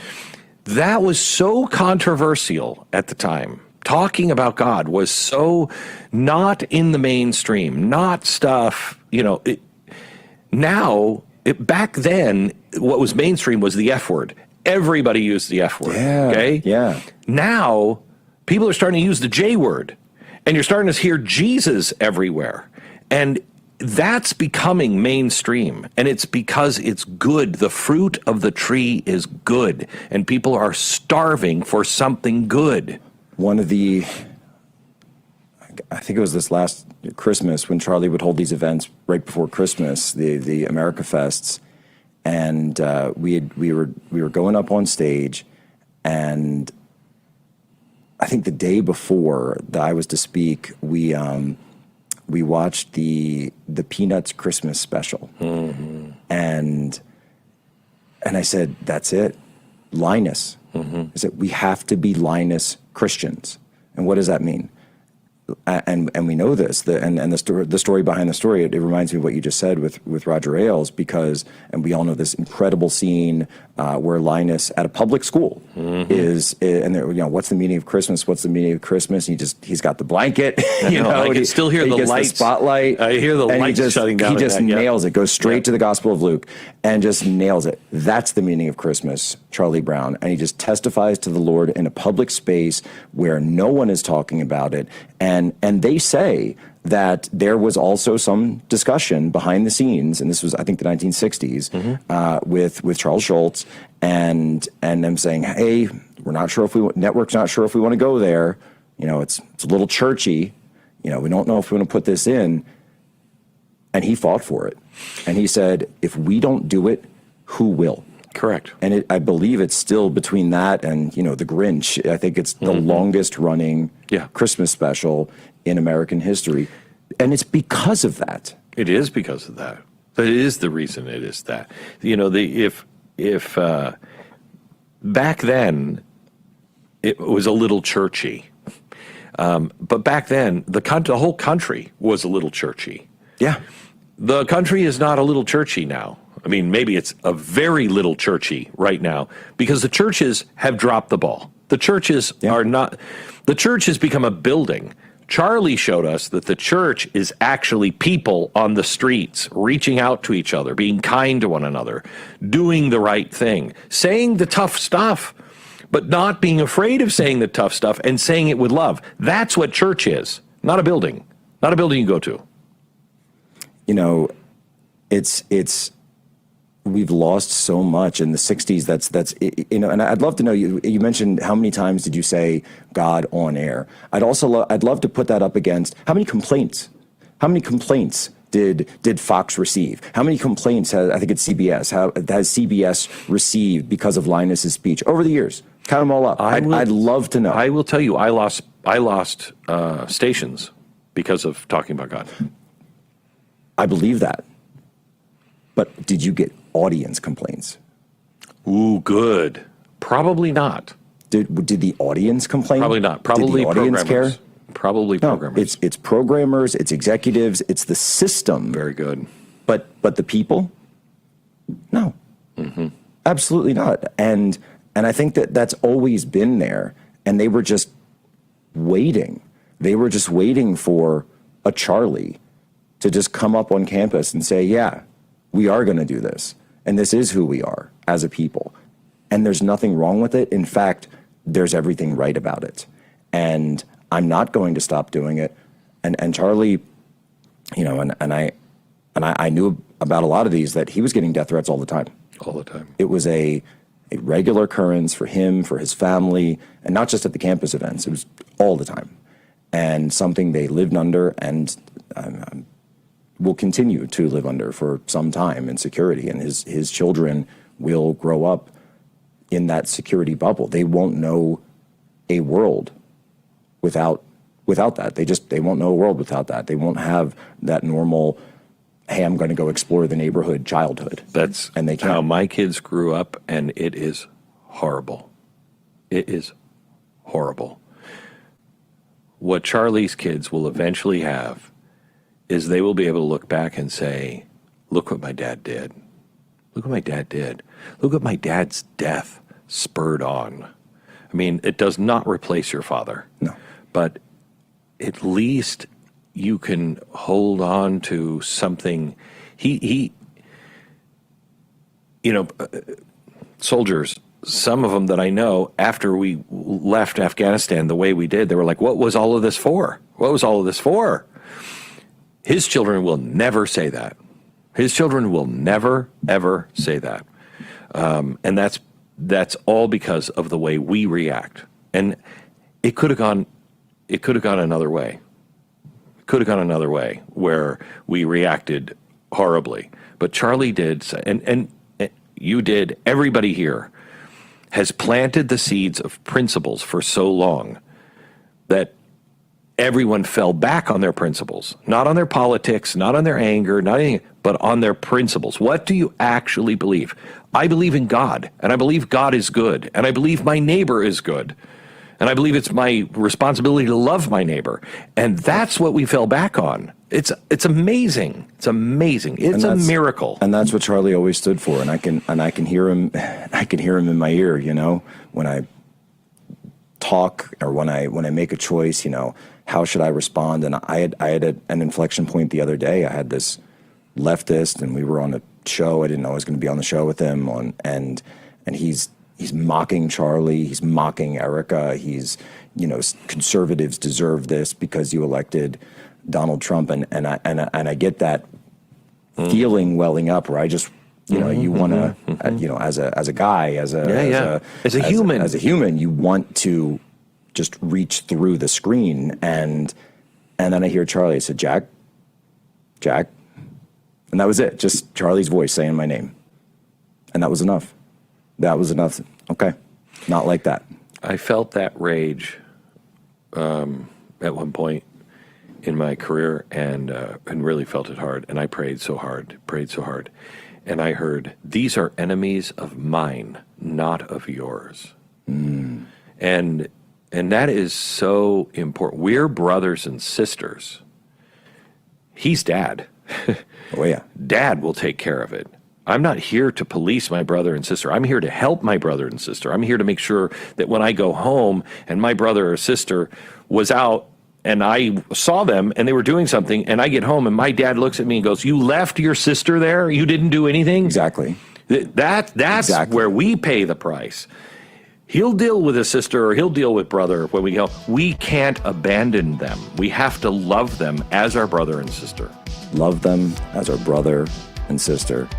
Glenn Beck, thank you so much for being here, and thank you again for the golden EIB microphone, and it's here, and I get why he did it.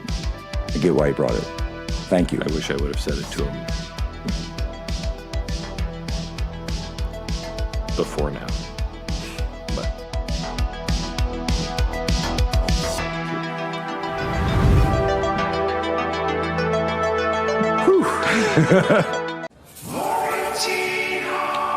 Yikes. Leaky refrigerator coil card. Oh no. But your future is bright with an American Home Shield warranty to protect your covered home system. Don't worry, be warranty. Thinking about long-term care? Think AMAC. Rosemark Advisors, the financial division of AMAC, specializes in alternative solutions for long-term care planning. We help AMAC members prepare for future healthcare needs without compromising their retirement goals or financial security. But that's not all AMAC has to offer. AMAC is America's leading conservative advocacy and benefits organization. So when it comes to long-term care and so much more, think AMAC. Hello, my friend. Pat Boone here. You know our country's under financial assault like never before. Our government has put us $34 trillion in debt. The interest alone's more than we spend on military defense. And what's worse, other countries no longer believe the U.S. is a safe place to invest. There's a growing international movement to dump U.S. dollars at a record pace. Some economists say this may signal the end of the dollar. Now, these countries are instead buying gold, and I'm suggesting you do the same. My friends at Swiss America have been helping Americans like you and me for over 40 years to buy physical gold and silver for delivery to our homes or held in our IRAs. I've trusted Swiss America for nearly 25 years now, and you can trust them too. So don't wait. Call or text the number on your screen today for financial peace of mind in these troubling times.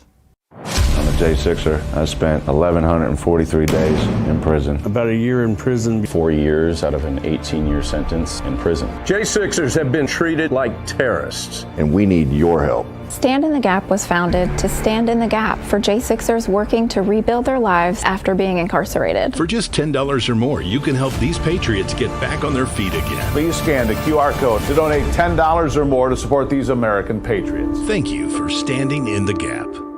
Did you know that thousands of authors across the country have written books and published them with Page Publishing? If you've written a book, Page Publishing can help you through the process. We cut through the confusion of the publishing world to make it easy for you.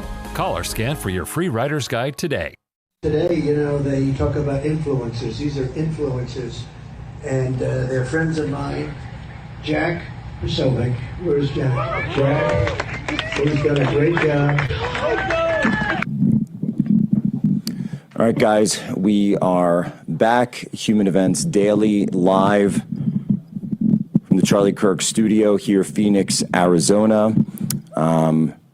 We do know that I know there was some news earlier today about Turning Point yet again, not just the organization, but actually the physical building. There was a suspicious package. That was the first call that I got this morning, that the facility was going to be on lockdown, and it was.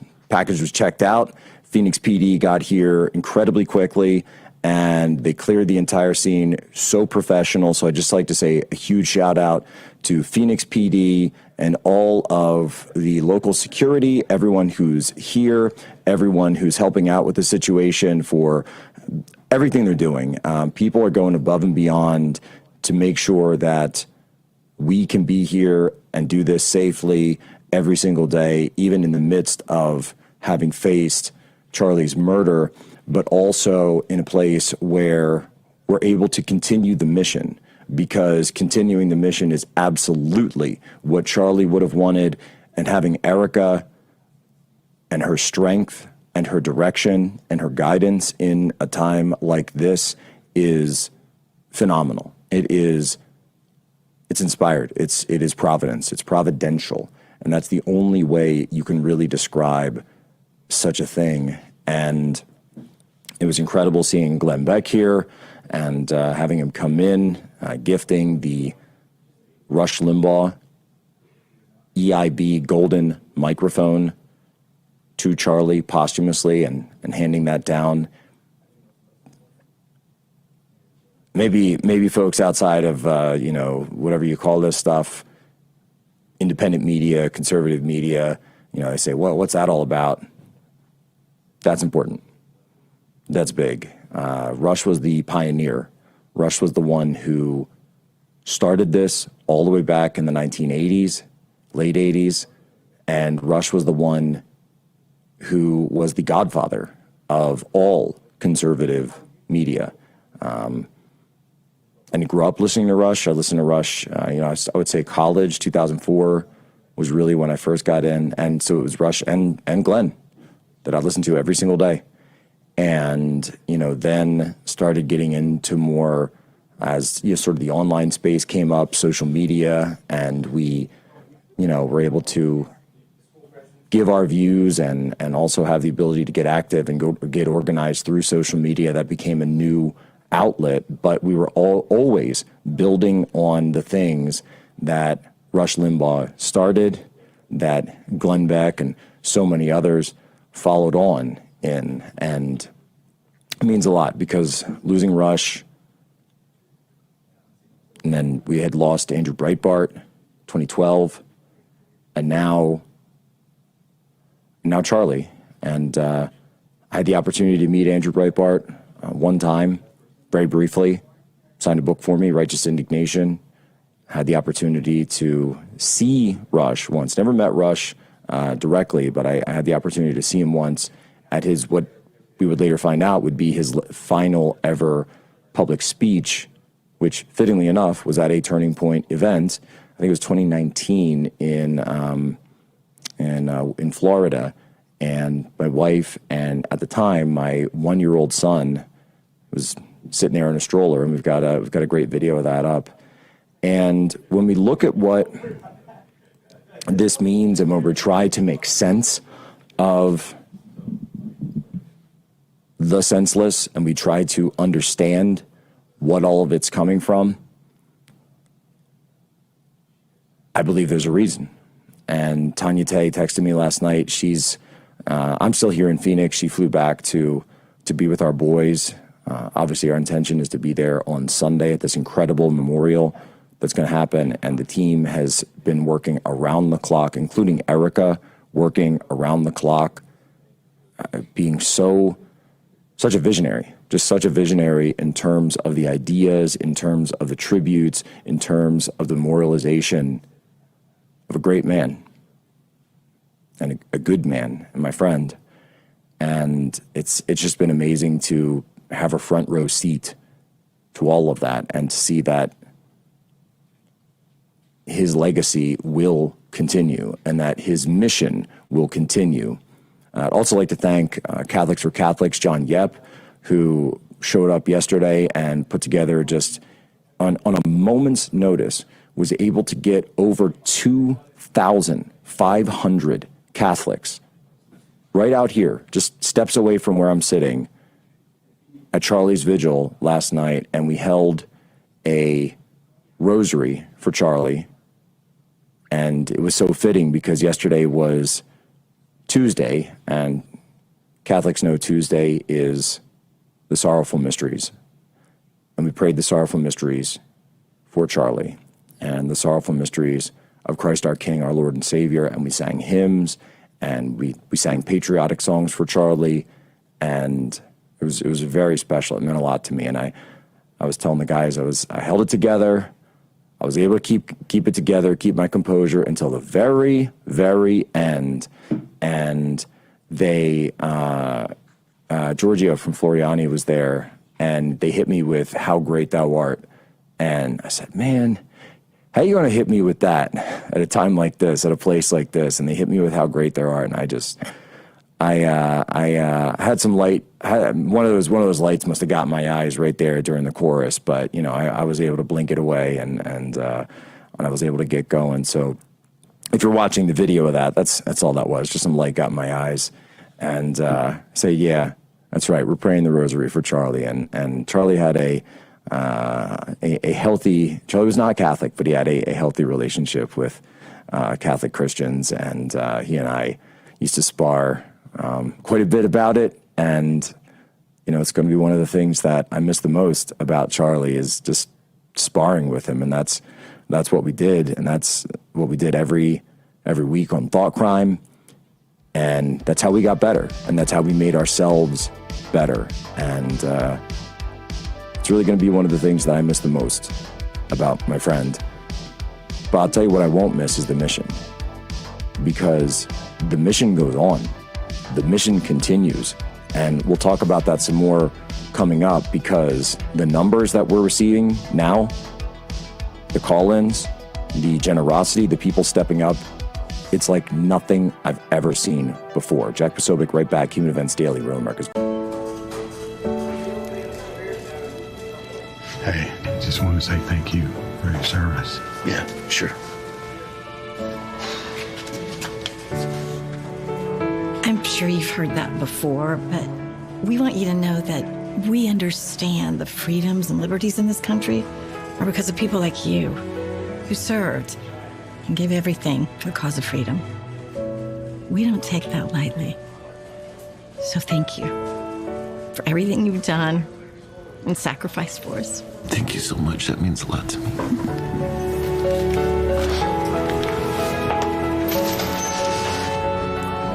We're ready for our ticket. It's been paid.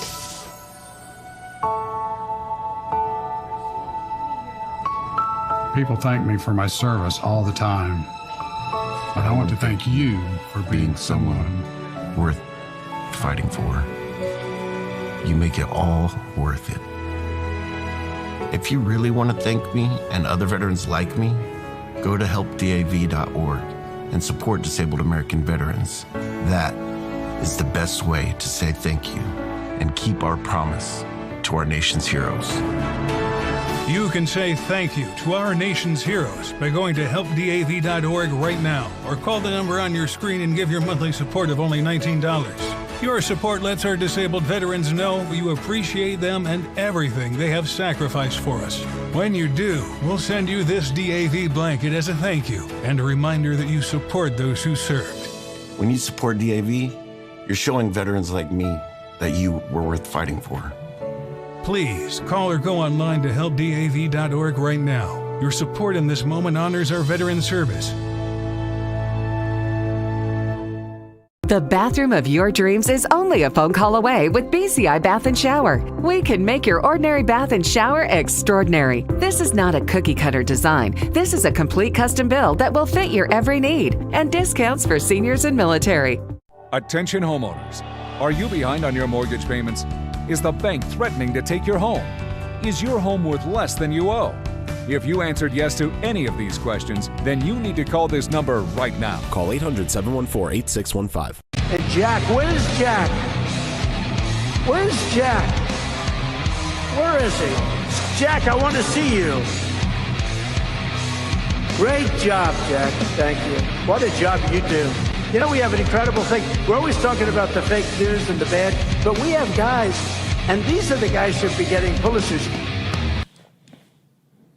All right, Jack Posobiec, we're back live here, Human Events Daily. We're in Phoenix, Arizona. We're at the Charlie Kirk studio. I'm not in Charlie's chair. Charlie's chair is right here. It remains empty, and it will remain empty because no one sits in the chair. It's Charlie's chair. And it's been an incredible week, and we're here sharing stories of Charlie, and we're sharing times that we spent with Charlie, ways that Charlie inspired us, and even some of the lighter moments. And so our next guest, I'm very excited to have on. She is the host of the Isabel Brown Show on Daily Wire, but more importantly, she was a close friend of Charlie, and she's my friend. Isabel Brown joins us now. Jack, I'm so happy to be here. As I said to you on the break, I wish it was under better circumstances, but I'm so happy to just join together with so many people that knew and loved Charlie this week, and to share the happy moments, to mourn the loss of our friend, and pick up that torch and carry his legacy forward all together throughout the movement. Well, the mission continues. It has to. That was Charlie's task for all of us. So Isabel, tell us the story of how you met Charlie, because I think if I remember correctly, you were a chapter chair.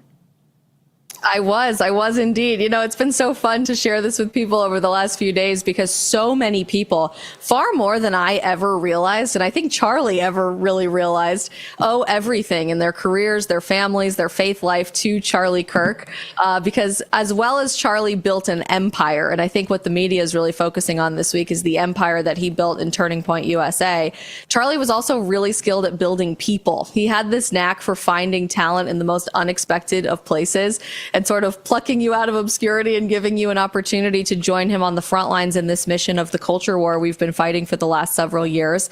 I was one of those people, of the many dozens upon dozens upon dozens I've seen in the media this week. As a student, wait, Isabel, wait. I got to cut you off. That can't be possible, because the media tells me that Charlie hated women.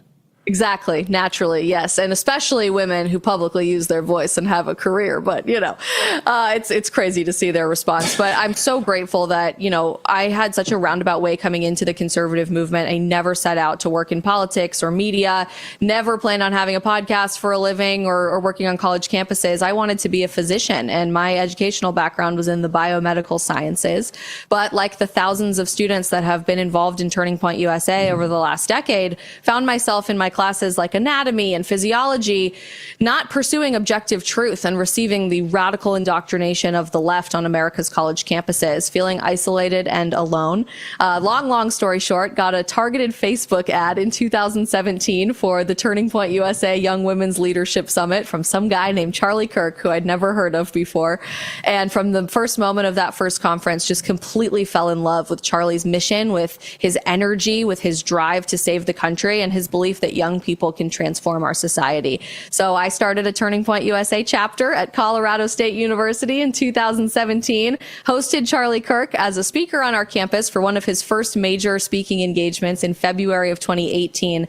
And along that way, Charlie became a dear friend and mentor, and just encouraged me to listen to where God was leading me in my life, to consider not working in a fluorescently lit hospital as a surgeon for the rest of my life, but instead use my voice and the talents that God gave me and refine those with the right coaching, thanks to people like Charlie, to continue this mission and inspire more people in our generation.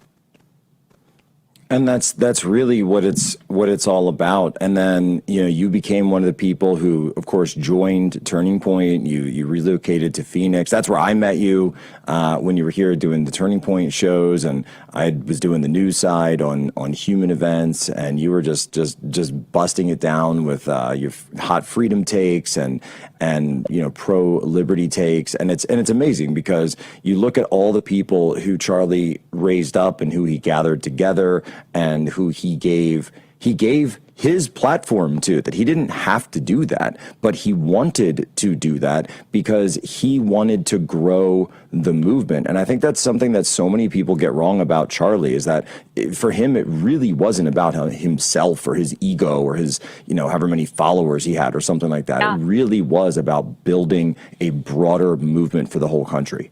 I can't tell you, Jack, how many times Charlie said those words verbatim, that it's amazing, Isabel, what you can get done and what you can accomplish if you don't care who gets the credit. And Charlie was all about not receiving the credit. He wanted everyone else to take home the awards and the accolades and the responsibility publicly for what happened, even though he was the one tirelessly working behind the scenes as an organizer, as an activist, as someone literally building the day-to-day operations of this movement that changed an entire generation. And from the top down, really setting the tone as the leader of the young conservative movement. Charlie said to me repeatedly over the years, depending on what era we were in, that someone else was always the ideological leader of the conservative movement. We have to take our cues from that person, Isabel.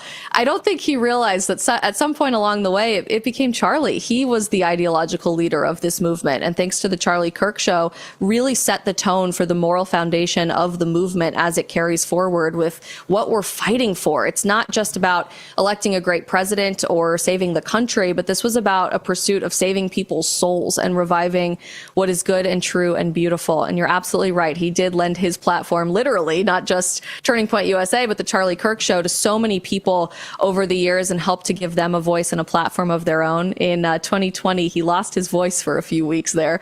And I was so fortunate to be asked to co-host the Charlie Kirk Show with him. I was so nervous because I had not really done long form content like that before, but really they just needed someone to sit next to him for when he coughed. They had to mute the microphone and someone had to pick it up before going into commercial break. I learned so much from him. And between that and all night live streaming coverage of elections, we were live streaming together on January 6th, which was the craziest day of my life. I got to see this young man in high pressure, intense situations, but he always had a smile on his face. He was the epitome of a happy warrior, and he had this depth of belief in what we were fighting for, unlike anyone I've ever met. No, that's exactly right. And that's who Charlie was, on camera, off camera. And he had the drive, he had the ambition, he had the vision, and he never wanted to settle for less. He was always asking, how can we do more? And even when he achieved more, he would say, great, now how do we do bigger next year? How do we make the next one bigger? How do we make the next one larger? This tour, we're going to 15 campuses. How do we go to 30? How do we go to 100? That's just how he was built. And I think for a lot of people, they say, how can one person have so much drive? And they look for there to be some he must have been cheating. He must have had this help or that help. And I said, it's just God. It's really just God, and it's as simple as that. Perfectly said. Charlie had a God-given ability to see something that had never been accomplished before in anyone's wildest dreams and see it as his future reality, to know that nothing is impossible if you humble yourself, become less of yourself and more of God. And he woke up every single day to do just that. And I have no doubt that will be the legacy of Turning Point USA in this next chapter. Everyone keeps asking me in the media, even though I don't even work at Turning Point anymore, which is so fun, but they keep asking me, well, does Turning Point have the intellectual and the institutional capacity to handle these 54,000 chapter requests? And I always laugh and say, absolutely. Charlie's been telling the staff for 10 plus years, we need a chapter on every single campus in America, and we're going to do everything we can to make that happen. I don't think he ever could have predicted it would happen that quickly within a span of just a few days, but it's remarkable to see the energy that young people are so inspired by, that was set at the tone at the top from Charlie, to now say, what can I do in my community? How can I influence my own spheres of influence in my family, my friend group, and my high school or my church group? And how can we work together to save this great country? And Isabel, just in the last minute, because a minute or two that I have you here, there is something that needs to be addressed, and that is this question of the perpetrator, because I feel like there is, and I know there is a massive deception operation going on right now to cover up the fact that a leftist murdered our friend Charlie Kirk. Yeah. You're absolutely right, Jack. We recorded an episode of my show that's going to be airing tomorrow about how no one is investigating that this is a larger network that we have observed. You know this better than anyone on college campuses at Turning Point events for the better part of a decade, that violent protests have taken place to threaten Charlie and everyone remotely associated with Turning Point's lives over the past several years. We've been warning about this. We've been posting about this. We've been asking law enforcement to do something about it. And instead, we found out from Senator Chuck Grassley yesterday that for the last several years, the FBI has been investigating Turning Point and Charlie Kirk as a potential domestic terror organization. This has to be a much bigger investigation. We desperately need answers to these questions if we ever want something not to happen like this ever again. And shame on the media for not treating this as appropriately as they should be. No, it's really simple. Charlie Kirk was murdered by a leftist, and leftists cheered. We all saw it, and people have to remember that we saw it, because they hate being found out. And Isabel Brown is one of the people who is always going to find them out. Isabel, where can people go to follow and keep up with your show? You can find me all across social media platforms at The Isabel Brown, and I'm so excited to be joining our chapter at Colorado State University tomorrow in Charlie's Place. The tour was supposed to continue there tomorrow, but we are having a major prayer vigil for everyone across the West to gather together, and more in the... Yep, your worst nightmare. Your car broke down. Now you're worried if it's going to cost you a fortune in repair bills. Unless you already called CarShield, the legit #1 auto protection company in the country. When you're protected with a plan through CarShield, the process is smooth like ice and done in as little as 3 steps. 1. First, the tow truck takes your car to the shop. The cost of towing, covered when you got a plan through CarShield. Next, you probably need to get around while your vehicle's being repaired, right? 2. Plans through CarShield have rental car options too. Then comes the best part. 3. When you pick up your vehicle, you don't have a big repair bill to worry about. CarShield administrators get your covered repairs paid directly to the shop, so you're back on the road with no worries. Call now to get an affordable plan through CarShield for your vehicle before it's too late. When you call CarShield, whether you got a small problem like a power window motor that could cost a few $100s, or a big problem like an engine or transmission that could cost you thousands of dollars, you're taken care of. CarShield is the #1 auto protection company in the country, and their administrators have paid out more than $1 billion in auto repairs. That's billion with a B.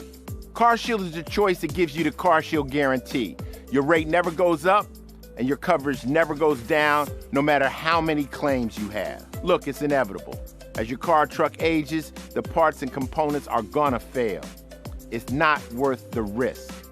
Call CarShield now. Waiting until your car breaks down is too late. Call CarShield for coverage on up to 5,000 parts and get the CarShield guarantee, where your rate never goes up and your coverage never goes down, no matter how many claims you have. Call 800-653-8201. 800-653-8201. I'm a J6er. I spent 1,143 days in prison. About a year in prison. 4 years out of an 18-year sentence in prison. J6ers have been treated like terrorists. And we need your help. Stand in the Gap was founded to stand in the gap for J6ers working to rebuild their lives after being incarcerated. For just $10 or more, you can help these patriots get back on their feet again. Please scan the QR code to donate $10 or more to support these American patriots. Thank you for standing in the gap. Jack is a great guy. He's written a fantastic book. Everybody's talking about it. Go get it. And he's been my friend right from the beginning of this whole beautiful event. And we're going to turn it around and make our country great again. Amen. All right, Jack Posobiec, we are back live. We're here in Phoenix, Arizona. I want to say thank you to the Real America's Voice team for everything that they've done to support all of these operations, also to the local team here on the Charlie Kirk Show, the Turning Point staff. Just, I keep saying it, but I really do feel it. I'm not being facetious. It's incredible to see people work under absolutely impossible conditions, and they keep doing it, and they do it well. They do it very well. Someone who had to do this in unspeakable conditions last week was there with Charlie at Utah Valley University. His name is Andrew Seifer. He's the Vice President of Student Operations of Turning Point USA. He joins us now. Thanks for having me on, Jack. Look, Andrew, before I get into the story, and we were at ASU the other night, and you told in great detail, and thank you for your testimony to Charlie. Yeah. One of the things that I really feel that's getting lost here is there is a massive deception operation going on right now to obfuscate the truth about what happened. And you were there in person. Many of us, of course, saw it on the live stream or on these clips that have come out and went around the entire world. And it's very clear, and we saw the aftermath as well. I saw a leftist murder Charlie Kirk, and I saw them celebrate it. I saw a leftist murder Charlie Kirk, and I saw them celebrate it. Andrew, you were there. You were physically there. You were literally in the line of fire. What was that like? You know, it was a roller coaster of emotion, extreme emotions. What people don't realize is minutes prior to him being shot, it was arguably the loudest entrance I've ever witnessed for Charlie Kirk at an outdoor event. We were at the bottom of a bowl with 5,000 students around us, thrilled, ecstatic, yelling, screaming. Charlie asked for Thunderstruck to come on, and there was an AV technicality, and Thunderstruck did not come on. But you did not need the entrance music for it to be, because it was so loud, no one would even been able to hear the music. That's how loud it was. That man was so thrilled, so excited to be back on campus. It's all he could talk about all summer long. When does school start, Andrew? When does school start? When do I get back on? When's our first event? He had a countdown. And when that pop happened, it sounded so close, so real. Because when you're at the bottom of a bowl, the sound reverberates. It echoes. It echoes. And it sounded like it was right in front of Charlie. And as I scanned the crowd left to right, because I was 10 feet to his left, the last person I looked at to my right was Charlie. Head back, squirting like a fountain out of his neck. And it felt like the world stopped. That crowd went quiet. No one ran, no one yelled. It was quiet. As I think everyone made contact with Charlie for a split second, and then they ran. The first thought that came to my mind was, we must save anyone else, because for who all we knew, we didn't know if there was going to be more shots fired. Right. And being 10 feet to his left, my whole team was there. My whole team was behind him, to the right, to the left. For all I knew, the bullet could have exited out of him and hit someone else. I didn't know if there was collateral damage. It was devastating, horrific. But the response has been, I think, the best, has been the way that Charlie would want it to be. Is if he were to ever be martyred, he'd want to see the world rise up, not just the country, not just Turning Point. And we've risen up. We're working harder than we ever have. From his grave, he still finds a way to make us work day and night. And we're proud to do that. We're proud to do that. That man has, that way, his humor comes through in all of this.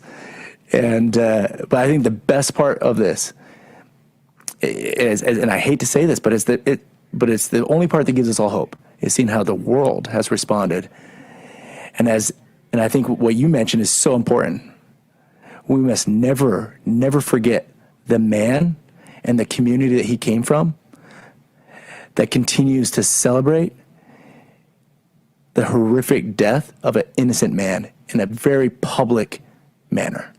And they lie. They will lie because the communist hates most of all being exposed and being identified as someone who is actually anti-humanity, who is anti-life itself, who is not just anti-speech, but he is in war with our way of life, in war with our country, in war with our society, and at war to the point where they view the murder of someone, an innocent, good man, in cold blood. There was someone who said, well, you conservatives cheered when Osama bin Laden died. I said, that's a terrorist. And so, okay, so you're admitting. Not comparable. That's not comparable. But what it is it's clarity, because they're clarifying that's who they are. That's who, it's projection and clarity, because they're identifying, we are the ones who have declared war. And CNN asked me this the other day. I'm like, look what happened. And like, what do you call that? We didn't take the first shot. What do you call that? And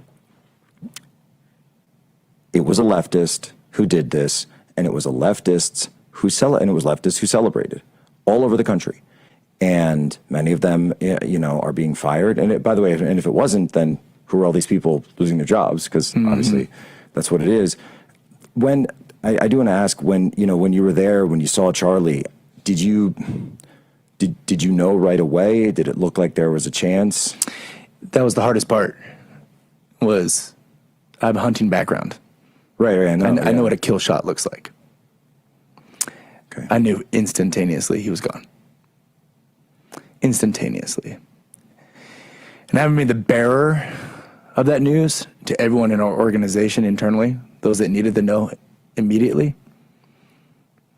So many people said, Andrew, you're in denial. You just went through trauma. We get it. Like, is there hope?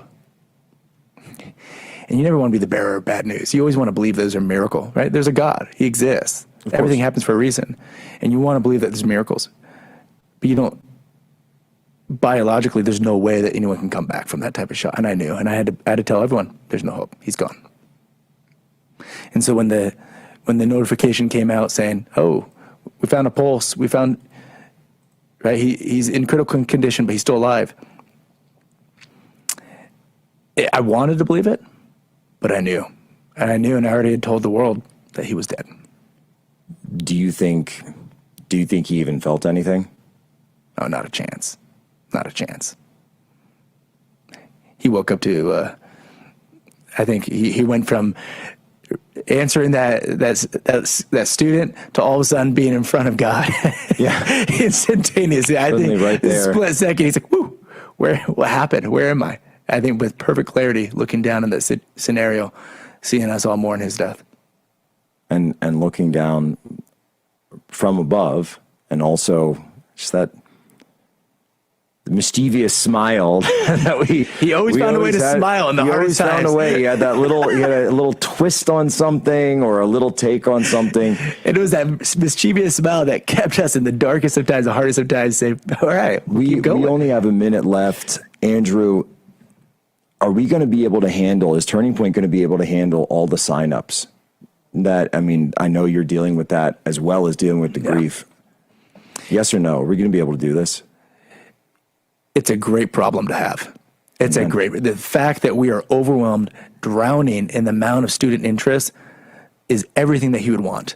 Whether my team is equipped to handle them out or not, we're going to level up. We're going to grow. We're going to get to every student. And we promise you that. Every student, we will find you. We'll talk to you. We're going to get you involved. No different than what Charlie would want. Amen to that.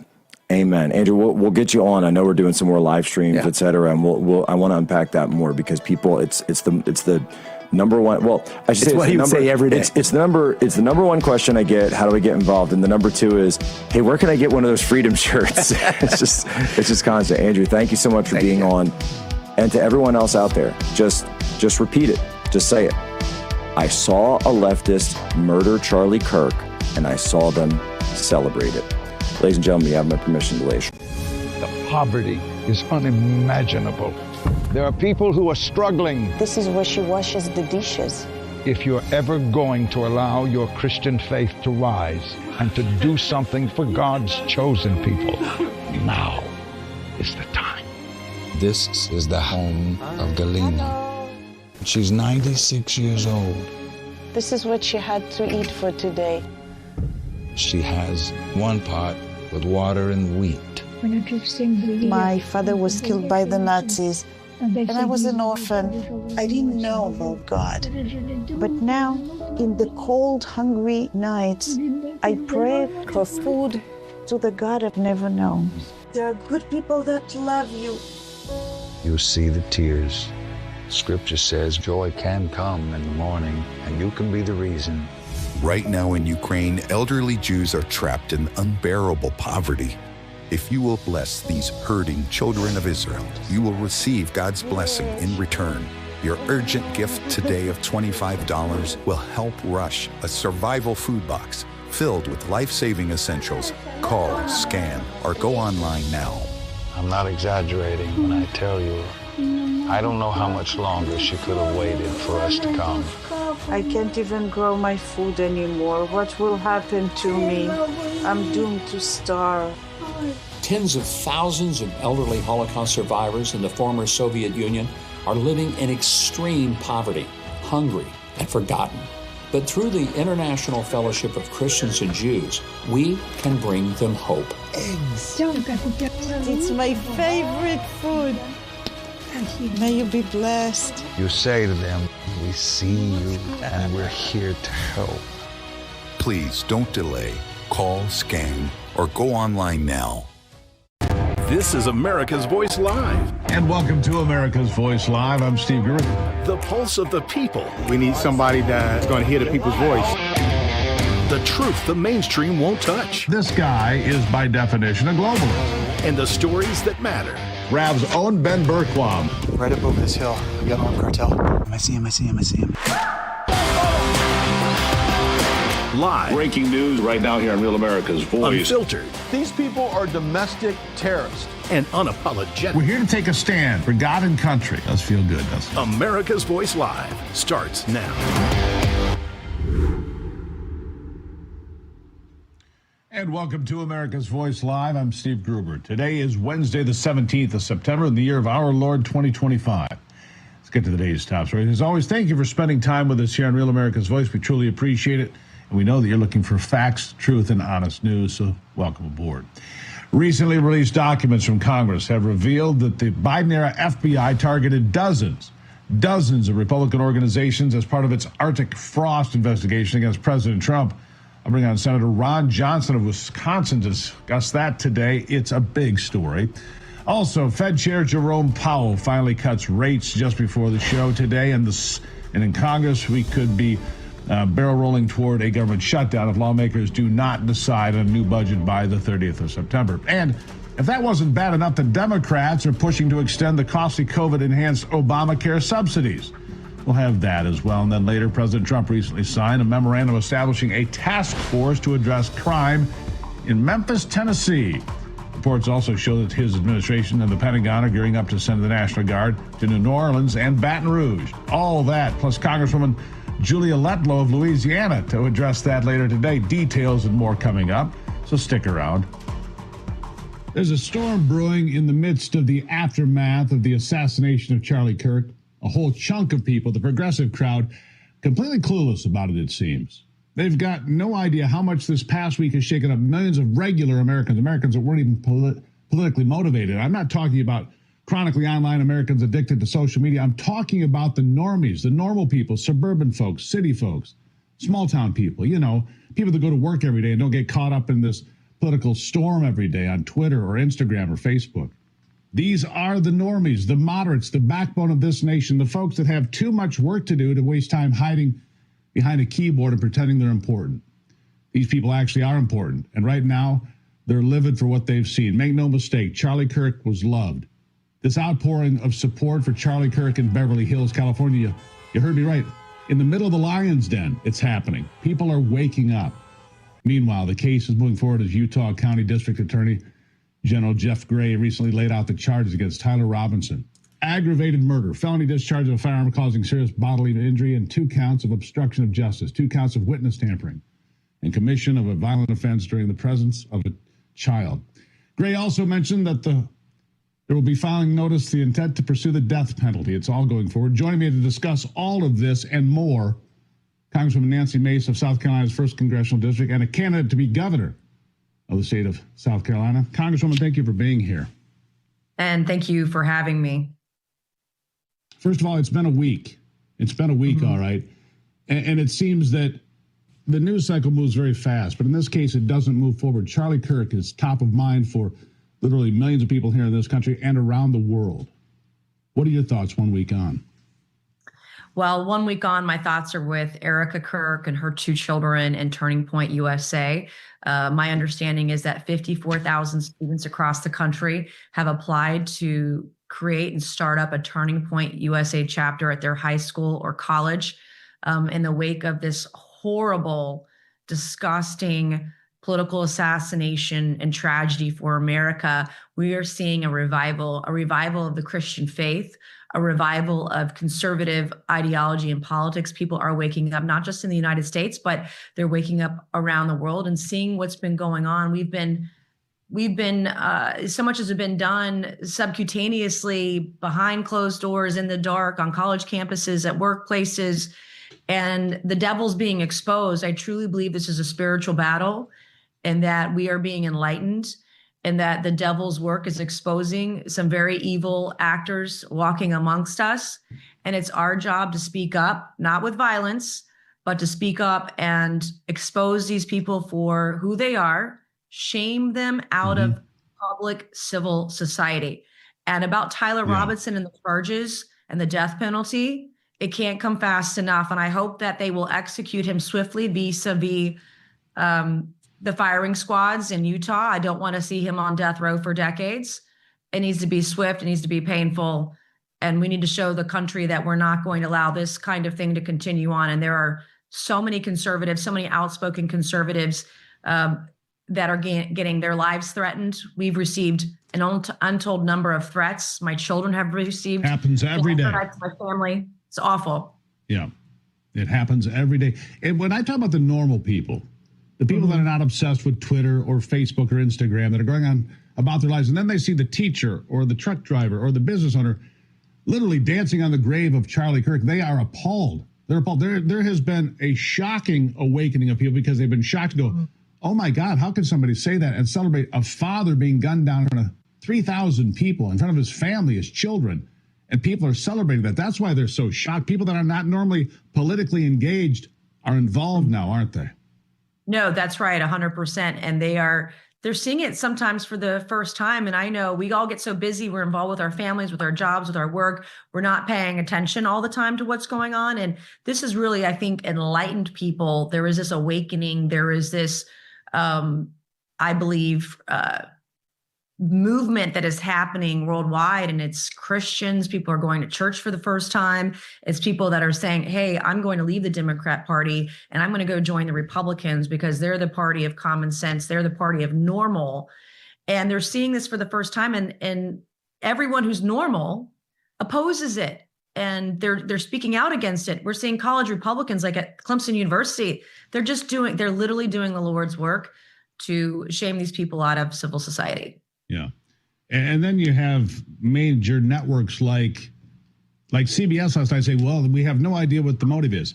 The prosecutor laid out the motive point by point by point yesterday. It's crystal clear what the motive is. He hated Charlie Kirk's words on transgenderism and other topics. He hated Charlie Kirk, a man he'd never met, never spoken to. This was a political assassination because he didn't like Charlie having free speech. That's what happened. It's clear. And yet some networks and some people continue to say, well, he was a young white guy who was part of the MAGA movement.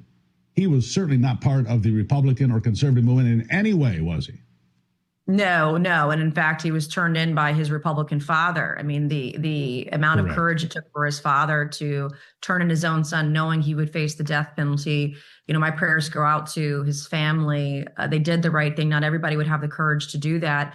But the left and the mainstream media, in fact, there was a reporter on fake news yesterday that was saying that the text between the assassin and his transgender lover were, quote, touching, as if this is a Hallmark movie. Like, I can't.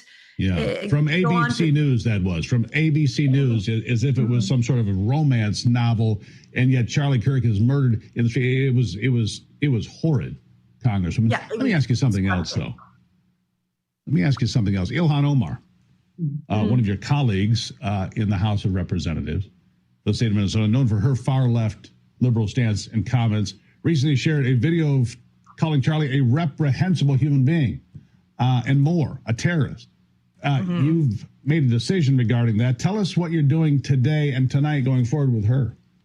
Well, this week I filed a privileged motion to force a vote on having her removed from her committee assignments and on having her censured. The Democrats set the standard by trying to do the same thing to Paul Gosar, who posted a meme, Marjorie Taylor Greene, over space lasers. Like, they set the standard and we're just going to follow it. And we will have a debate on the floor tonight starting at 6:15 p.m. I will lead the debate on the floor regarding her censorship and removal from committee. She had Charlie Kirk called a terrorist. Even she said that you can have free speech, but there are consequences to free speech. So here, Ilhan Omar, here are your consequences. In the meantime, she's calling me crazy and putting a target on my back by calling me crazy. She wants me dead, I guess, too, like many in the Democrat Party, and it's not going to happen. But we'll have conservatives on the floor tonight. We'll lead the charge in this debate, and we'll see where Republicans stand. Are they going to tolerate violent rhetoric that want to have conservatives killed? Or will they stand on the side of history? Will they stand with us? Yeah. Will they stand with the conservative movement? Will they stand with MAGA on doing what is morally and ethically right? Yeah, those on the left desperately want to make this as a both sides issue. It's not a both sides issue. It's simply not, Congresswoman. I don't believe that. I don't believe you believe that. And yet they're desperate to try to make it into a both sides issue. Your response?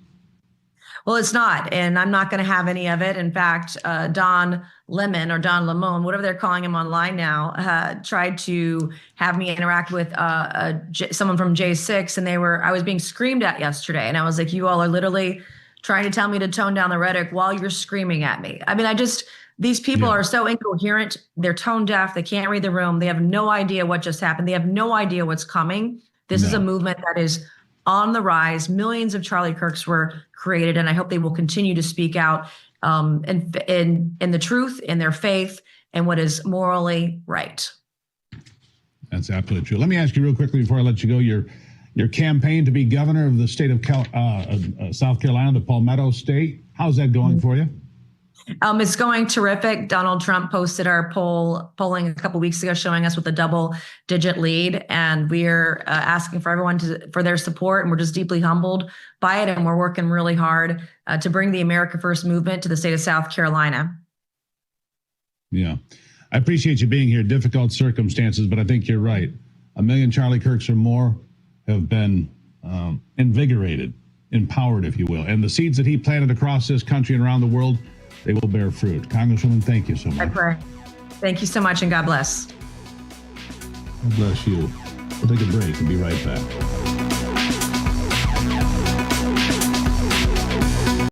Guys, if you plan to retire in the next 20 years, or if you've already retired, I have a message for you that you need to hear. Central banks, BRIC nations, and our allies are pumping trillions of dollars back into America, but every dollar they send could make your savings worth less. Hi, I'm Donald Trump Jr., and I just want you to be prepared for the future. So protect your hard-earned savings with gold. A gold IRA from my trusted friends at the Birch Gold Group offers you the safety net of gold with the tax advantage status of a retirement account. To see how it's done, click the link below to get a free info kit on gold IRAs. This kit reveals why gold IRAs are exploding in popularity, so do it now. What do you have to lose? It's free and there's no obligation. Click the link below to get your free info kit from the Birch Gold Group. Thinking about Social Security? Think AMAC. The AMAC Foundation takes the confusion and stress out of understanding Social Security's thousands of rules and regulations. Our nationally accredited advisors offer a personal touch that is unmatched. But that's not all AMAC has to offer. AMAC is America's leading conservative advocacy and benefits organization, guided by the principles of faith, family, and freedom. So when it comes to Social Security and so much more, think AMAC.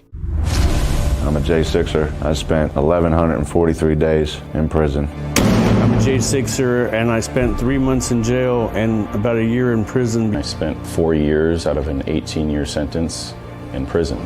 J6ers have been smeared and defamed by the media, persecuted by the government, and treated like terrorists. In reality, J6ers are patriotic men and women, mothers, fathers, sisters, and brothers from all walks of life. Stand in the Gap was founded to stand in the gap for J6ers working to rebuild their lives after being incarcerated. And we need your help. For just $10 or more, you're helping these patriots get mental, physical, and spiritual help. Please scan the QR code or go to j6support.com to donate $10 or more to support these American patriots. Thank you for being a patriot. Thank you for standing in the gap.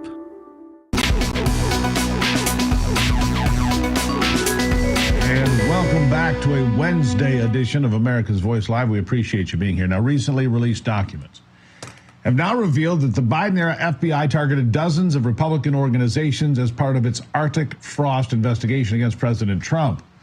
The reports show that a total of 92 Republican groups, 92, were placed under political investigation and had their records subpoenaed during Joe Biden's presidency. Just some of those groups included the Republican Party, the Republican Attorney General's Association, and Charlie Kirk's Turning Point USA. Here with me to discuss this is Senator Ron Johnson of Wisconsin. Senator, nice to see you here again today. Thank you for taking the time.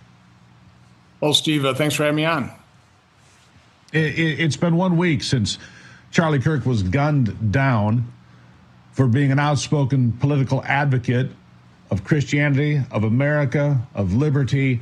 And yet somehow those on the left refuse to understand that the person that killed him was a radicalized far-left ideologue. I mean, I'm watching the news media. I can't believe it. I saw Caitlin Collins in an argument with one of your colleagues, Senator Cruz, when he said, we've got a motive. It was laid out perfectly by the prosecutor yesterday. They just refused to admit that this radicalization on the left is dangerous and got Charlie Kirk murdered. Your thoughts? Well, I think they do understand it, but you're right. They refuse to admit it. I know I woke up the day after that tragedy, thinking of one human frailty. We truly do not appreciate what we've got till it's gone. And I think we all realized, how brilliant, how articulate, how effective Charlie Kirk was, but we figured he'd be around for a long time, right?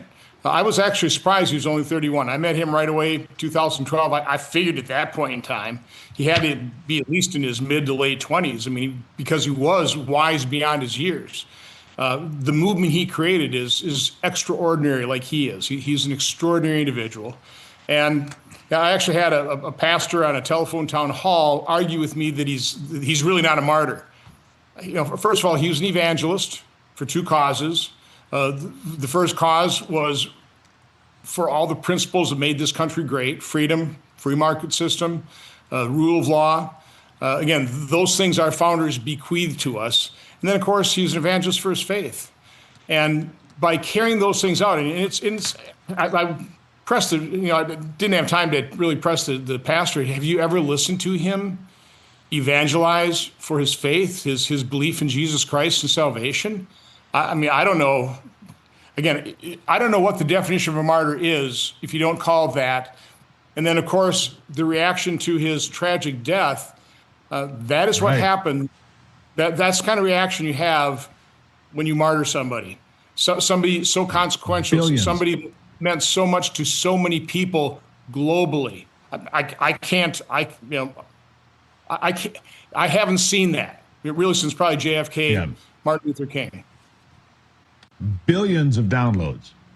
More people saw Charlie Kirk and heard Charlie Kirk on September the 11th, the day after he died, than they did at any time during his life, and it's only multiplied every day since. Billions of downloads. His message, although his life being cut short is tragic, his message will live on through the ages because of all of the things he did and all of the recordings and all of the evangelizing, like you pointed out there. So it will go forward. Charlie Kirk's Turning Point USA will go forward. But I want to ask you about that being one of the 92 targets of the intel community under Joe Biden and Merrick Garland and Christopher Wray. How horrible is that? They're targeting Republican conservative organizations and not even mentioning the IRS and all of this that did the same thing. the government was weaponized against anybody on your side of the aisle, sir. What do you say about it? It is horrible. It should be shocking. It's not surprising, not to me. I mean, when you go back to Obama, criticizing conservatives for clinging to their guns and their Bibles, Hillary Clinton, calling us all deplorables, Joe Biden, by and large, decreeing that half of America, the people that supported Donald Trump, are, possible domestic terrorists, right? Suspected domestic terrorists. When the FBI was weaponized against Catholic institutions, against pro-life groups, against people, fathers and mothers going in front of school boards saying, don't ask my children to be masked. Let them back in school. This is going to set them way back. Those people are suspected domestic terrorists. So it shouldn't surprise you then that any group affiliated with President Trump in his election was also targeted. They, of course, used January 6th as their excuse to target basically half of America, and they did it brazenly. And, of course, the media, the complicit, compliant, radical left media doesn't hold them accountable. They could do those things with impunity, and they have. But again, I think this is a watershed moment. It is a turning point. With Charlie Kirk's assassination, these people will be investigated, not targeted. We're not going after them. We need to investigate to what extent they've been involved in inciting riots and violence. And let's face it, they do. Well, I noticed something, Senator. I did notice something, or lack of something.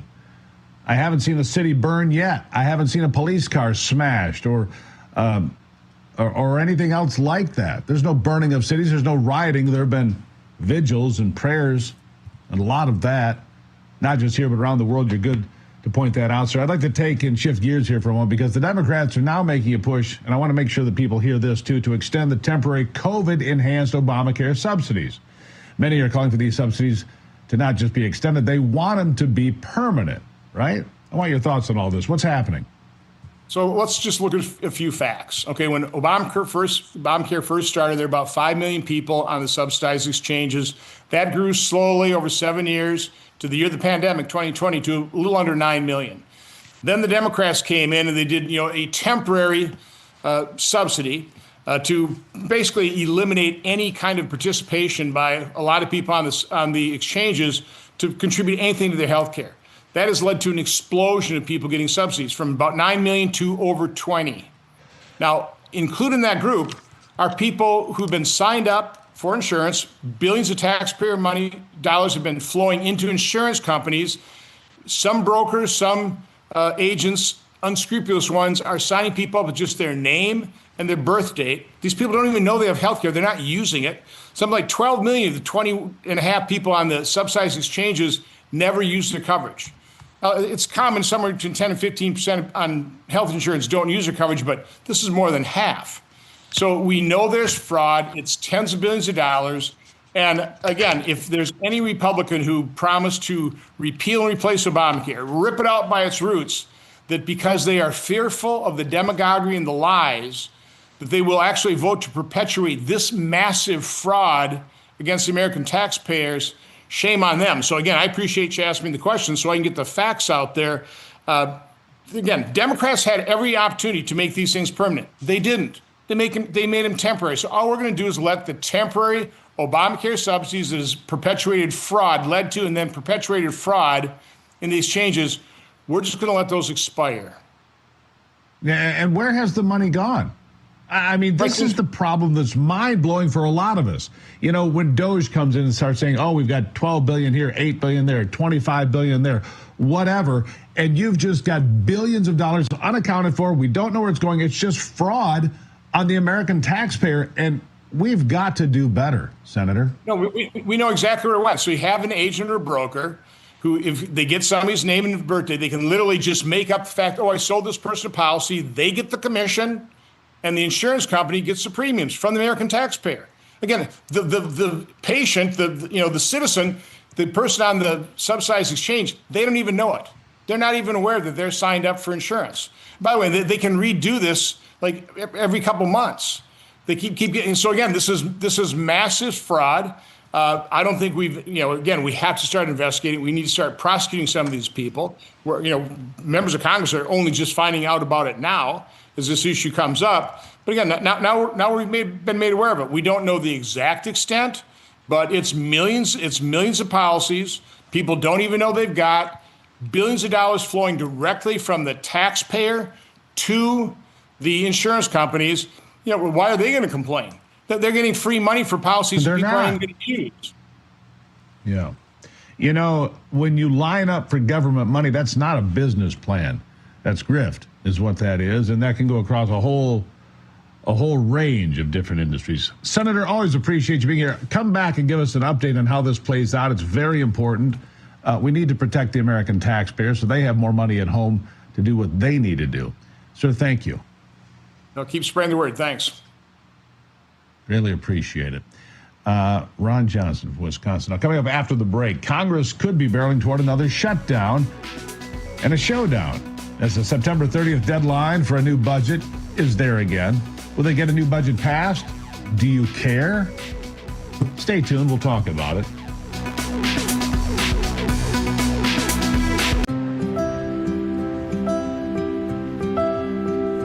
Hey there. Hey. Hey there, how are you? I'm with Disabled American Veterans. I was wondering if you had a quick minute to thank America's veterans for their service and sacrifices. Of course, why not? Oh, sure. Absolutely. Sure. All right, hey, well, come on in here. I'm just gonna hit record on this. I would like to thank you from the bottom of my heart. I can't even think of the words to say of how grateful I am. I just want to tell you guys how much you appreciate it. But most importantly, I want to thank you for your courage and bravery. Wow. Just thank you. Someone here who'd like to say something to you. Oh my God, you guys are awesome. Someone has something they want to say to you. Goodness, how's it going? Oh. So I just want to let you know how much you appreciate it. How much you appreciate it. I just feel honored for everything you've done. Thank you for myself. Thank you for everybody. I get to live every day, in peace because of you. A lot of people thank us, but we want to take the time to thank you, honestly, for giving back. And when you give to DAV, you are supporting veterans like Dave, myself. So thank you so much for your. Thank you. You guys are amazing. Thank you. Thank you. You can say thank you to our nation's heroes by calling the number on your screen right now and giving your monthly support of only $19. Say thank you by going to helpdav.org right now and give just $19 a month. When you do, we'll send you this DAV t-shirt as a thank you and a reminder that you support those who serve. Please call or go online to helpdav.org right now. Your support says thank you to our nation's disabled American veterans. I'm a J6er. I spent 1,143 days in prison. About a year in prison. 4 years out of an 18-year sentence in prison. J6ers have been treated like terrorists. And we need your help. Stand in the Gap was founded to stand in the gap for J6ers working to rebuild their lives after being incarcerated. For just $10 or more, you can help these patriots get back on their feet again. Please scan the QR code to donate $10 or more to support these American patriots. Thank you for standing in the gap.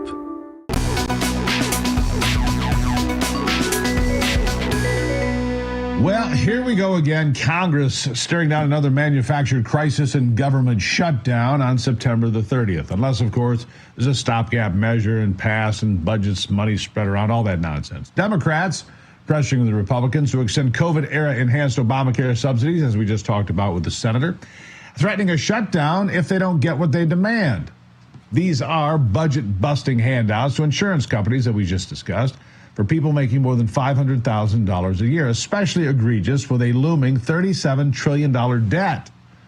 Here to discuss this is Real America Voice correspondent and new member of the Rav family, Britt McHenry. Britt, welcome to Real America's Voice. Thank you for being here today.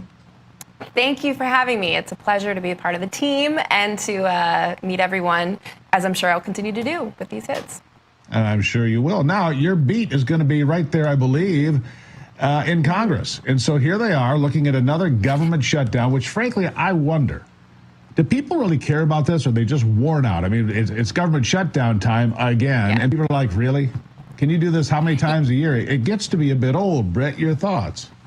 Yeah, it does. It's a rite of passage in Washington, D.C., just like the Nationals are perennially horrible if you're on the sports scene. It's common. So people here within D.C. are very used to it. I think what's interesting to note about this, as I'm sure you've discussed on the program, is I'm tending to agree with Senator John Thune about this being a Schumer shutdown for Chuck Schumer. He doesn't want this to proceed. And I think a lot of this you could detail by his comments is an attack on the president. You know, back in March, he was one of 9 Democrats to vote along and pass what the country needed to. And he said times were different in March. We would give the keys to the city to Trump, and that's why I had to vote that way. Now the Democrats can have power over him. But I have to ask the question, and have the viewers ask this as well, is that power worth leaving a lot of people uncertain about their futures, without paychecks? And the Republicans are the ones trying to get this done. Mike Johnson offered a 91-page stopgap continuing resolution, and that's where all of the beef and the drama is currently happening. And it's really difficult to see, if you break down with holidays, about 7 days actually that they would have at work on the Hill to get this passed before October 1st, if that will actually happen. Now, Democrats are really focusing on the Affordable Care Act and Medicaid and health care elements to this, whereas Republicans are saying, listen, let's just get this clean. Let's continue things operating for 7 weeks until November 21st. And that likely could and will happen. We usually see a lot of that. I have been in town for 15 years, so I've seen many of these shutdowns. It's not good for the people here. And for anyone across the country, you should be asking, who is holding this up and why are they doing that? Because it is not efficient governance. And that's the track that both Chuck Schumer and Hakeem Jeffries seem to want to continue to go down. Yeah, well, they need something.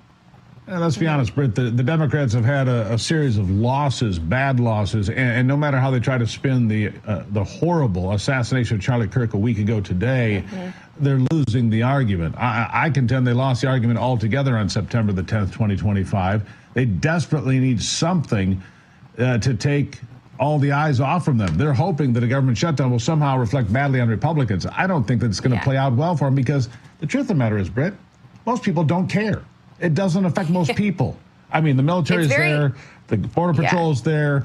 It doesn't affect me. I'm not going to a national park next month. All right? I mean, really, who does it affect? I'll give you the last word. It's very inside baseball to what you just said. You know, I have to point out, Mike Johnson and the other Republicans said, hey, in honor of that tragedy, we should beef up security, which I think both sides of the aisle would agree with, for any politicians, you know, $58 million and then $30 million for all of them when they go back to their states and constituencies. So that was in that stopgap proposal. I think personally there's going to be a lot of pushback, even if it's a Washington problem. Look, healthcare is very important. We could have an hour-long discussion about it and what's going on. But a lot of these Affordable Care Act issues, COVID programs and leniencies, they were done under President Biden. So now the Democrats are asking Republicans on Capitol Hill to clean up and extend things that they weren't behind. And that could potentially shut things down. So that is of relevance to people. Reportedly, Democrats met yesterday for lunch to figure out some kind of plan. It's going to take a lot of work, a lot of 60 votes in a Senate filibuster if that's what they want, which is highly unlikely. So to your point, I think this just shows who are you voting for and what are they actually doing when they come to Washington, which right now for the Democrats is a lot of contention and not much action. I think they're eating out on my dime is my thought, Britt, but maybe I'm wrong. Probably at Maestro's, you know. Yeah. All right, Britt, thank you for being here. Greatly appreciate it. Nice seeing you. Welcome to the team. Thank you. Thank you. Now, when inflation jumps and you hear the national debt is over $37 trillion, do you ever think maybe now would be a good time to maybe buy some gold? Whether it's a hedge against inflation, peace of mind during global instability, or just for sensible diversification, Birch Gold Group believes every American should own physical gold. And so they created something very special. Until September 30th, if you're a first-time gold buyer, Birch Gold is offering a rebate of up to $10,000 in free metal on qualifying purchases. To claim eligibility and start the process, request an information kit now. Just text America, 989898. Plus, Birch Gold can help you roll an existing IRA or 401k into an IRA in gold, and you're still eligible for a rebate in free metals of up to $10,000. Birch Gold is the only precious metals company I trust, as do their tens of thousands of customers. So make right now, the first time you buy gold and take advantage of a rebate of up to $10,000 when you buy by September 30th.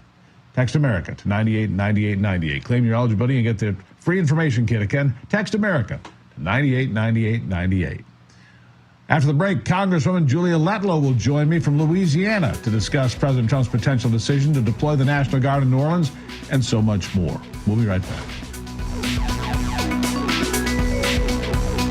What's up, America? The folks sitting with me here today are real-life mechanics. We're here to get to the bottom of why car repairs are so expensive and why CarShield is America's most trusted auto protection company.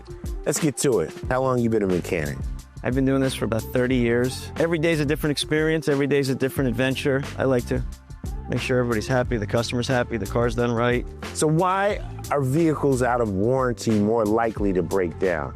The manufacturers are very smart. They designed these cars with an end of life. It will fail as the warranty expires. Say over 60,000 miles, it'll start breaking down. They're gonna break down, definitely. Just a matter of when.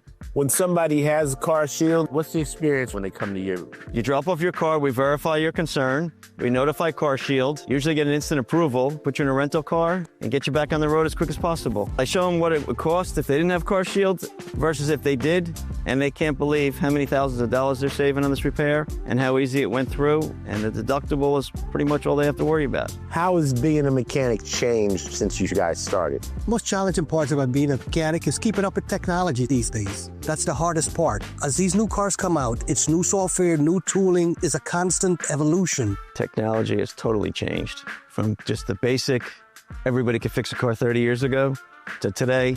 You need so much education, background, computer knowledge. And there you have it. No other company protects drivers like CarShield.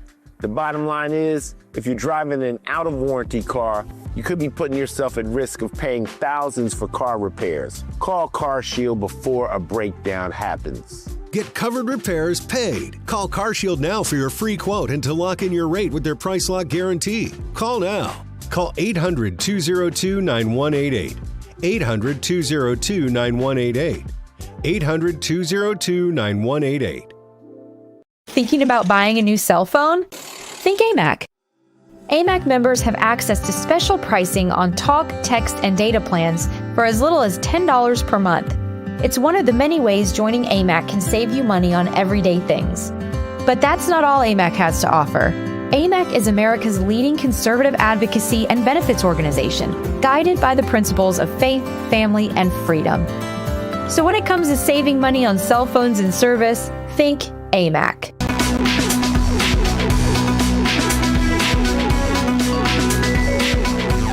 All right, continuing the conversation now. Let me give you some remarkable statistics here, all right? Let me start with this. Since Donald Trump rolled out the National Guard on the 11th of August in Washington, D.C., there have been a total of 7 homicides. That's 37 days, 7 homicides, which means the annualized rate of murder in D.C., if that were to continue like that, would be less than 70. Washington, D.C. hasn't had less than 70 homicides in my lifetime. Sometimes they've had close to 500. In recent years, 200 has been about the norm. Less than 70. So rolling the National Guard in has been a success. Crime in America is a huge deal for voters. President Trump signed a memorandum on Monday establishing a task force to address crime in Memphis, Tennessee, another liberal city ridden with crime. President Trump said the effort would include the National Guard, the FBI, the Drug Enforcement Agency, ICE, and anybody that can help, basically. The request to address crime in Memphis came from Tennessee's Republican Governor Bill Lee. Meanwhile, Memphis Mayor Paul Young, a Democrat, said in a Saturday interview that he wasn't happy about the upcoming deployment. And so what? I bet residents are. President Trump also seemingly considering deploying the National Guard to New Orleans and Baton Rouge in Louisiana at the request of the governor there, Jeff Landry, who we know pretty well here on this program.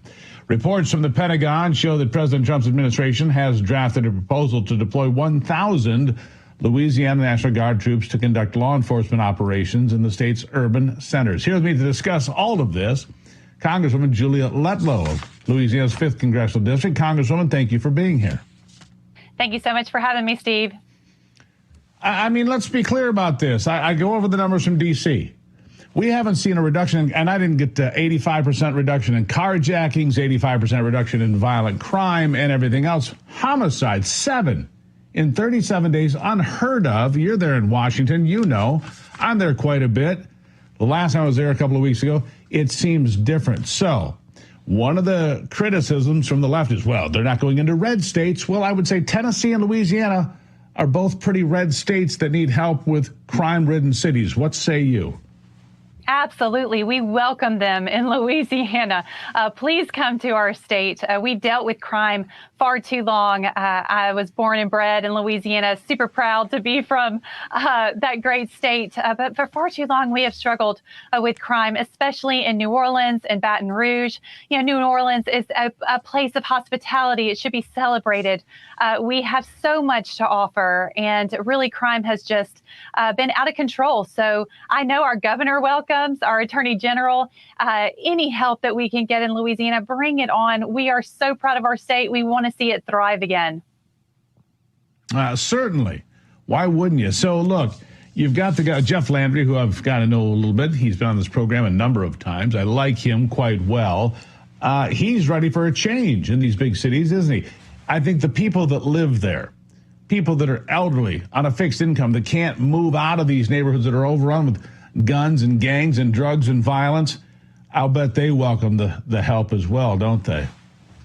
Absolutely. You know, when I talk to moms and dads around my age, you're always looking around your shoulder, even if you have your children in the car, you're pumping gas, you're always on high alert. And again, we should not have to live like that as American citizens in this country. And so I know people all across our state would welcome any help from the federal government to come in.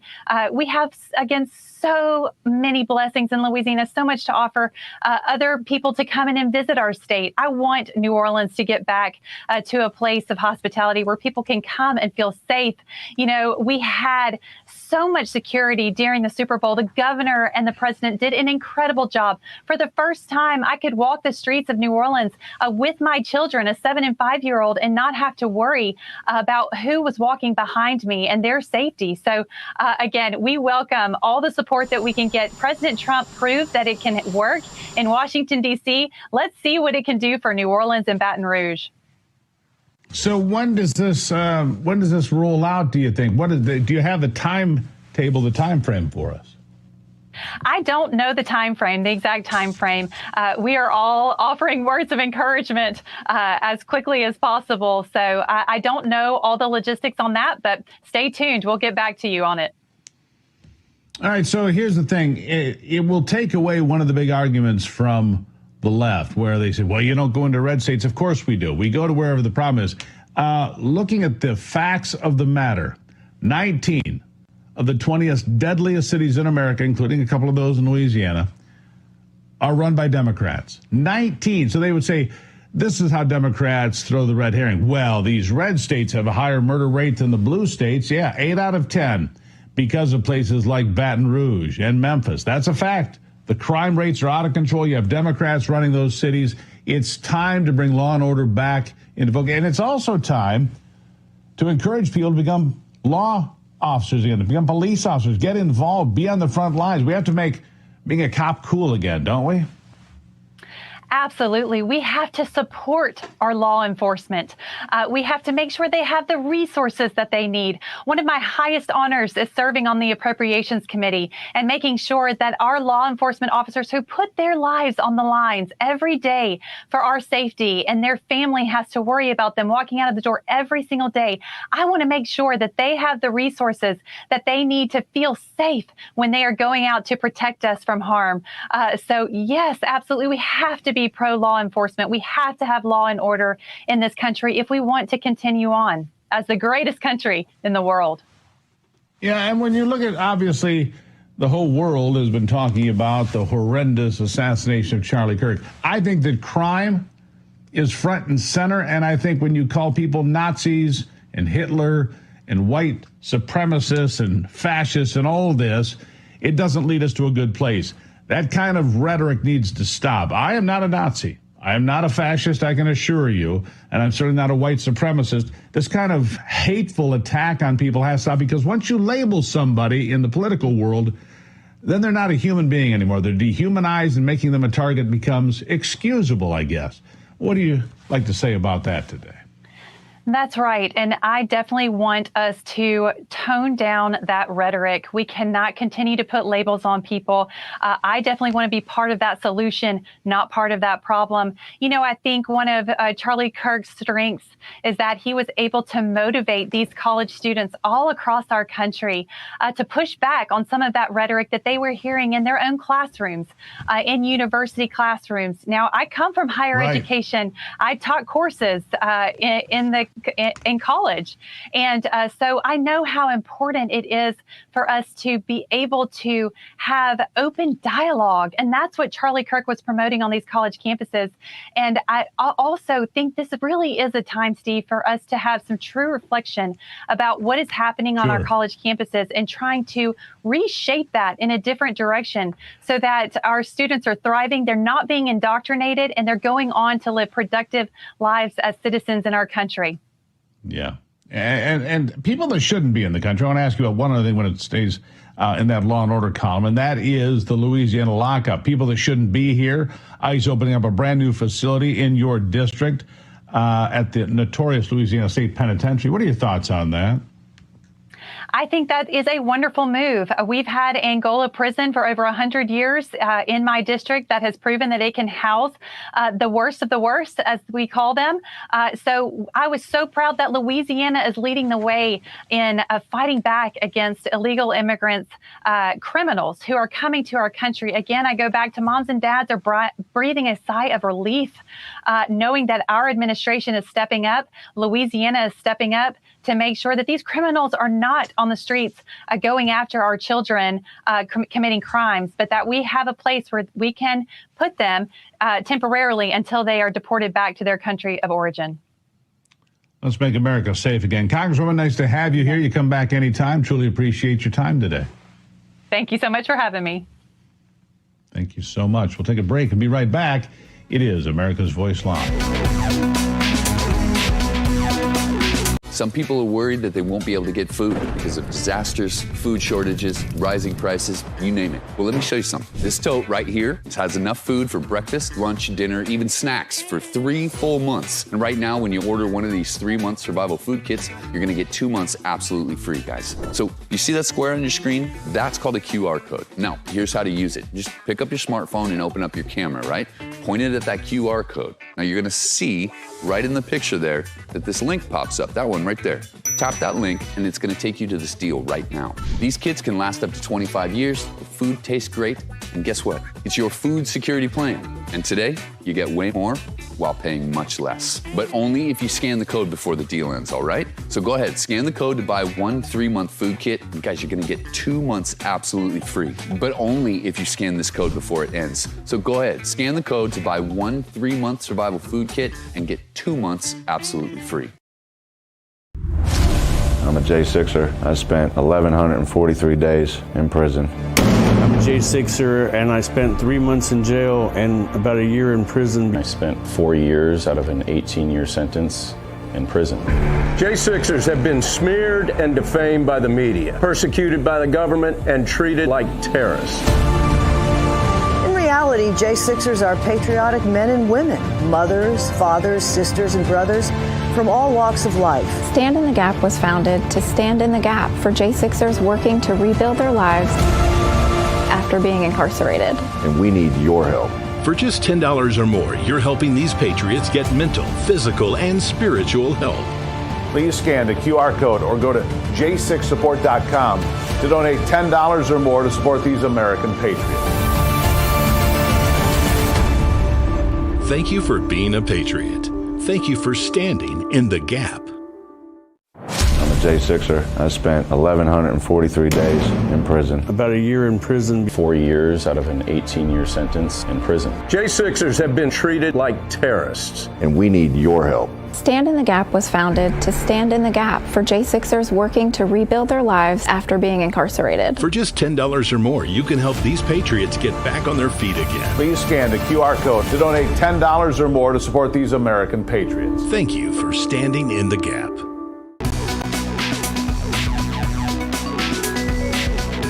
Let's be honest, all right? Let's be honest. Nobody likes taxes except maybe the IRS when they're taking it out of your pocket.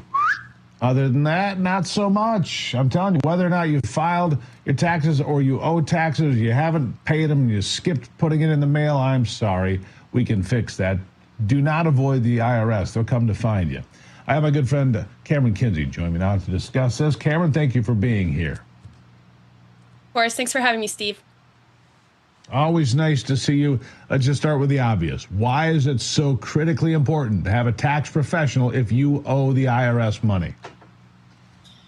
Well, as we've seen under President Trump, they've eliminated 25% of the workforce. And so we are making good progress there, hoping for less government overreach per se. But the IRS has unlimited resources. Their job is mostly to collect. It is not to be fair to the average American. And many Americans, I mean, like myself, they don't know their rights. They don't know how to properly push back against the IRS, don't know all their tactics and tricks up their sleeves. But a professional team like Tax Network USA does. We have a team of CPAs, licensed attorneys. We also have former IRS agents even who really just know the tax code inside and out. They know exactly how to help you. And so we negotiate directly with the IRS, basically acting as a liaison between you and them. So you're not having to deal with the burden yourself. You're not having to call them. And if you're one of those people who have put those letters in a drawer and don't know how to act, it's a good thing to have Tax Network USA in your corner. Yeah, absolutely. Do not avoid the letters. Don't put it, in the drawer and try to forget about it, because the IRS is not going away, are they? They are relentless. Yeah, it's very unfortunate. And going up against the IRS, let's just say if you're going in, it's like going into court without a lawyer. If you don't have a professional team in your corner, you may not know how to properly push back. And so we don't just go on defense, we go on offense. So I tell people whether it's wage garnishment, mounting back taxes, a lien on your home, our job is to push back, protect your hard-earned money, keep that in your own pocket. And we know that the filing deadline may have passed, but unfortunately, the penalties do compound daily, and the IRS unfortunately will target people who are too afraid or too confused where to act. And so that's really where we step in. We've helped thousands of Americans find relief, and we can do the same for our audience members today. You just have to make that first initial call. You got to make that call. Relief is available. How do they get started right now? It is very seamless. We do not try to be a financial burden or add any more emotional burden to you during this time. We know how heavy this can be. So you can call us at 1-800-905-8000. And the consultation is completely free. You'll get a team who really knows how to keep the IRS off your back. Or if you're a little bit more apprehensive, you don't want to talk to somebody on the phone just yet, you can go to tnusa.com/RAB. You can fill out a quick form just describing what you're dealing with, and we'll have a team member reach out. All right. Cameron Kinsey, thank you for being here. Don't wait. Take action going to tnusa.com/RAB or call 1-800-905-8000 to speak to a tax expert. Donald Trump now. Let's take a look live at what's going on in Windsor Castle in England. I believe we can pull that up. Let's take a live look at that. Again, Donald Trump being treated in a way I've never seen before. If you saw the procession this morning, pomp and circumstance, to say the least. First Lady Melania, looking like $1 million, is always great representation of this country. It is a wonderful thing to sit and watch and to be part of. What makes America wonderful? This does. This absolutely does. And to see all of this happening, second state visit for Donald Trump. Right? Pretty remarkable. All right. Are we taking the break or we're not? All right, we'll take a break. I'll be right back with a question of the day.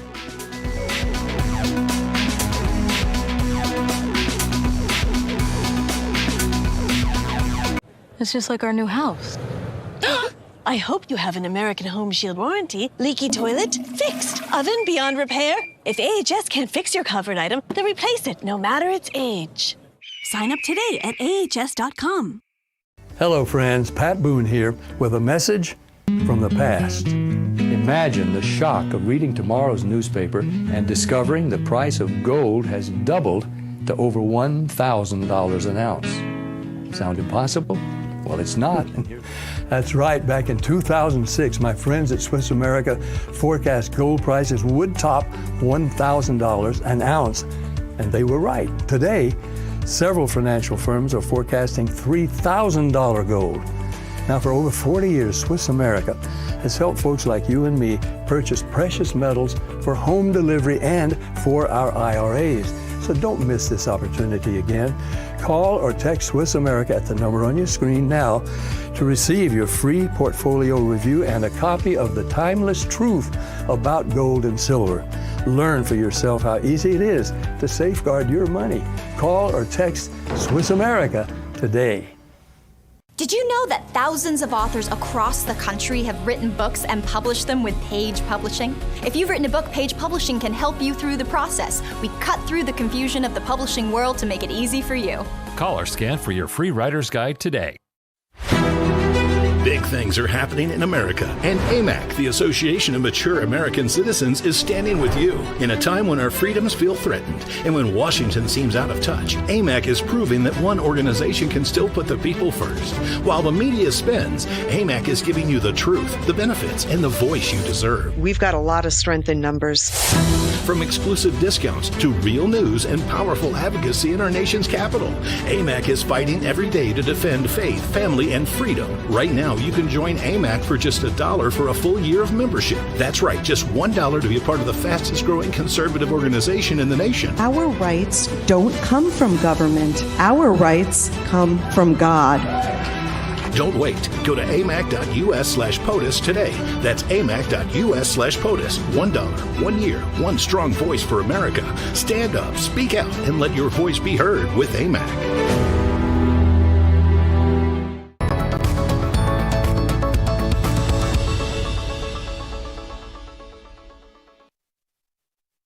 A lot of challenges smiling the last few days, but hang in there. It will get better at some point.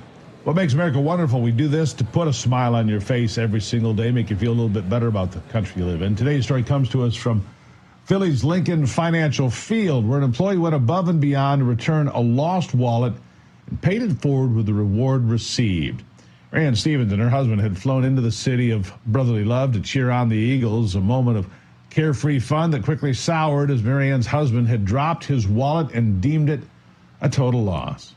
That's where Christina, a stadium employee, steps in as she noticed the wallet was dropped amidst the packed venue, and instead of just handing it off to Lost and Found, she noticed the Hilton Hotel key card inside and called surrounding locations to cross-reference the couple's whereabouts. Nice work. Ultimately, the wallet was returned to Marianne's husband at 2 a.m, a gesture that invoked Marianne to give Christina a reward, which she ultimately accepted only to donate to the Eagles Autism Foundation. Now, that's a special move.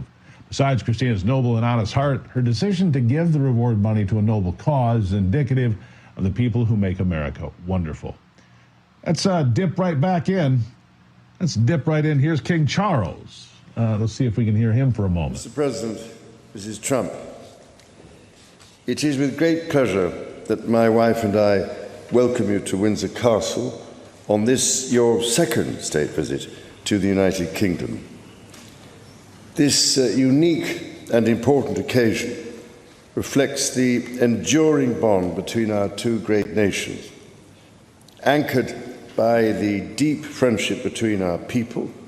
This relationship, which, with good reason, we and our predecessors have long called special, has made us safer and stronger through the generations. Our people have fought and died together for the values we hold dear. We have innovated, traded, and created together, fueling our economies and cultures through myriad forms of exchange. We have celebrated together, mourned together, and stood together in the best and worst of times. Mr. President, as we approach the 250th anniversary of the Declaration of Independence next year, it is remarkable to think just how far we have come. I cannot help but wonder what our forebears from 1776 would make of this friendship today. The rebel commander and pioneering first president, George Washington, famously vowed never to set foot on British soil. And my 5 times great-grandfather, King George III, for his part, did not spare his words when he spoke of the revolutionary leaders. Today, however, we celebrate a relationship between our two countries that surely neither Washington nor King George III could possibly have imagined. The ocean may still divide us, but in so many other ways, we are now the closest of kin. Mr. President, you have spoken of your pride in your British roots. In fact, not only have you set foot on British soil twice in the last 2 months alone, but I understand that British soil makes for rather splendid golf courses.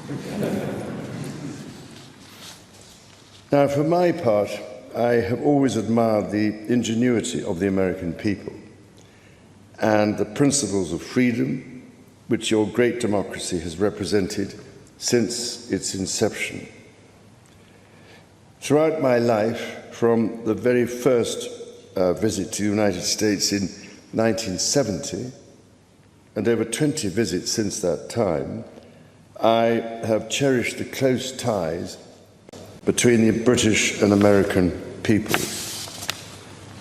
In fact, had the media succeeded in the 1970s in their own attempt at deepening the special relationship, I myself might have been married off within the Nixon family.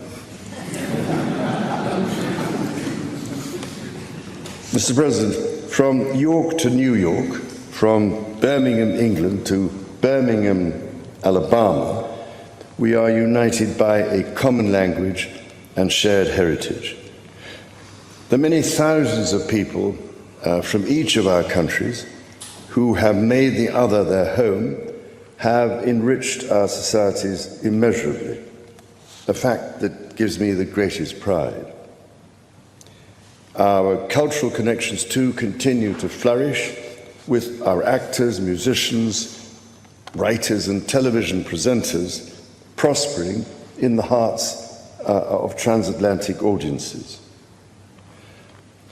Today, our alliance spans every field of endeavour and shows vast potential for growth.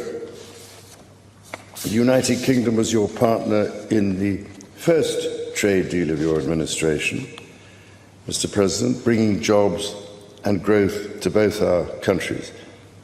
And no doubt we can go even further as we build this new era of our partnership. Our two nations have an exceptional legacy of shared discovery.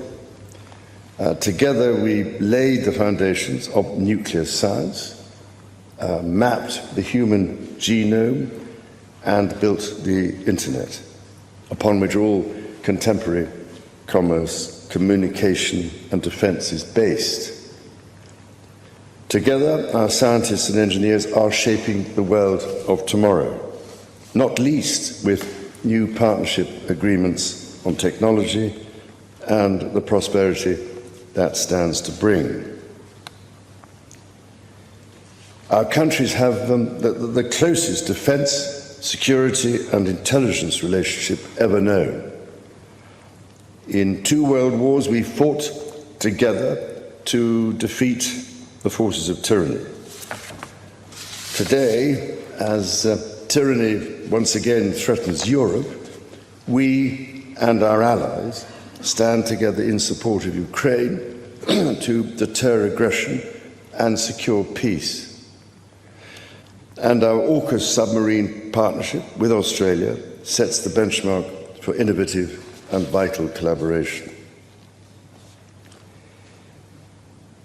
The successes of the British Redcoats and of George Washington's Continental Army today stand shoulder to shoulder, brothers and sisters in arms, protecting the freedoms we both cherish.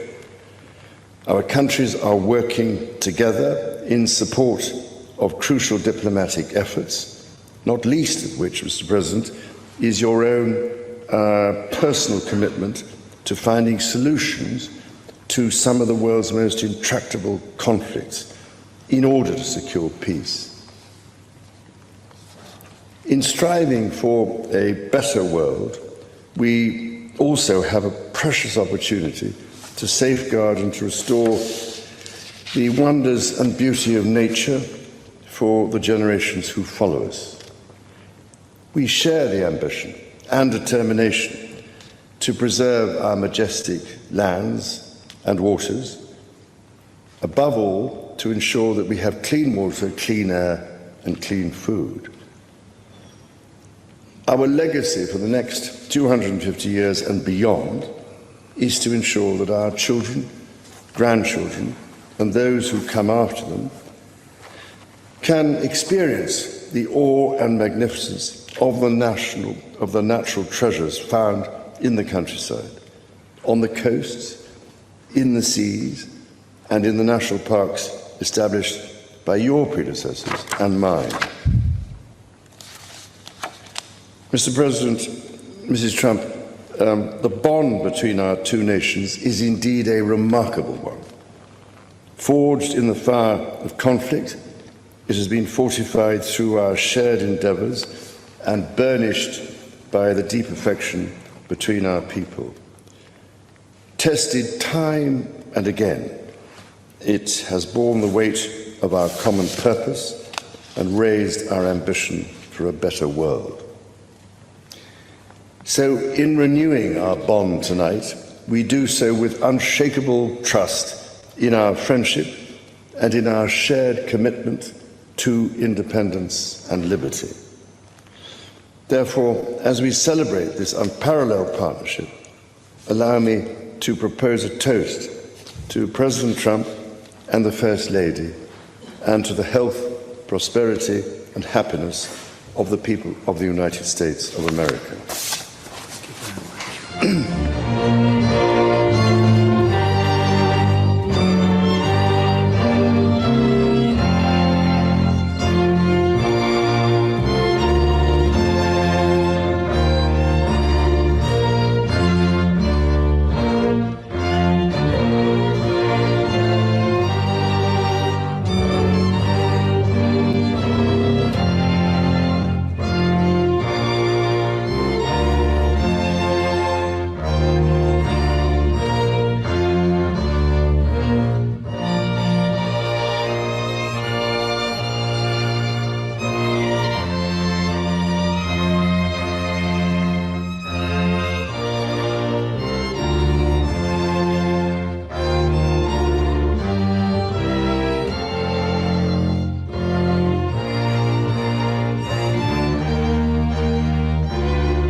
Your Majesty, Melania and I are deeply grateful to you and Queen Camilla for your extraordinary graciousness. And to William and Kate, thank you so much. It's been so great being with you today. Thank you very much. Appreciate it.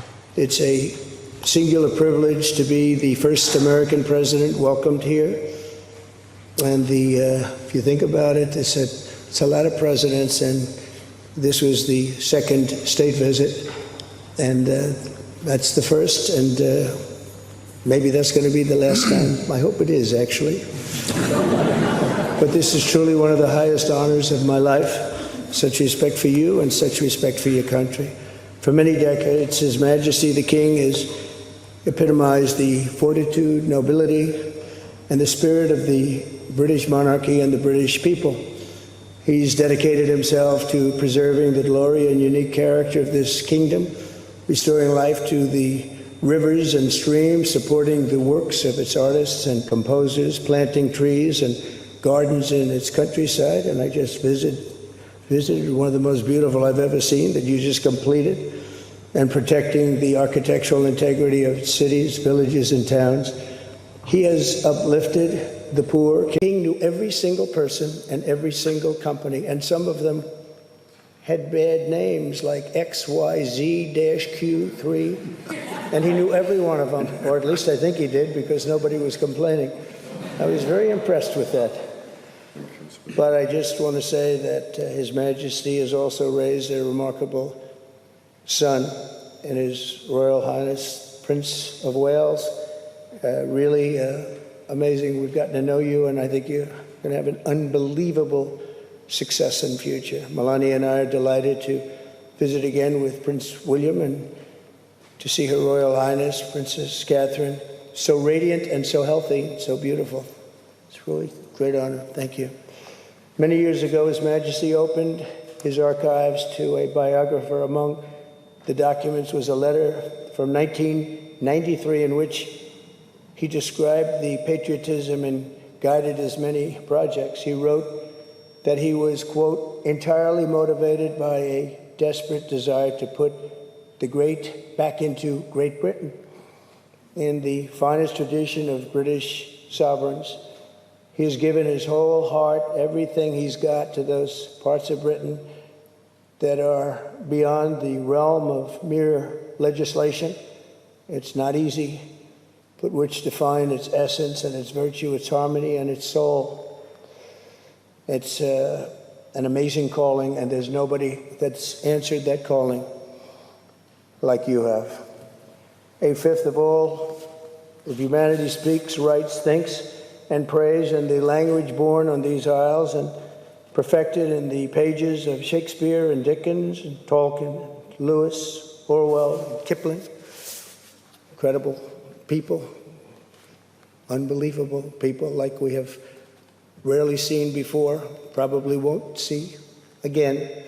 The lion-hearted people of this kingdom defeated Napoleon, unleashed the Industrial Revolution, destroyed slavery, and defended civilization in the darkest days of fascism and communism. The British gave the world the Magna Carta, the modern parliament, and Francis Bacon's scientific method.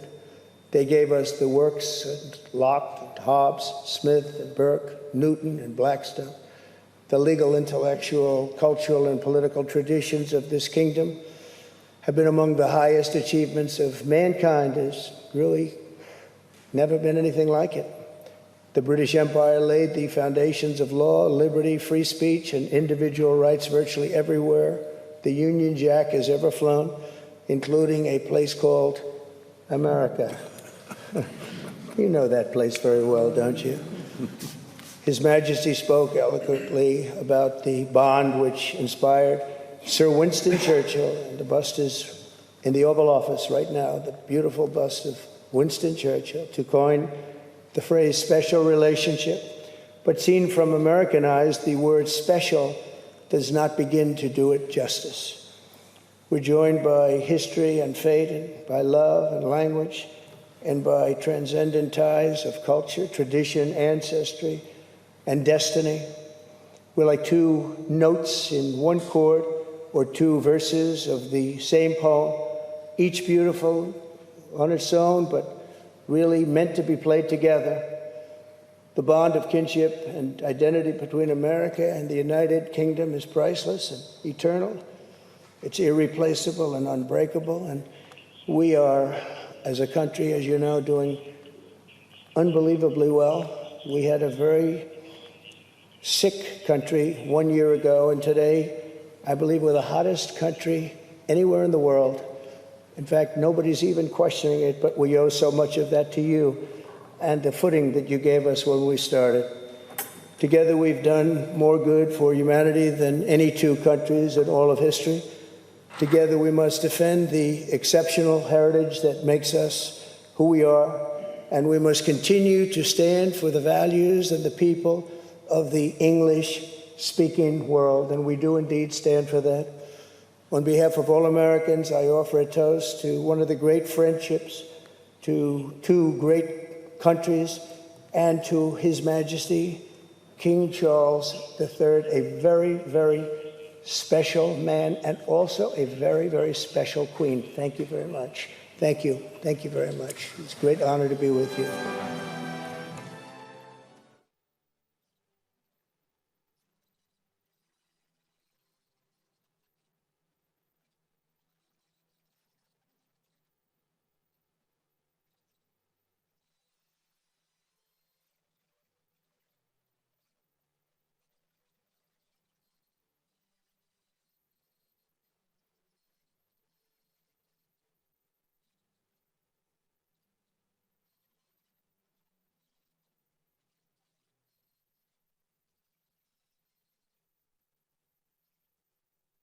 If we've learned anything over the past few years, it's that devastating events can strike without warning.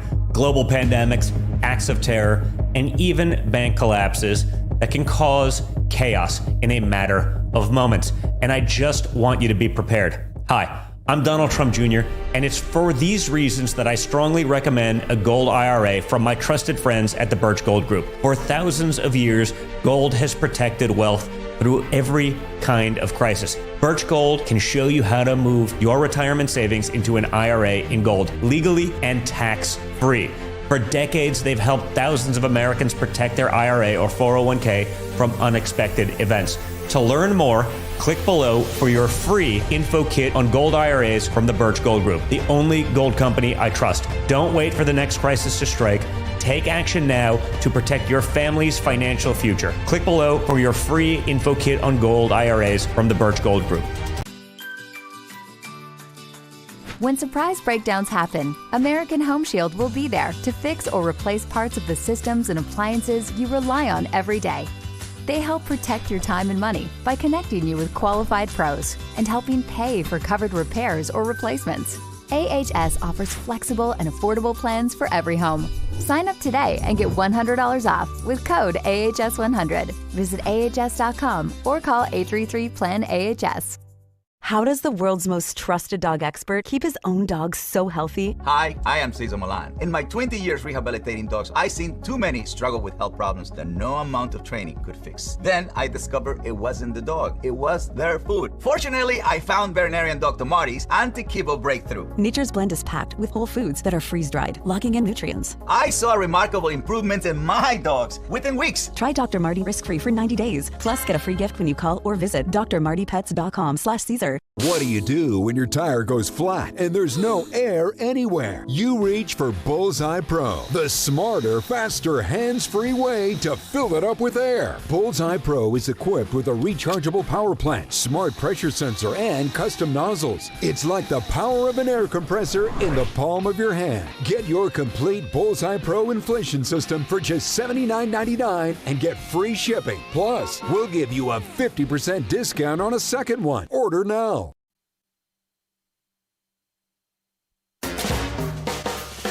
Okay, all right, guys. We are back. That was Trump having a few words in England with the King Charles, and the Queen Consort. The Queen Consort, not the Queen. Had a few minutes with Lauren Boebert just before the show started because we had heard that Trump was going to speak, so we wanted to get that in. It was a very, very interesting conversation. Take a look at, let's start with the soundbite, but watch. For what purpose did the gentlelady from Colorado rise?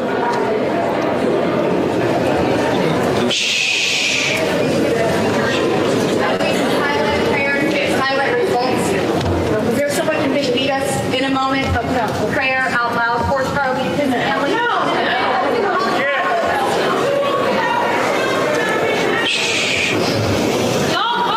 Wait a minute. The House will be in order. The House will be in order. Shh. The House will be in order. Shh.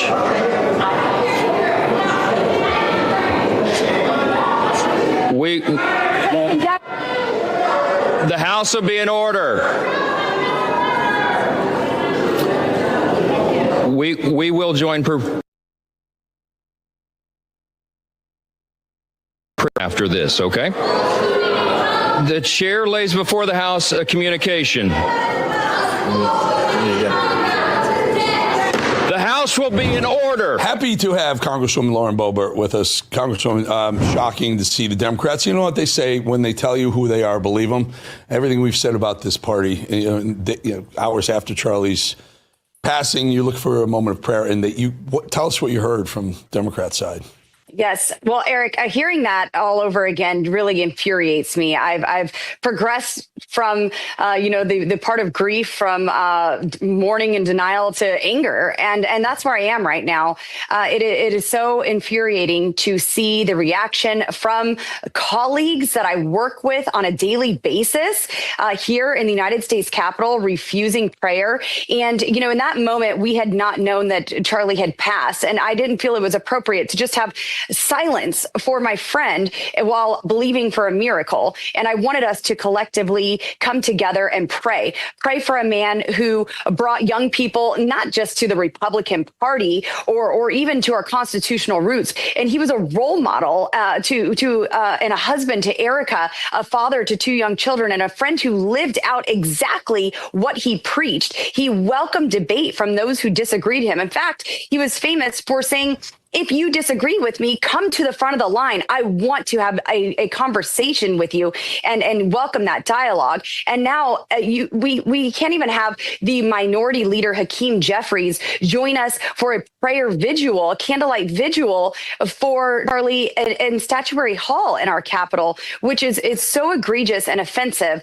But what we have seen every single day, the left coming out and mocking the assassination of Charlie Kirk, mocking the widow, Erica Kirk, celebrating this tragedy and even doubling down on their threats to people like myself and my colleagues and others who are influencing our youth and moving forward in this moment is absolutely disgusting and un-American. And this is not, a party that we can see unity with. When you are celebrating the execution of a father who simply wants to exercise his First Amendment right to have free and fair debate, I don't see unity there, Eric.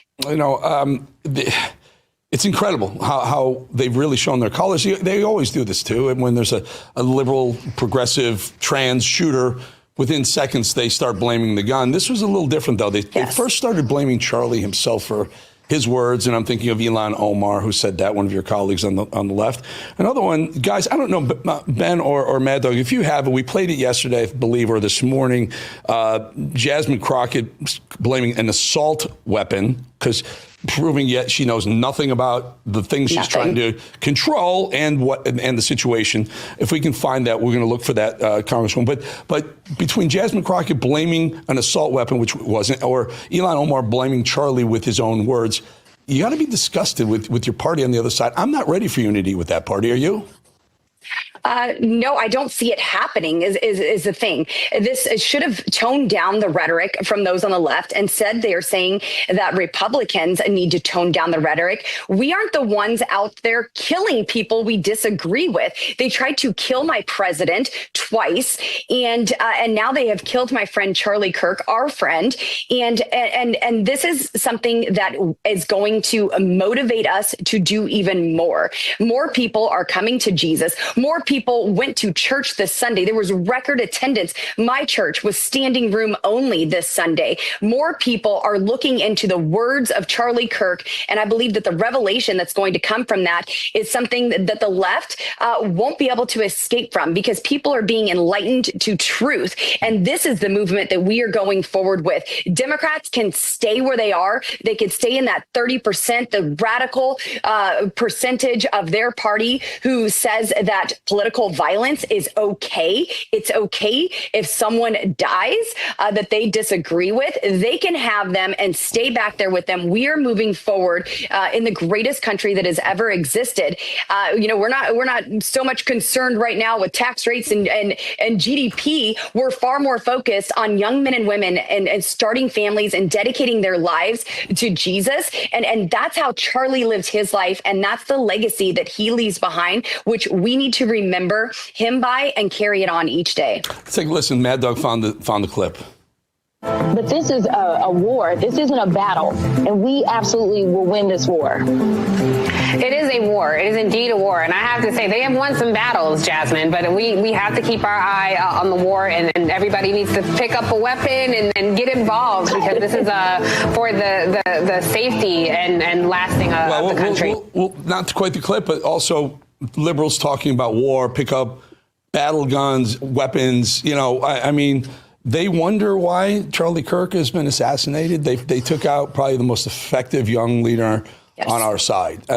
And people hear this. The trans community is at the heightened rate of shooters within the trans community. There's something going on there. I'm probably everything they're being injected with. Right, well, injected with. This is it. We've talked about this all week. They're being injected with gender dysmorphia drugs that can, and sometimes when they're young, 12, 13, 14 years old, it's changing the chemical makeup of the body. You can't, I'll do it again. You can't go and get an open carry license in Florida, the freest state in the union with gun control, and you can't do it if you have a medical marijuana card, because they think you have a medical marijuana card. It may affect your judgment with a gun in your hand. How about trans drugs that they're shooting themselves up with? Do you think that's not going to affect them with the gun when they're already pissed off at the rest of us because they're being told we're Hitler youth? Of course it is. I'm sorry. I digress. Congresswoman. Yes, you're absolutely right. When we are labeled as Hitler, as Nazi, as racist on a regular basis, there's no wonder why there are so many attacks toward Republicans, toward conservatives, even toward Christians. It has been absolutely radicalized on the left. And now here you have Jasmine Crockett sitting in an interview with a host saying this is war and it's time to pick up weapons. Are you absolutely kidding me? We talk about the right to defend ourselves with a firearm, and they absolutely lose their minds. But I've yet to hear anyone on the left come out and say any of this is wrong. Tonight, we have a motion on the floor. Nancy Mace has introduced a privileged motion to censure Ilhan Omar for the words that she has said, for the posts that she has reposted on social media that are absolutely abhorrent to Charlie Kirk and slanderous. And it's not within the guides of a sitting member.